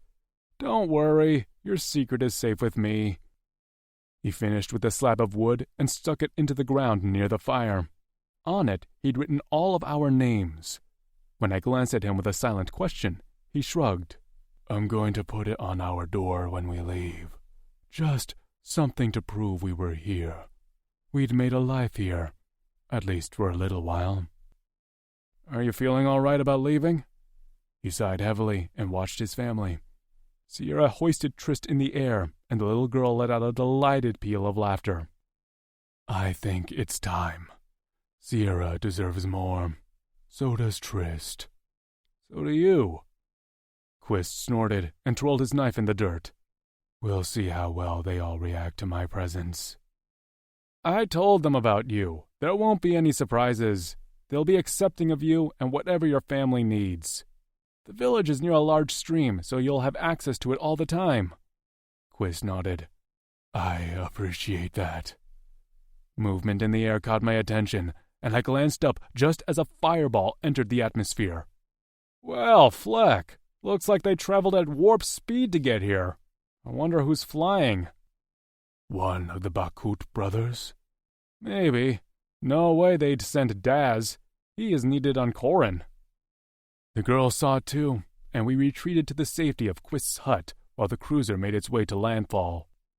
A few yoras passed as we finished packing up the rest of our supplies, and just as the sun began to set, the wind around the ledge began to pick up as the rumbling of the cruiser engine drew closer. When the cruiser finally landed, Trist's eyes were huge as she stared through the front glass of the cockpit to see several Drixonian inside who looked so similar to her father. The ramp lowered, and I smiled as Sax and Xavi strolled toward us. Sax was Daz's younger brother, and Xavi was his loud best friend. Matic! Sax called, striding toward me with a grin. He greeted me with a hand clasped on the back of my neck as he touched my forehead to his in the traditional Drixonian sign of respect among warriors. We send you off on a scouting mission, and you find us... His gaze traveled over my shoulder, and he whistled softly. 2 females, a gorgeous chit, and a long-lost warrior. Well done. I turned to find Maisie standing nearly hidden behind my back. This is Maisie, and those 3 are Quist, Sierra, and little Trist. Sax's eyes glittered as he took in the 3 of them. Footsteps sounded behind them as 4 more Drixonians descended from the aircraft. My eyes widened as I realized all 4 stolen warriors had come.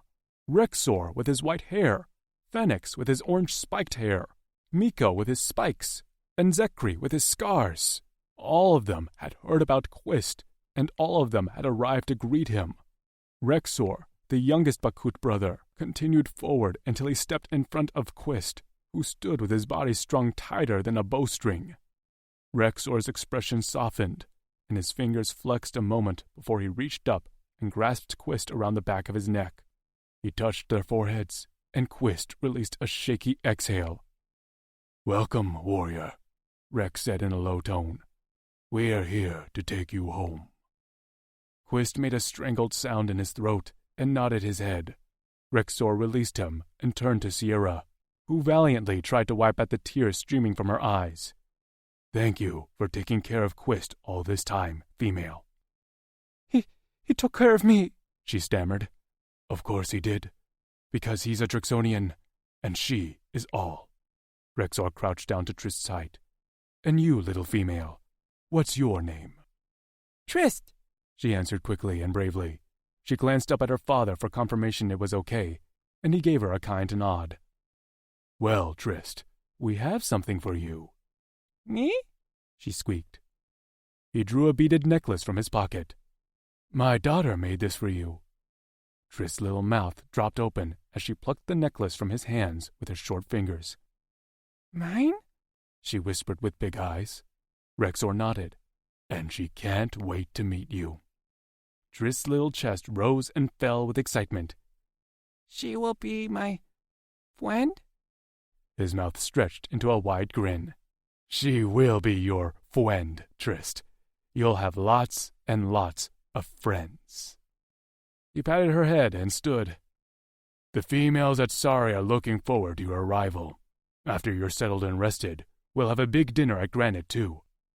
"Thank you," Quist said, his voice tight. "You're one of us, Quist," Rexor said. "I resisted going home for a long time because I didn't believe it, but I was welcomed back.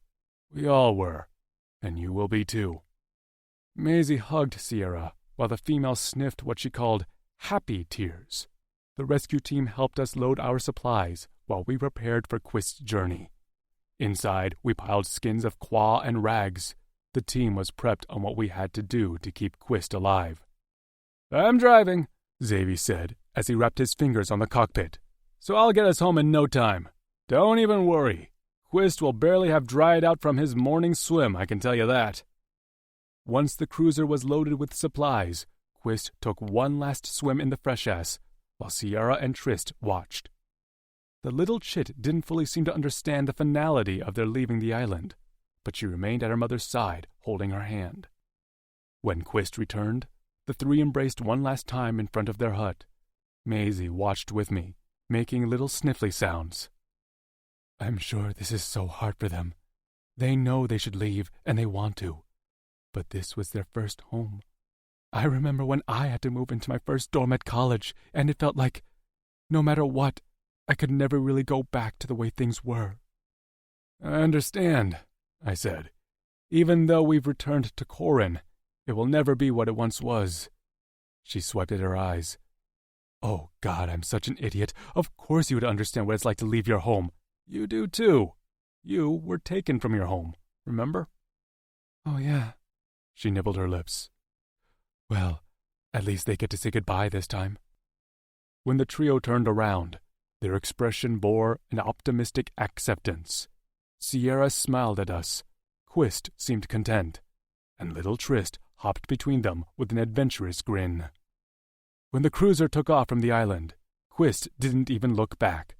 He lay on the floor, covered in wet rags, while Trist splashed him with quaw. His gaze met mine, and the grateful nod he gave me told me all I needed to know. I gave him one back. He'd saved my life, and now it was my turn to save his. Maisie. By the time we began our final descent to a blue grass plain on Corin, Sierra was frazzled from keeping Trist out of the cockpit. Quist was over being coated with wet rags, and Maddock was making everyone crazy over his backseat driving. Little left, he called out to Sax, who looked 1 second away from committing homicide. By Fatas, Xavier said over his shoulder. The only reason we didn't toss you out to float in space is because it would make Maisie sad. I would have gotten over it fast, I piped up, and Maddock whirled on me with his jaw gaping. Traitor, he whispered. I laughed and leaped into his lap. I'm kidding. He turned his head away. My feelings are hurt. Aw, Mad. I can sense your emotions, remember? You're faking it. He quickly lost his mock pout and glared outright now. This mate thing is cramping my style. Sierra laughed. She'd taught Maddock that phrase, which was decidedly out of fashion even on Earth, and Maddock couldn't get enough of it. Thanks a lot, I said to her. Her grin didn't fade. I had to do something to amuse me. Land the flecking cruiser already, Quist called from his wet corner where he'd been sulking for the better part of a day. Everyone shut their mouths, Sax hollered, just as we felt the first jolt of the landing gear settling on the planet's surface. Thank Fatas, Quist breathed as he tore the rags off of him and stood to his full height. The nubs on his ribs flexed.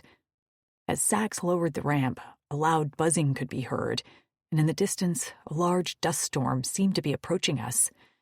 It wasn't until I caught sight of small black figures that I realized we were being greeted. I let them know when we entered the atmosphere so they'd give us a ride back, Xavier explained. A ride? I asked. We ride bikes. Maddox grinned at me. Bikes? Sierra and I said in unison. He jerked my attention toward the approaching cloud. You'll see. As the figures drew closer, I could make out wheel-less motorcycles that hovered along the ground like massive airlifted Harleys. Sitting atop them like alien Hell's Angels were Drixonians, long hair billowing behind them. I spotted the faces of a few women, my friends, craning around the Drixonian bulk, and I let out a squeal as I sped down the ramp.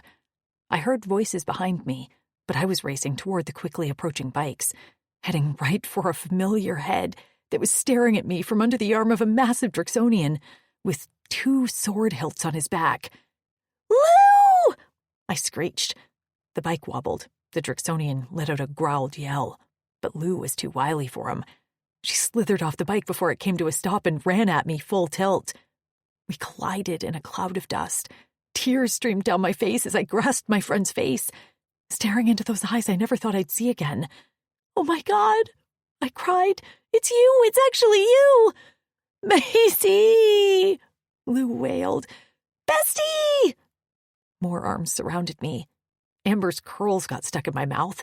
Tasha's voice cracked on a sob. And standing just beyond was Trix, her hand clasped in a giant, scowling Drixonian's massive mitt. "Maisie," she whispered, and the sight of my strongest friend's tears nearly undid me. "You're home." I pulled back long enough to reach behind me for Sierra, who stood watching our display while clutching Tris to her side. The little girl watched us with big eyes, surely surprised to see so many people in one place. "This is Sierra, and that's Quist. This is their little girl, Trist." Lou let out a loud gasp and went to her knees in front of Trist. "Hello, I'm Lou." Friend?" Trist asked, her gaze finding her mother's. Sierra nodded as a tear slid down her cheek. "Friends," Lou said, and showed the little girl how to pinky swear. Tasha approached Sierra, her mouth stretched into a kind smile. "We're so happy to have you here. Trist will be doted on, I'm sure." She next looked to Quist. "Honored to meet you, warrior." Quist's throat flexed. "Honored to meet you too, female." Lou hopped to her feet and rushed to Maddox. "And you! You did it, you crazy pilot! You brought my best friend home!" He patted the top of her head as she hugged him. "I did. And let it be known, we're going to have to share her. She's mine too." Lou pulled back and glanced at his wrists as well as mine. Clearly noticing them for the first time, she let out a gasp. "No!" I laughed. "Yes," she huffed. "Well, we will have to work out a custody schedule, Maddox. You're not hogging her all to yourself now that I have her back." "Hogging?" he queried. Kutzal stepped forward and clasped Maddox around the back of the neck before bringing their foreheads together. "You did good, Maddox." Next, he moved on to Quist, and this time, his grip on the warrior's neck was stronger. The forehead touched longer. "We are happy to have you back where you belong." Quist nodded, said something quietly, and Kutzal smiled. The warriors talked some more as Sax, Xavi, and the other stolen warriors spoke about returning to Granite and their mates. In the end, they left, and we boarded the bikes to finally see Sari, the village that would be our new home. Quist was a little rusty on the bike, but picked it up quickly, with Sierra at his back and Trist in front of him.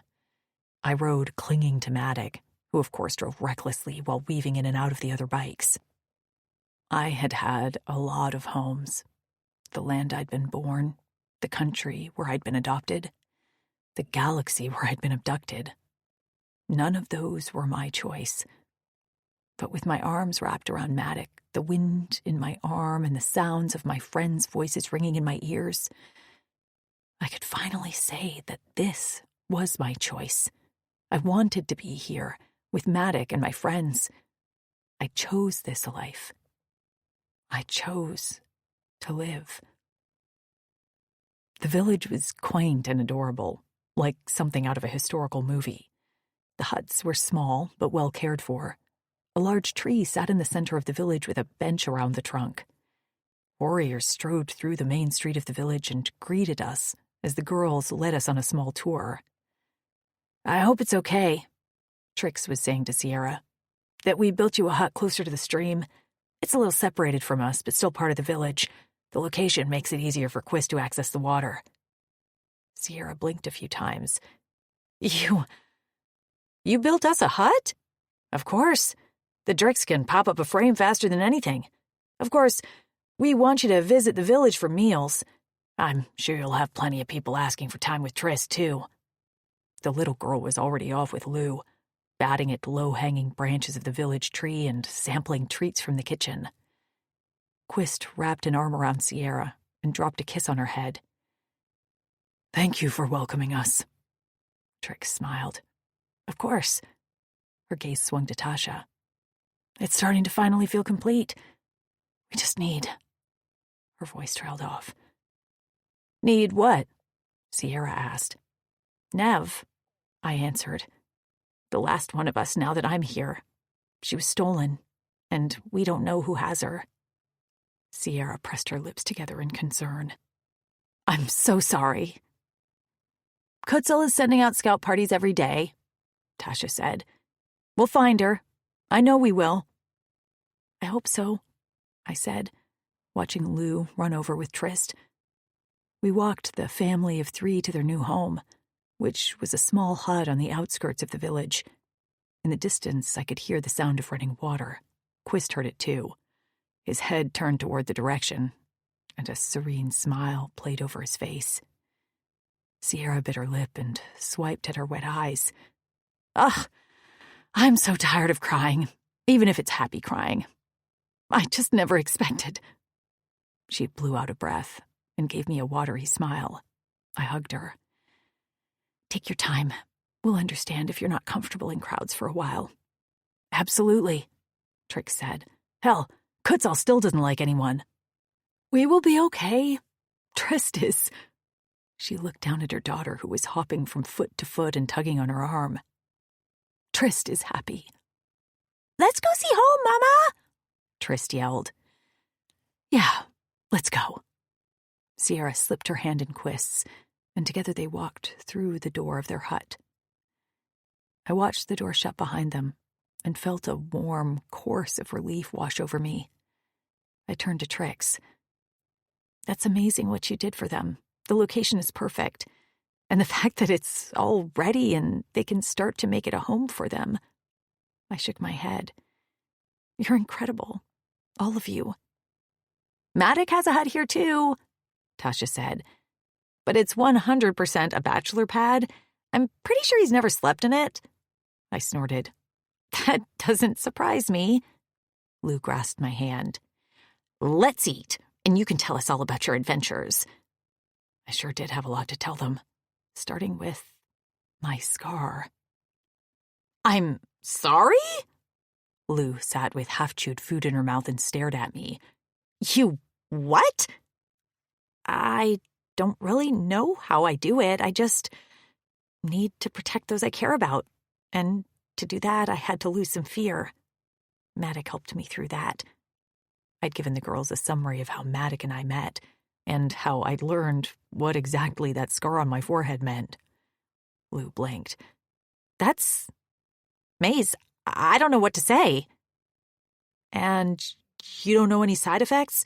Tasha asked. She could smell for miles, but when she used her senses for too long, her nose bled. "Fatigue and headaches." "You aren't doing any of that brain bleed stuff unless absolutely necessary," Trix said. "I mean it." "I don't intend to," I said. "And what about you? I saw Kutzel touching you." She cleared her throat and speared her food with her crude fork. "Yeah, I can handle touches." "From her mate," Tasha clarified. "Sometimes from us if she initiates." "That's amazing, Trix," I breathed. Her cheeks pinked, and I knew the change was welcome. "Thanks. It's been really nice." Kutzal is patient with her. Only her, Tasha explained. He's an asshole, but he's my asshole, Trix said with a dreamy sigh. A warm hand settled on the back of my neck, and I knew before turning that it was Matic. "Did you eat well?" he asked, surveying my plate. He'd been on a mission the entire flight here to check that I was consuming enough food. I pointed to the few scraps left. "What does it look like?" "Was that first or second helping?" "Second. You happy?" He poked my side. "Yes." He eyed Lou.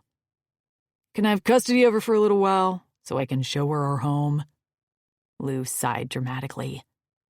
"I guess so. Return her at midnight or she'll turn into a pumpkin." He frowned at her in confusion. I laughed. "Lou, stop teasing him." I stood up and braced my hand on his forearm. "Let's go, mate. I'm eager to see this hovel you call a home." "Hovel?" I waved goodbye to the girls, promising to meet them later, and walked next to Matic as we made our way out of the dining hall, toward a hut tucked behind a tree closer to Sierra and Quist's hut. The front door was shut, and a pretty wreath of fresh flowers hung on the door. "This is yours?" I asked. "Ours," he said. "Open it." I pushed the door open and let out a gasp of surprise. A candlelit chandelier hung from the ceiling, and a large bed-like object sat in the center of the room. There were flowers on a bedside table, a painting that reminded me of a sunset. It wasn't a bachelor pad. It was a home. Like a rugged outdoor cabin you'd rent in the Smoky Mountains. "What?" I whispered. "Spoke to Apple on our way home when you were sleeping. He lives in Granite with his mate, Shep, and is the best at building furniture and making a place look nice. I had him prepare this for us since I knew the females were busy with Sierra's place." I kicked off my shoes and stepped forward until my toes curled into a plush rug near the bed. My fingers grazed the soft, striped fur covering the mattress. "Mad," I said. "I love it." His hands came around my waist, and I let out a whoop as he tossed me onto the bed. I bounced once before he covered me with his big body. "Hey!" I yelped. "No shoes on the carpet!" "I took them off at the door." He nuzzled my ear. "Lou said I can have you for a little while, right?" I hummed at his lips, teasing my skin. "You're actually gonna share me?" "Yeah," he murmured. "It's why I didn't try to keep you for myself. You deserve to be here, in this village, home, with your friends." "Thank you, Mad." I gripped his face and pressed a kiss to his lips. "For this." "You deserve it." "Why?" He cocked his head, waiting for me to answer. I rolled my eyes. "Because I'm brave and strong." His laugh was husky. "You are. Now let me have my Maisie alone time." "I'm yours until midnight," I whispered. We might have had to extend that curfew, and Lou understood. This concludes The Alien's Charge by Ella Maven, narrated by Gabriel McKnight and Reagan West. Copyright 2022 by Ella Maven. This unabridged audiobook is published by arrangement with Ella Maven, care of Corvisiero Literary Agency, and was produced in the year 2024 by Tantor Media Incorporated, a division of Recorded Books, which holds the copyright thereto. Please visit tantor.com for more information on our growing library of unabridged audiobooks.